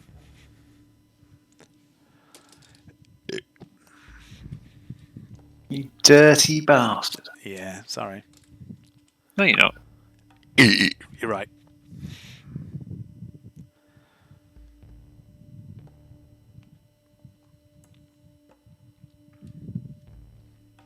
Oh, shit. There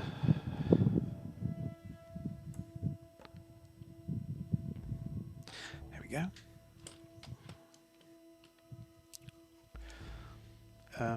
What else would be?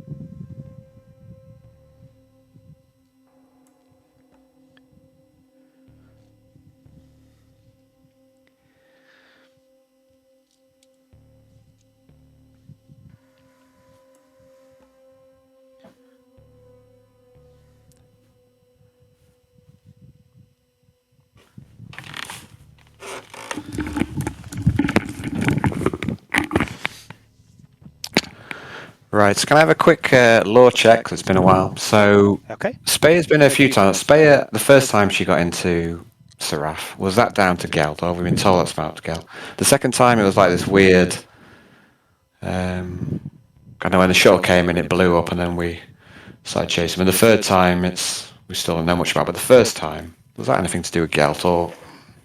Okay, so the first time Speyer came into play was pre-game. It was like at some point, you don't know the exact timeline.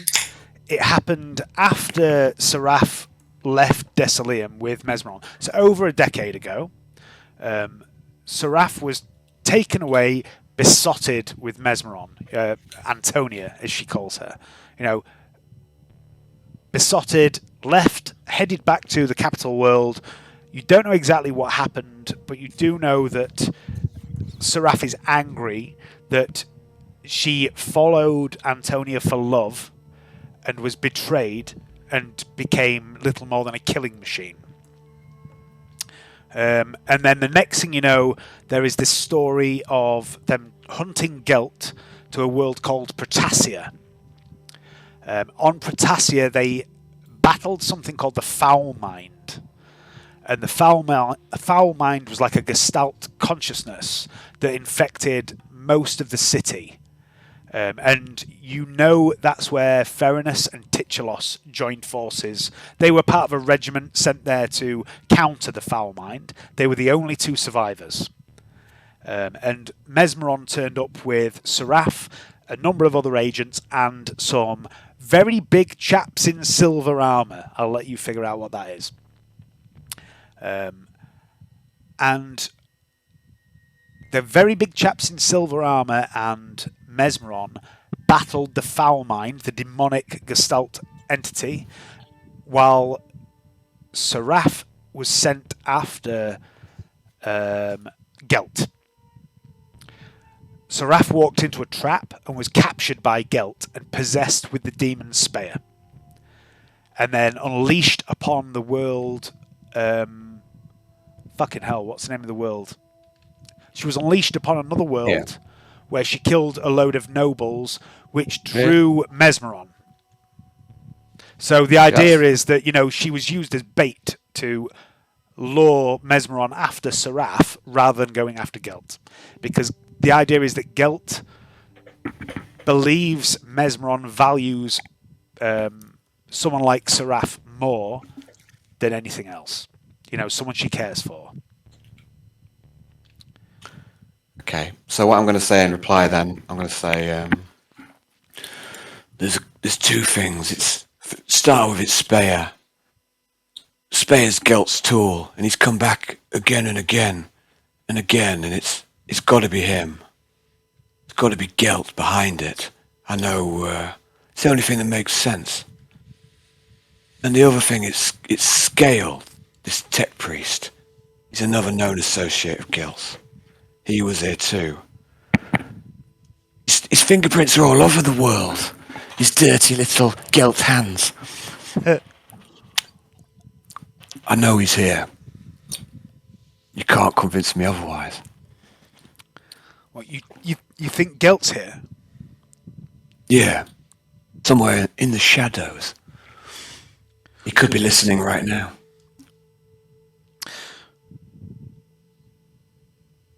So there's Gelt, Speyer, and Scale. And the Tyranids. And the Tyranids. And we are fucked up. But look, I need you. I really need you. Like, how else can we face without Mesmeron? We're fucked, right? I mean, I don't know. I mean,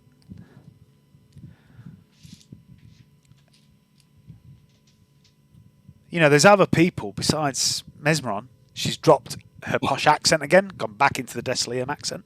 There's other people besides Mesmeron that are doing this sort of work, hunting these sort of things. You're other people. Why do you need her? Why can't you do these things? Why can't you and Veneta and the others and Ferinus and Titulos and Gaius and Siegfried? Why do you need her to do these things? I mean, no. I mean, we don't. We're trying. We're trying our best. So stop. But we need all... Stop fucking mincing about and saying, "Well, she's not here." Well, just fucking do these things. If you want to fucking save this planet, Canni, fucking save this planet. Yeah, all right. Some fucker killed our only fucking lead on Scale. It wasn't my fault. Which sort of cunt does that? Why would you kill someone in the prison cell? Fucking idiot. Fucking absolute crooks. I honestly thought that was Hayden in the channel then. I thought it was. I genuinely was. I thought like, oh no, he's watching right now. He's at the gathering and he's like surveilling us. I honestly had a little moment. I was like, ooh, ooh. I said, no, you're right. No, you're right. We've got to take responsibility. But, you know, it's just that she's got the fucking Terminator armor. You know, she's big and strong. You know, there is another benefit of her as well. Of her, sorry? Who? There is another benefit of having working for her. What's that? Money. I don't think as much. Money. Yeah. Makes an army don't march on it or marches on its stomach, and if you've got nothing to fill that fucking stomach, you've got no money to pay to buy the food, to buy the ammo, to buy the armor. That army's fucked. Yeah. I don't know. Are there other Inquisitors who might be interested in our plight?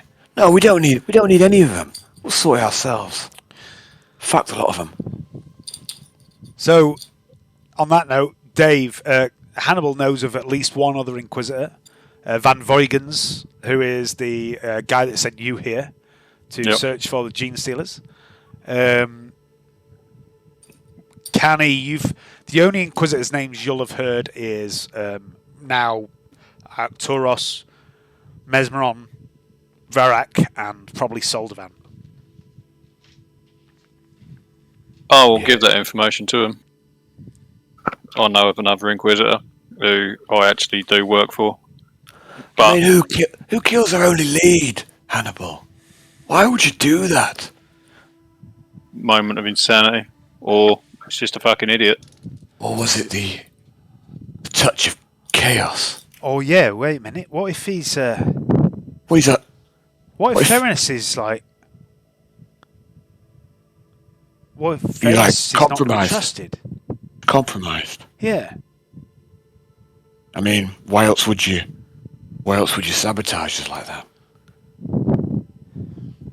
Don't start second guessing you guys. You don't strike me as the most intelligent fella, to be quite honest with you. He was probably just having a dumb moment. That's the thing, though. Ferinus and Weak-minded. the regiment they come from, the Bronte Long Knives, they're well known for being above average intelligence. They're educated. They ain't just like, random hive plebs like me and Canny. They come from a world where everyone knows how to read and write and do their numbers. We should lock him up as a precaution. I think we should stab him in the eye, personally. Yeah. His brother won't take that, so it has to be the both of them. Okay, we stab them both. Yeah, it's agreed. Right, where were we? I don't know, we're walking halfway back to the fucking... I don't even know where we're walking to. We're going to save this planet. We're going to save it, We're going to save it. We don't need Mesron. We don't need anyone.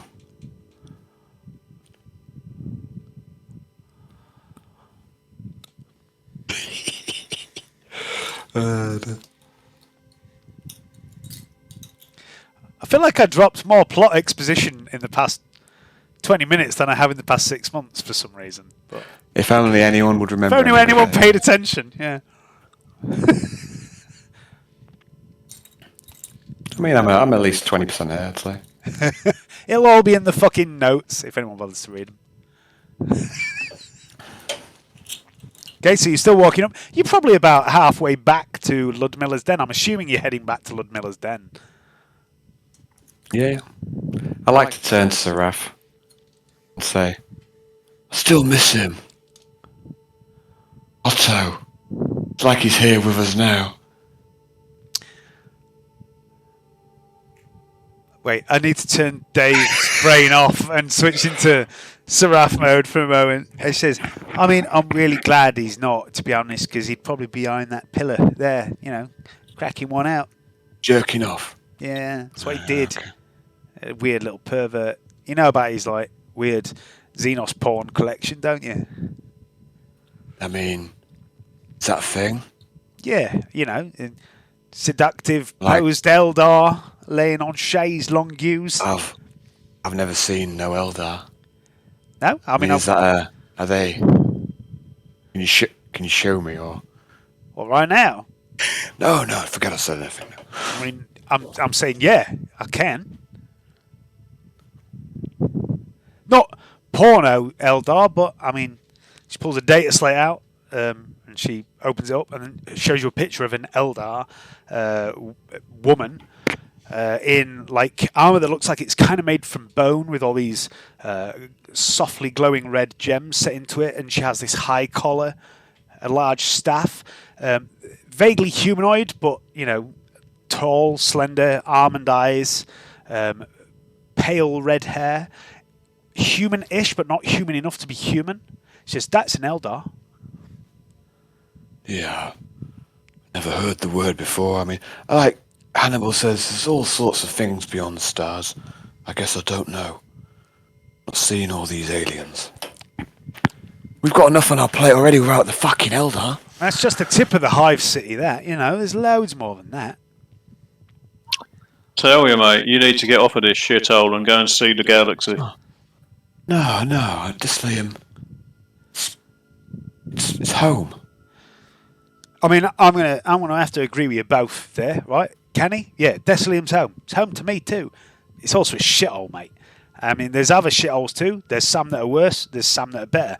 But there's some worlds out there, Canny, that you wouldn't believe.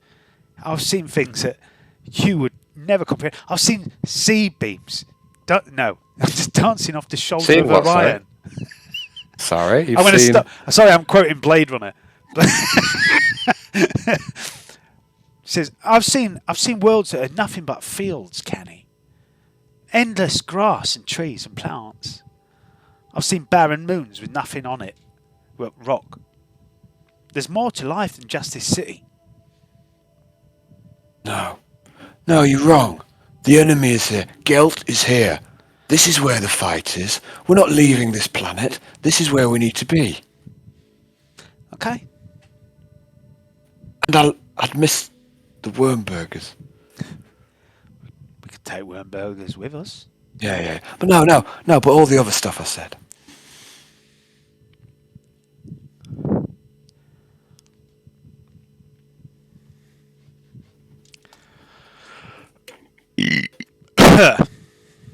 getting closer back to Ludmilla's den.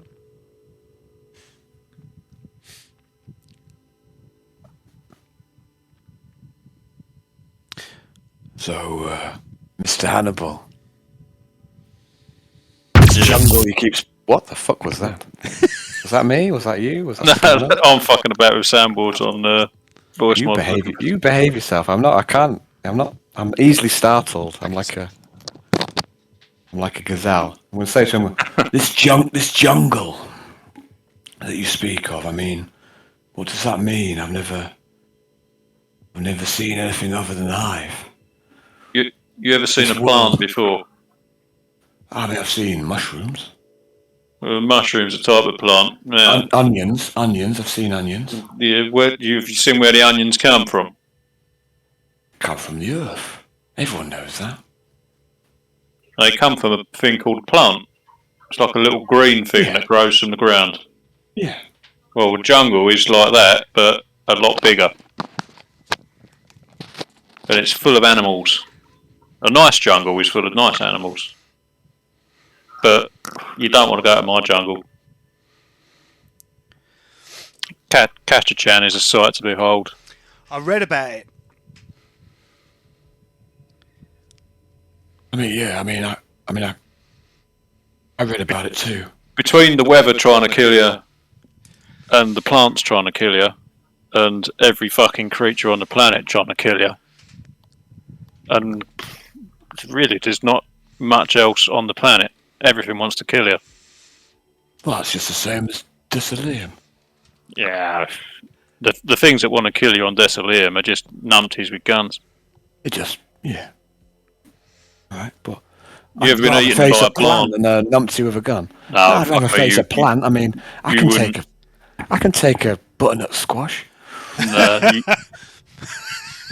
One of these days, I'll get you off world and we'll go to fucking Kachachan, mate, and I'll show you the plants out there. That's the quote of the night. I can take a butternut squash. Well, actually, now you say it, sounds a bit rude. But... Seraph pipes up and says, "Yeah, I read about Kachachan. You know, You've read about butternut squash? No. I've read about Kachachan. I know what sort of world it is. You know what he's talking about, all the jungles and the deathly dangerous stuff. There's a world in this sector a bit like it. Yeah, it's the reason they're called death worlds, because everything wants to fucking kill you.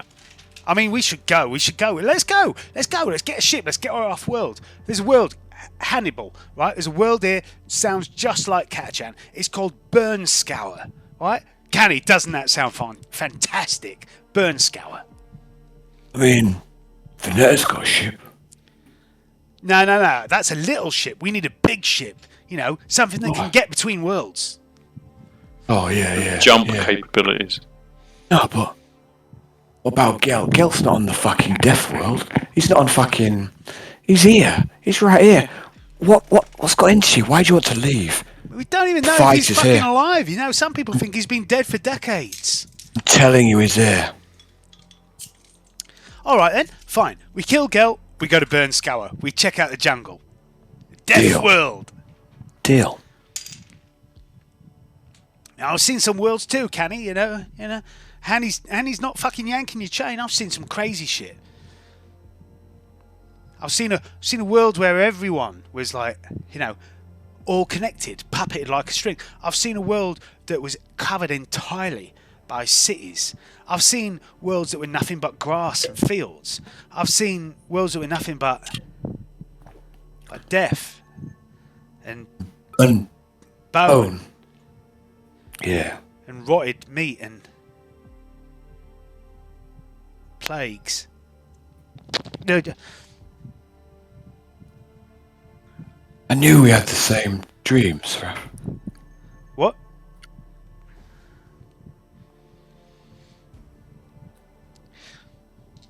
You know, I've been in a lot of worlds, Canni. She seems to plough on, regardless, ignoring what you just said. I've been all over, Canni. The worlds I've seen. You know, Pry, Protassia, Lugnum, 47 Capella, Granifor. Yeah, I mean, I don't know any of them words.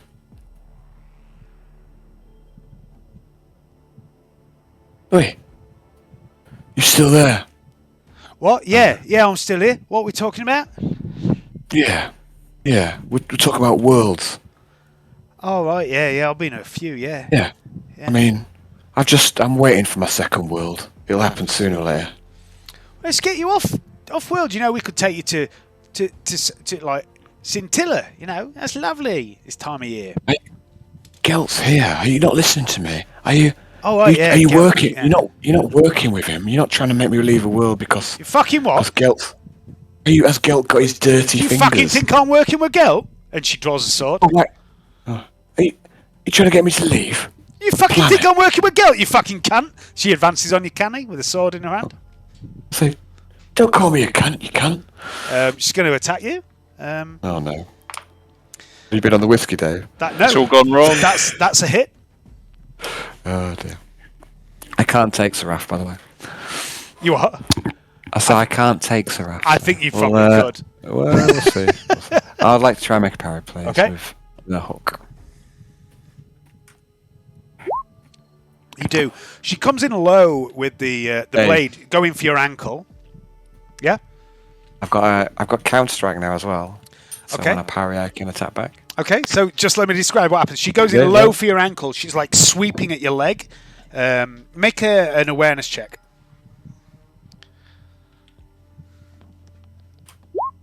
Okay, you notice she's coming in with the flat of the blade. She's not coming in with the edge of the blade as she goes for your ankle. And you catch it in the hook, turn it away. You can counter-attack if you want. No, I'm just gonna shout at him and say, What's got into you? What is it? Stop this madness! Give me another fellowship test for Seraph. You get the plus 25 that you got before. pass.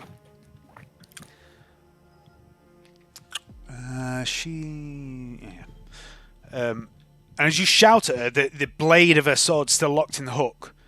She seems to freeze for a moment and then slowly looks up at you. You see this moment of confusion in her eyes. And she goes a little limp, relaxes the grip on the sword and says, "Where are we?" It was just a joke. I didn't mean it. We're going back now. We're safe. We're safe from what? I mean, I've got a list as long as my arm.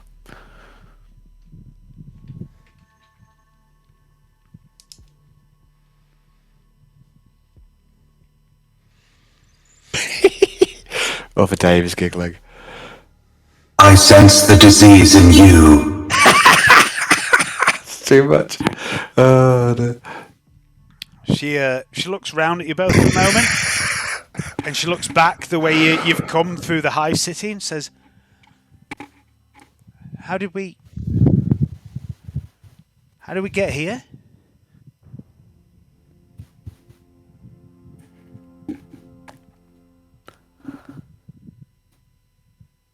Yeah, I mean, this is the way we came. That's how we got here. We just, we were there, in the arena, and now we're here, and we just took the most direct route we could.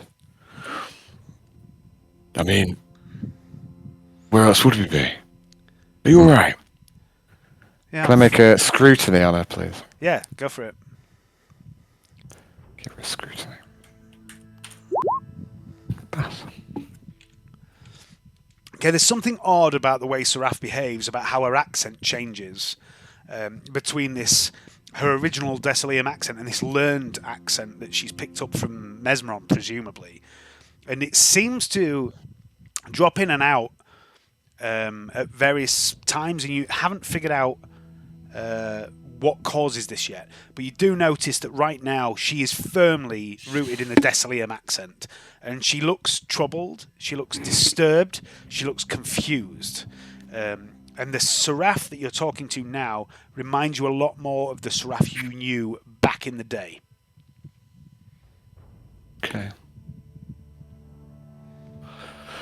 Yeah, it's all right, Seraph. Just follow me. I'll look after us, just like old times, remember? We're going home. Okay, cool. Yeah. Yeah, it's how? gonna be alright. She goes on walking. I'd like you both to make a perception check, a sight-based perception check, please.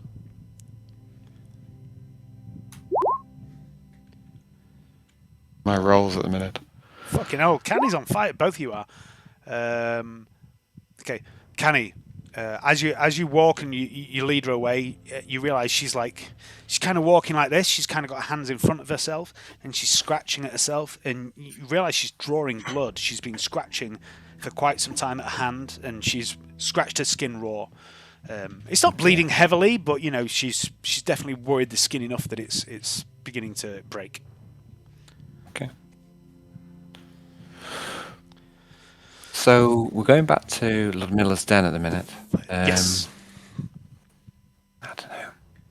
Oh, there's no one else around us? Is it just we got priority? It's fairly now? quiet here. You might, if you looked into the corners of the shadows, the darkness, you might see the odd person scuttling about, the odd mutant, the odd low hive dweller, but you don't think there's anyone particular around here. Make a perception check. Sorry, awareness check. Dave, you can make that too. Yeah, you don't think you're being followed. You don't think there's any particular surveillance equipment. You don't think there's anything untoward. Hannibal, you're fairly certain that most of the people that are looking at you when you glance in their direction are people that are just vaguely curious about who these people are tramping through their territory at this time of night. But no one makes a move against you. No one seems to be, a threat. Who comes into Hannibal? I'm going to say. I think we should go back to the mansion. I think we need to get her back. We don't need to speak to Mr. Sanchez anyway, do we? No. He don't. There's nothing more to be said to him. And I fucking hate that fucking pound music. Let's go back to the mansion.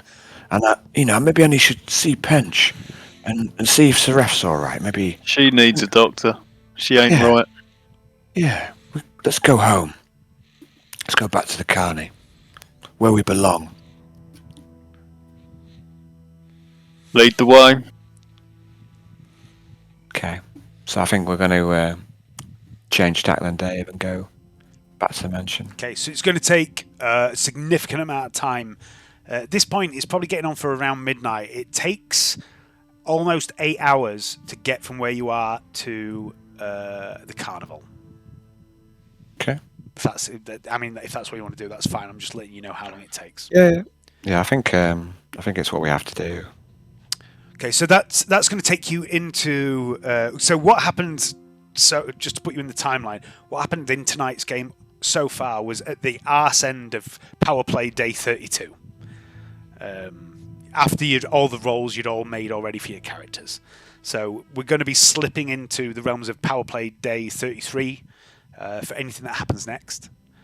But, that's not necessarily a bad thing. I just want you to know where you are in relation to the timeline. That's very important to me, Alan. Don't ever tell me to fuck the timeline. I'll be back in a moment.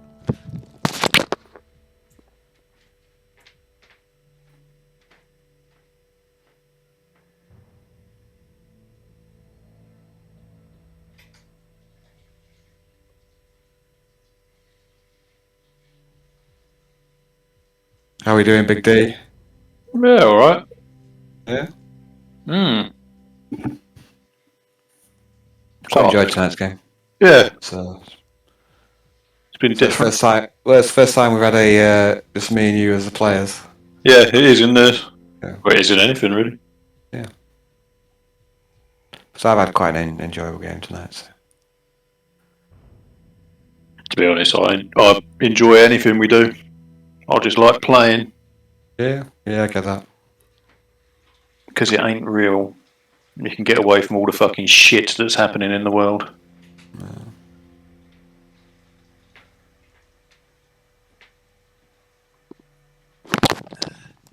Are you complaining while I was gone? Yeah. That's me. I'm the complainer. Go fuck yourself. Find your own niche. Okay, so we're heading back. So it's going to take several hours. I'm going to do some little rolls Random here. bullshit. Yeah.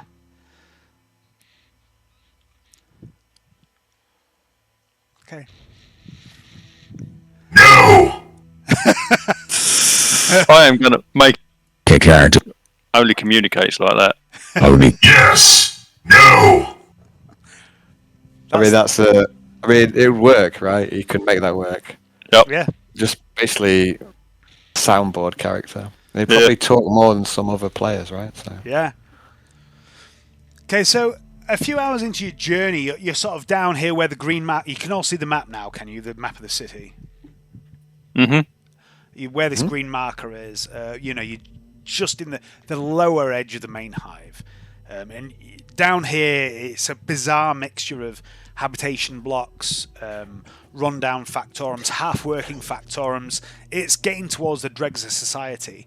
And as you're passing through a particular dimly lit rundown area where there's a few ruined temples and things like that, you hear this voice singing in the darkness, and it sings like this. It's like, God is in his holy temple, bless the blessed God, Emperor of holy terror. And Canni, the voice is vaguely familiar to you. You feel like you've heard this voice before. part of me wants just to ignore it, but I'm gonna take the bait, even though I shouldn't. I say, know their voices. Isn't it like an old friend, a mentor, perhaps? I wouldn't go that far. No, he's not listening to you. So yeah, there's this ruined old temple. You think it's in there. You want to come with me? I mean, we can wait here. I've just got a hunch. I'll come with you if you want. If you need a backup. I mean, I don't think I'll any trouble. It's just, it's an old friend. Let's go and see him. Come on. A comforting voice. I think our Seraph as well will say. Okay, Coming. Coming. that's just the way I'm stood. But yeah, Get your mind out the gutter. Seraph always does as you Phil- say. That's Filthy. I must admit, Dave, when you was doing your fucking Yakuza bit earlier, I did have reasons to think of Austin Powers. I spent so long trying to get that fucking accent right, didn't I, Al? No, it And I was weren't the like, accent. It was just one of the things you said Oh, what did I say? about Baby. coming before her. Austin Powers would have said, "Sorry, love, didn't know it was your turn." I had to bite my tongue.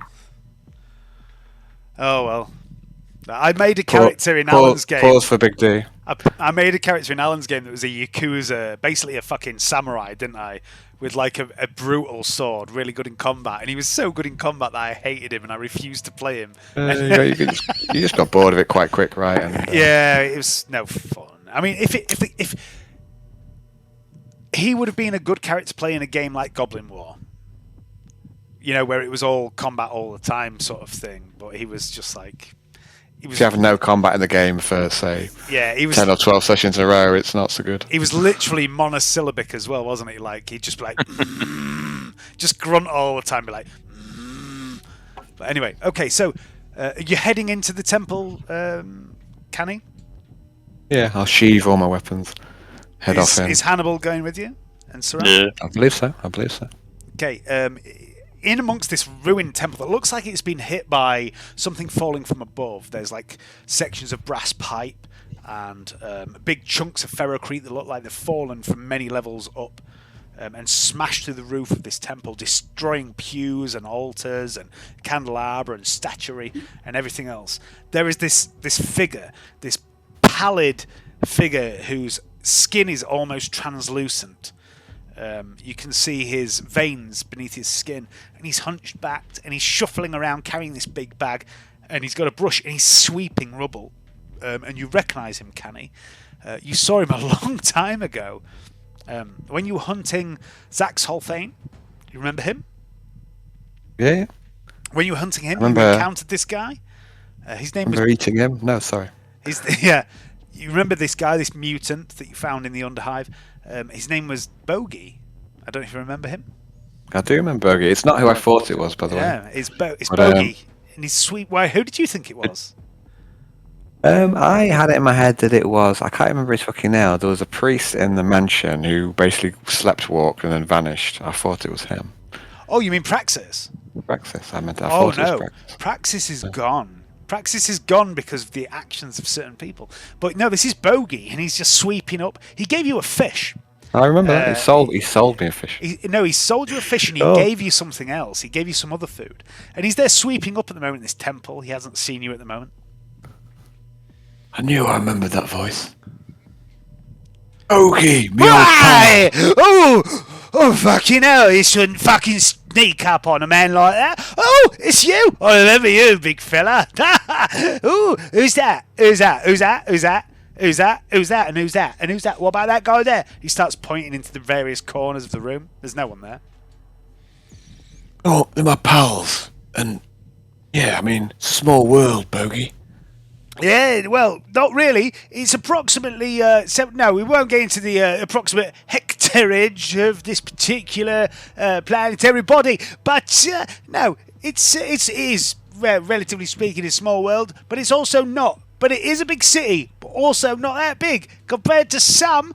What can I do you for? Come down, come down. Welcome to my temple, my place of prayer. Still sweeping the floor.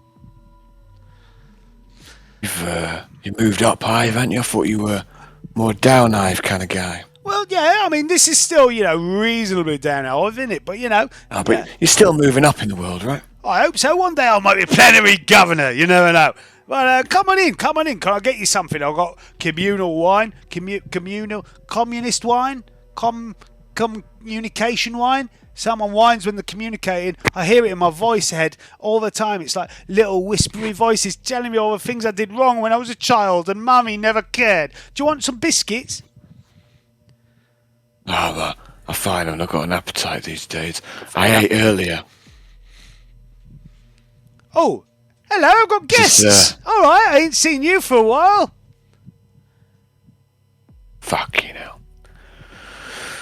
I'm gonna come into Hannibal. I don't know what the fuck's going on here, mate, but I think he's fucking lost it. I mean, he was a nice guy, sold me a fish. I thought we had a bond, but I don't know what this fucking temple shit is. What do you reckon? Oh, I ain't got a fucking clue. You don't have a fucking clue. I'm gonna say to Bogey, I'm gonna say, So, what? Is it the God Emperor you're worshipping here, or? Of course he's the one of fucking them other God gobs? Emperor. Look, ain't he blessed and on high, on blessed holy high, on high terror, on high, look, he's there. He's gesturing up at what is left of a statue of someone. Do any of you have any... None of you have any fucking law skills, do you? Nope. not really. You're not the right characters for this encounter. There's a statue. Its face is missing, its hands are missing. It looks like it's very old. It looks like it's been here a very long time.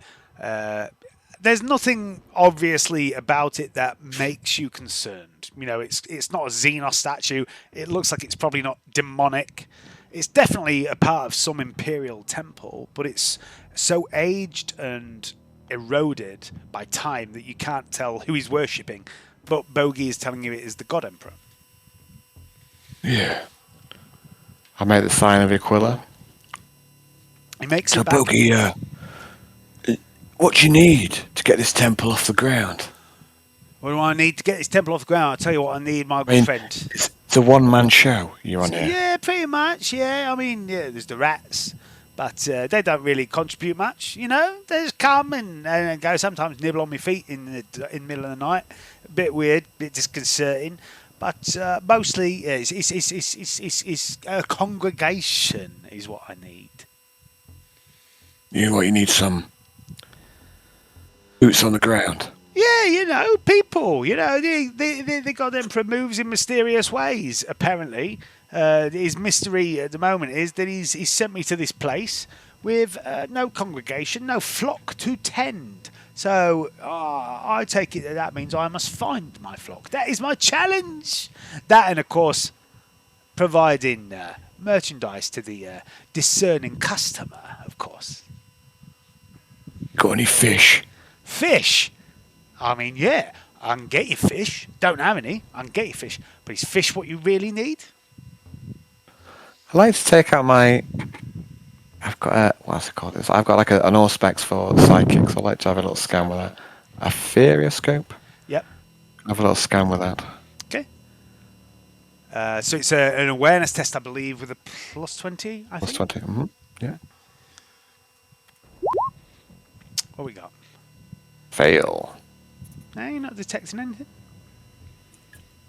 Yeah, Bogey, you got merchandise? I mean, I'm a discerning customer. What you got for sale? Anything good? I've got this. And he pulls out what looks like a coil of... it looks like fine rope, maybe 10 mil in width. And it's a coil of it. He says, I've got this. I mean, what the fuck's... Come on, Bogey, you're a salesman. Give me the sale. Give me the pitch. What? I mean, some rope? I don't need rope. I mean... well, I found it about 100 yards away, just on the floor in a puddle. I dried it out. Both of you make a... I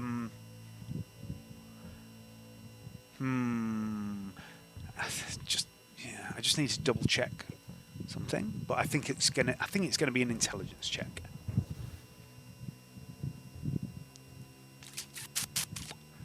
Yeah.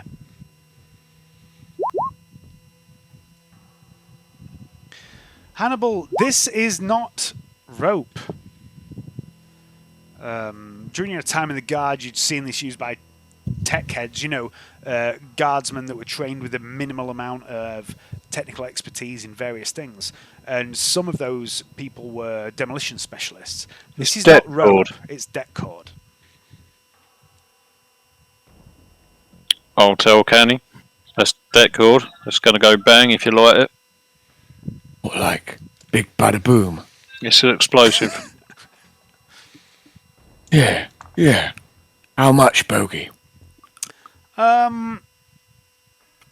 Considering that I don't really know what it is, I'm going to say 6 thrones. Ah, you slitting my throat, Bogey. I'll do you for free. Give me a barter roll, please. Sure. Fail. Fuck off! I've got kids to feed. Yeah, how many kids? 312 at the last count. Matter of fact, breed like a rat. I have a hard time believing that, Bogey. But yeah, I'll pay you 6 thrones. Yeah. Okay, you can add 13 meters of deck cord to your inventory. Very good for blowing indoors or taking walls down and things like that. Yeah, I knew a discerning gentleman would be around one day to buy some of my valuable wares. Are you weird out, or you got more in the stash? Okay. I mean, I might have something for someone, And he looks around, gives a conspiratorial wink, and then pulls a gas mask out. I mean, is this a sexual thing, Bogey, or? I mean, that's really up to you, or the discerning buyer, ain't it? You put it on, and he puts it on and goes, and then you could make yourself sound like you're really weird. Yeah, I'm all over that already. Yes, I've noticed a change in the timbre of your voice. There's a hose pipe coming out of the nose that's connected to a pair of tight-fitting latex pants. I don't know, I've got a respirator. I've got a funny mask already. I mean, do you want this, Mr. King? Nah, you're alright. I've got a respirator. I mean, but he's selling it enthusiastically. Well, okay, fine. If you don't want my fabulous mask... and then he's going to pull it off and go, I got some smokes. Yeah, I can always use smokes. How much is smokes? How much are they? Let me just check what they are in the rule book. Because they're always a little cheaper when you come to bogey.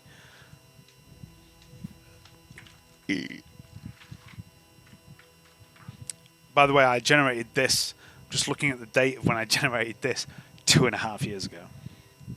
It's taken that long for it to come around again. I have to say, Dave, I really enjoyed the interaction with Bogey and the fish trade. It was like that was it's a core fantastic. it's a core memory there, you know.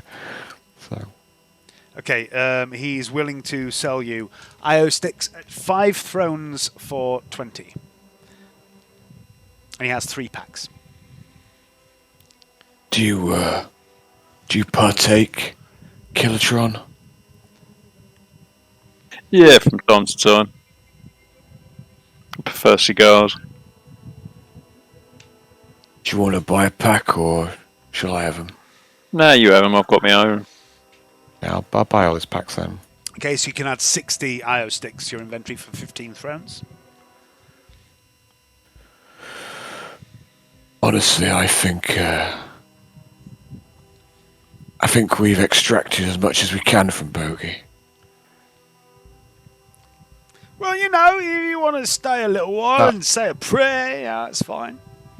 I'm good. I mean, maybe next time, Bogey. Yeah, well, my door is always open. You know what they say? Yeah. You know, any door's a hole. Stay here then. Is this where you live? You're not gonna move around. For now, yeah, you know, you never know. I mean, I get called all over the hive. I go where the winds take me, don't I? All right. Yeah. Yeah. All right. Well, I might see you again, Bogey, or maybe we'll never meet again. Maybe we'll meet many times. Maybe you'll be inescapable, Bogey. Maybe I'm filled with guilt. No, maybe. I get turds of wolf flesh. Yeah, you mind how you go. You know, take care. You know where Bogey's chapel is now. The prayers of the faithful will be answered by the meek, by those who make a way for themselves to exist and find sustenance in these dark times. Or something. I don't know. I'm kind of paraphrasing and making it up as I go. I'm new to it all, you know. I'm not really a preacher. You've got a bit mighty boosh. I know. You ever drunk Baileys from a shoe? Oh, I want to take you to a club where we'll we on each other. I'm going to say to Hannibal, Hannibal, we have to leave, and we have to leave right now, before it's too late. Like, no hesitation. I'll just turn around and walk out. it's time to flee this temple, Dave. Okay.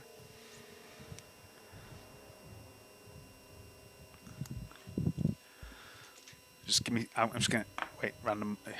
Okay. No more random bullshit for now. So you're continuing on your way back to the carnival. Yes. But I'd say it's about midnight now, so I'd like to, leave it there, guys. Absolutely. So just for your point of reference, I think it's. Let me just check the time. You're going to put Bogey on the map, is what you're going to do. Yeah, I am going to put Bogey on the map. You've got to put him on the map, man. But I just need to check something. So that is going to be day 33. Okay, so when we next pick up, Hannibal and Canni and Seraph have just got back to the mansion at the beginning of day 33.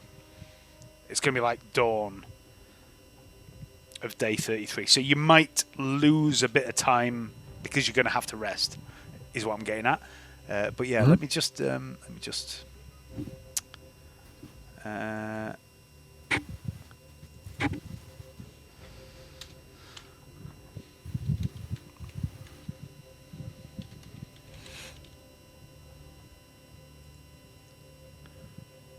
so Bogey's temple is Bogey's temple. High Priest Bogey. There you go. Bogey's temple is there. I'm going to say to Hannibal, I thought I'd seen the last of that guy. I never thought I'd see him again. And, it's good to see old friends. I've lost so many friends, but Bogey's still here. still with us. Not sure if that's a good thing or not.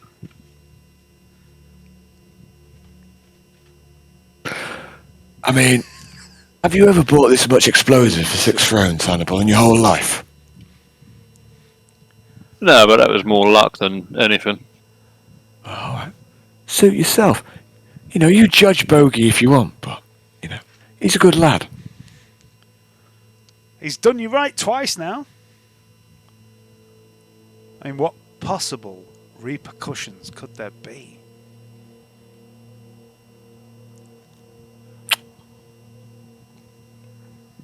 Who knows? I'll be honest, I don't know. I'm making up as I go. If you hadn't noticed. But yeah, we'll leave it there, guys. That was a interesting session. I enjoyed that.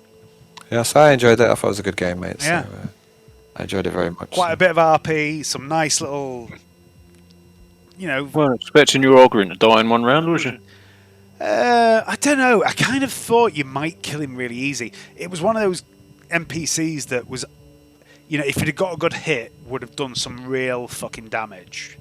But I didn't give him loads of armor, so you know, he wasn't there to kill you. He was there to fill out the scene. But I didn't. I'll be honest. Yeah, I didn't expect him to die that quick.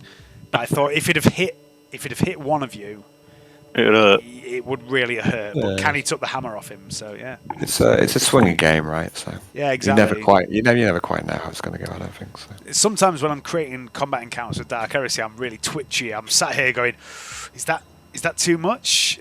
You know, because you put one character in, like those 3 guys with the Tau armor. By the way, they were wearing Tau armor. You know, they were wearing Tau armor and wielding 2-handed axes, which do 2d10 plus 4 damage. It's quite a lot of damage at Pen 3. They could have caused you problems as well, but it never became a problem. But yeah, but they were wearing Tau armor, guys. Tau armor. Ooh.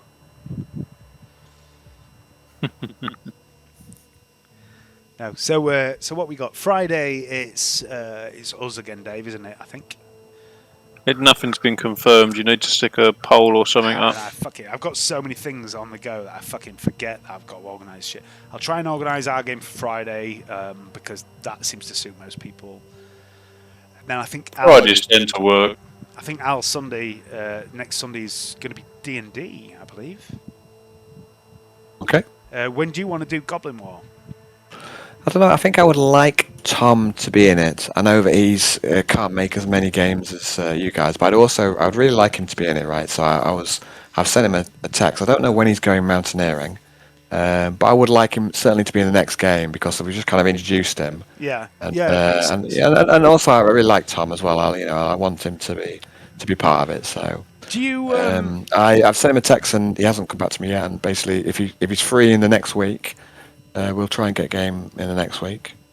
But yeah, so I think Tom's probably, if you like, the rate determining step, as in that everyone else is, you know, quite easy to get on board for. Actually, no, it's not necessary, but like, you know, I mean, like certainly other Dave, he's always up for a game. You up for a game depending on your commitments. If I'm and at Hayden, work, I'm up for a game, exactly, yeah. And Hayden's always up for a game, right? The rate determining step. You just said that. Oh, sorry. Okay, he's the bottleneck, right? You know what I mean? It's like he's the one who will have less available time compared to everyone else, right? Yeah, you know what I'm saying, right? Don't you have to call work me out on my bullshit. No, I'm not calling you out on your bullshit. I just thought it was an interesting use of certain terminology. But no, I mean, this is what I've always done. Like the way, because I've always been kind of the organizer of the games, haven't I? And the way I've always done it is, I assume Saturdays and Sundays are best for most people. Because it's weekends, and then I've kind of worked around that with like your game and Hayden's alternating around Johnny's availability. But it's also up in the air now that I don't know who's fucking available half the time. But if you wanted to do Goblin War on a bit more of a regular basis, but you wanted Tom to be a part of it, I know he finds weekends a bit easier because of the time difference. If you wanted to swap around. And take Sunday, for example, prioritize you on a Sunday. Because I used to always take Sundays, didn't I? I took Sundays for all my games. Yeah. If you wanted to do that and prioritize you when Tom and everyone else is available that's playing, and I'll pick up the midweek stuff for Darker, that wouldn't change much, I don't think. No, I don't think so. And It just although make I it would better get, for your well, game. what it would change is I'd get the drunk Hayden in my game, which I mean, maybe it's time you got it, but So no, that's not. That's well. I've had plenty of drunk Hayden. No, You what I'm have, saying, yeah. like how I feel at the minute is like I feel like I want to, but the problem is I'm really struggling to do any work on any game, and I recognise it's ridiculous, but I'm up for it. But like I feel like I'm just fucking winging it. You know what I mean? I'm not even. I just can't seem to do any prep, right? Any prep at all. A lot of that might well be because it's that time of the year where social events occur, mate. You've been going out a lot lately and doing things with your families and other people and friends and whatever. And once all that shit dies down, because sort of autumn and winter get here, you'll have more time for doing gamey stuff. I've noticed in the last few years that we've been doing this time of year, the games do become more sporadic. And when you go into the winter months, late autumn to early spring, you do get more regular games. But as someone who has spent their life either being a forever DM or struggling to get a group at all, and never getting to play rather, until you were like, I'm going to do a game. All I will say is, if you want to take time, however much time you need, to prep, I'm fucking all for that, because I don't get to play very often. So I'm more than happy to let you take as long as you need between sessions. I don't know. It's almost a bit like writer's block. That's how I feel about it. I honestly feel it's a bit like that. That's how I feel. It's like before it's like it wasn't even I don't like choose. It's like almost like it just came. I was like doing all this creativity, and like nowadays it's like it's just not happening, and I don't even know. It's like it's like I don't force myself to prep. It's like I prep if I want, right? And and at the minute I'm just not doing anything. And like I need to do so little to make Goblin War work, but I'm still not doing it, right? You know, what I mean, it's like it really is the bare minimum, right? And I'm still not. Yeah, and I don't know. It's like I say, it's a me problem, I think. But and the problem is everyone's bought me all these books, but everyone's bought me these books. I feel like obliged as well. Like I like. Well, you shouldn't feel obliged. I don't think that's what makes it. Yeah. That's what makes you lose interest, I think, when you feel like you have to do it. Feel like you have to do it. It becomes a job, not a game. Exactly, and like that's why I won't put any pressure on you, because as a forever DM, I understand that it might feel like that, but I've never felt like that, because I've always, until the last couple of years of these regular games that I've had with all you guys in the various different groups, I've never felt like I've been in that position. I've never felt like I've been pressured to create stuff. I've always felt like I've had more than I've been able to. Wait, no. I've always felt like I've had more ideas and stuff to do than I've had games. And then this last few years have happened when we've had Dark Heresy and D&D and Ronin D&D and all these different things, and I've got to play in your games. And that, the frequency, the increased frequency of having all that shit has just spurred me on more. But that's just the way I'm wired, I think. You know, the more opportunity I get to use what's in my head, the more will come. But I get that some people don't work like that. Like, you don't, Al. I fucking know you don't. I know you suffer from burnout, don't you, quite easily. I think it's more work. Like I've told you, it's more work that's been doing. Like the last maybe a year of work has been real tough for me. Yeah. At the minute it's like it's not something I'm fully in control of. It's like your creativity, it just either goes or it doesn't, right? So, and at the minute, like I said, I haven't done hardly anything on my other game, and I still want to get back on that. It's like I kind of was doing it every 2 weeks, and it was suddenly like, oh, we're just going to leave it one time, and it's like it's strange. And then Goblin War, it's so by comparison, it's just there's nothing to do, right? It's like by comparison, it's it's so little prep compared to the other game, and I'm still not doing it, right? So I mean, But I'm hoping to get back there. But at the minute, it's just a bit. Like I say, it's like writer's block. That's how I see it. yeah.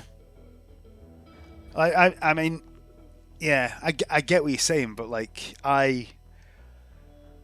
I've never like suffered from that in like an RPG capacity. I have in other capacities, as someone who's played in bands and been a lyricist and stuff.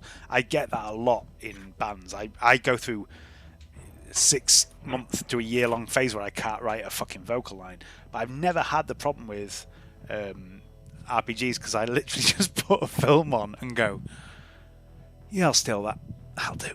And then it's just a case of like choosing different villains, and I just steal plots from everything. And well, that's the change benefit things of enough. all those fucking random table books and shit. Exactly. You just roll a few Yeah. dice, see Thing what is- the fucking dice say, and then tweak it. Yeah. So guys, I'm not above stealing content. I'm not above. I've got your tables, man. But it's still it's something. It's like I say, it's getting a bit weird now in a sense. Like Sometimes I don't it's know the why act it of is, sitting but- down and doing it, though. It's like the thought of having to do it is.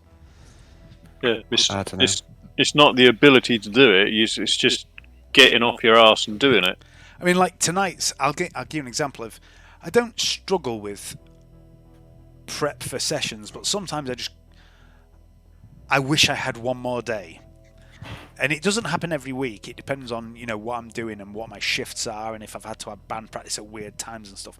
But this week was a really good example where like I'd wrapped up from last week's game, from the last Ronin game. I did all the post game stuff that I do takes 4 to 5 hours after a game, and I did that for Ronin, and I did it for Dark Heresy.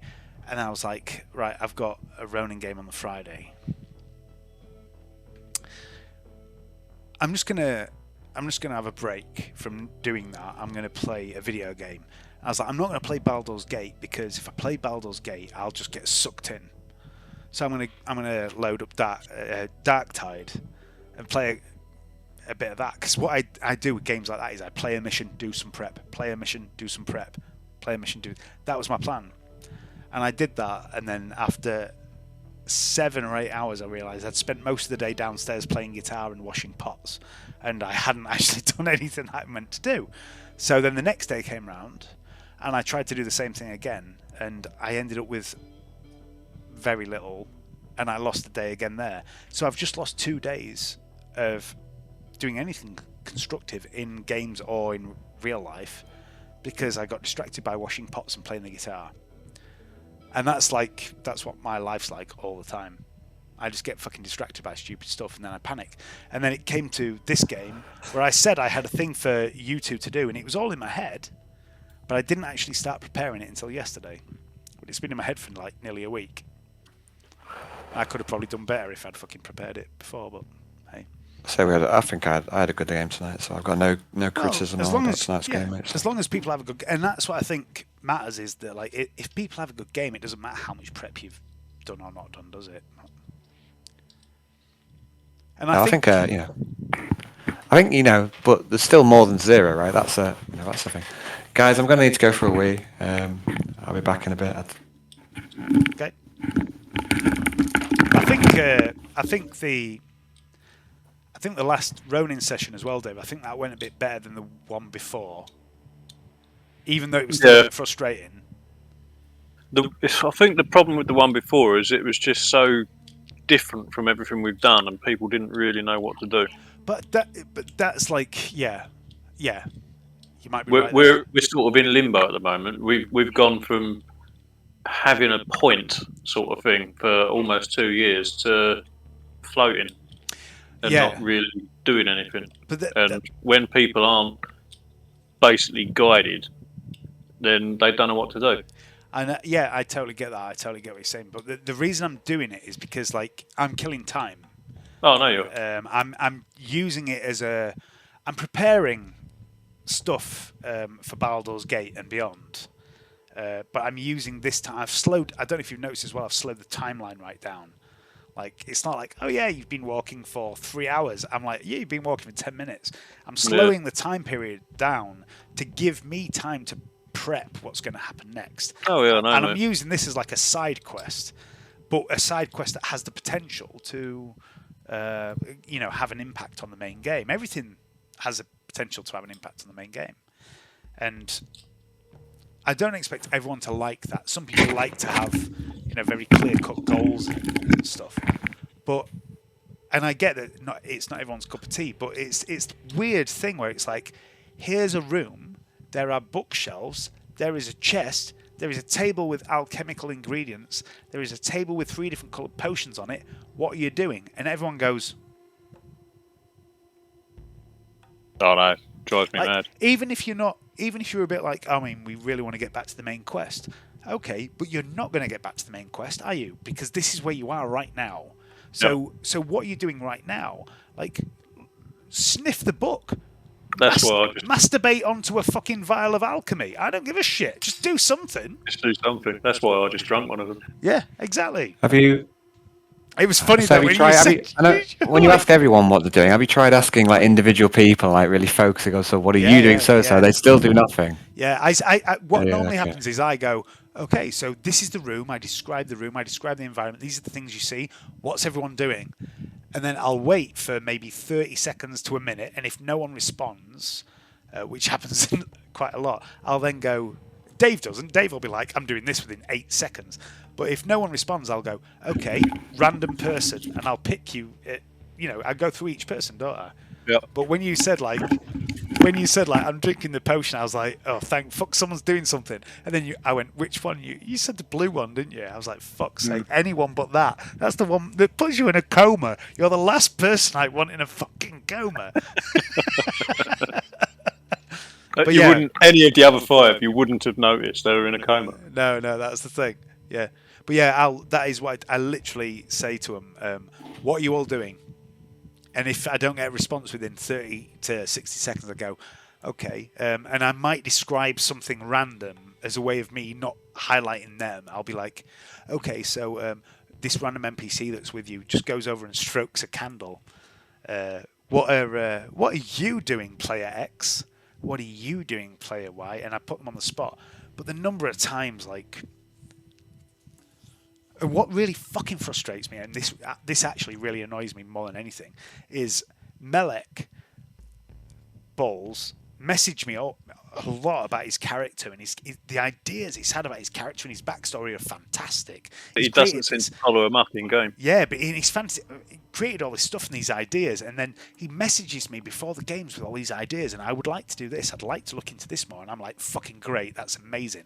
And I'll send him messages, okay, so there's people in the city that you know, and there's this situation, blah, blah, blah. And then when it happens in the game, he doesn't fucking respond. Yeah. And then I'm like, all right, you've given me all the ammo you can, and I've given you all the ammo I can give you. And then I'll be like, what are you doing now? And he goes, just, chilling. Yeah, just Playing sitting on the there, cards. fucking about with locks. He always says the same thing, just chilling, playing about on my cards. It's like, fucking Jesus, come on. Anything but that, yeah, anything but that. So, but yeah, he's a nice guy, and he's when he does when you can drag him in, he's a good player in certain moments. But when you give him like vague situations, he's just like chilling. Like, fucking grab the ball by the horns, man. Fucking do something. He's not helped by the other players. If everybody else did something, he would. I think like. A good example would be in Darker. If he was brought into Darker, for example, with like you guys who always all want to do something, I think he'd sort of see, oh, everyone's all doing something. He might open up a bit more, but yeah. But like, what you said the other day about Claws surprised everyone by playing a barbarian and then not playing a barbarian like a barbarian. Yeah. In that last session when he ended up on his own, you remember when he split the party and ended up in a different floor of the tower on his own. He played that like a barbarian. He just went around knocking stuff over and drinking stuff and just being chaos. And I was like, where the fuck has this guy That's what he been? should be doing. Yeah. Yeah. Like, he just doesn't. I know it's his character. He can play it however he wants. But to me, he doesn't play a half-orc barbarian like a half-orc barbarian. No, he He plays plays it like an elven wizard. Exactly. Yeah, he does. He plays it like an elven wizard with a big axe. And I even gave him the big axe, like to give him like a bit more of an arcane background to help, because I thought that would help. But I don't think it did. What I think the problem with Claus is, Claus the person, Paul, is an intelligent bloke. He's not stupid at all. No, he's And very sharp. I think he struggles to drop that intelligent person to play a dumbass character. You can see him analysing stuff. Like when we're Yeah. talking about situations and environments in D&D, you can see his brain is engaging. Yep. And then I'll say, what's everyone doing? What are you doing, Lon? And you'll see him go, what colour are the shoes of the third elven prostitute to the right? And you can see him like dissecting it instead of That's just going, what I like. Yeah. That's what I like about playing Slab. You ain't got to worry about anything like that. I'm bleeding. I'm going to draw a cock on a wall with my blood. It's watching the way that you like played Slab in those first few sessions really inspired me to think about what character I'm going to play in Alan's game next. It's funny playing a stupid character. It's very enjoyable because you can just do some absolutely stupid fucking shit and get away with it. What's also quite good fun and quite gratifying is playing an egotist. Like, how much fun have I had with Quintius, Al? I'm like so up my own arse, and I'm just like, I really do enjoy that. I know I'm a cunt. I think Quintius is the opportunity for you to be as mischievous as you want to be, I suppose, and also be quite arrogant while you're doing it. Exactly, and like you've got free reign. So and I can brush it off as well. I'm just being in character, but I love nothing more than like making it sound like I know what I'm talking about when I blatantly don't. My Slab reminds me of someone I used to go to school with who was a right fucking moronic kid called Richard Day, and he was in my form. He wasn't in any of my classes because he was in the lower fucking echelon. He was thick. I knew a guy called Dick Dark. No, he wasn't called that. He was something else. We had this supply teacher who'd been at the school since it was built, and he'd never aged, but he was permanently sort of in his 80s, I swear. He's a weird bloke. He was called Mr. Atchison, and he was a big, tall, bald fucker who must have been ex-military. And everybody called him Scratch. Don't know why, he was just called Scratch. And he hated being called Scratch. And he asked this Richard, he was our fucking form tutor one day, because our form tutor was off ill, or I can't remember fucking why, but we had him and he was calling register or something or other. I've lost where I'm going here. Hang on, I've got to think of what happened. Scratch, is he an ex-military man? Has he killed before? He's ex-military. He probably has. He's killed. Has he killed a man? And Scratch. That's it. Richard was talking when Atchison was calling out a register. And this bloke shouted at Richard and told him to shut up. And he said, "Sorry, Scratch," instead of "Sorry, Mr. Atchison." And he stood up, this fucking bloke, and said, "What's my name, boy?" And he said, "Scratch, sir." And he said,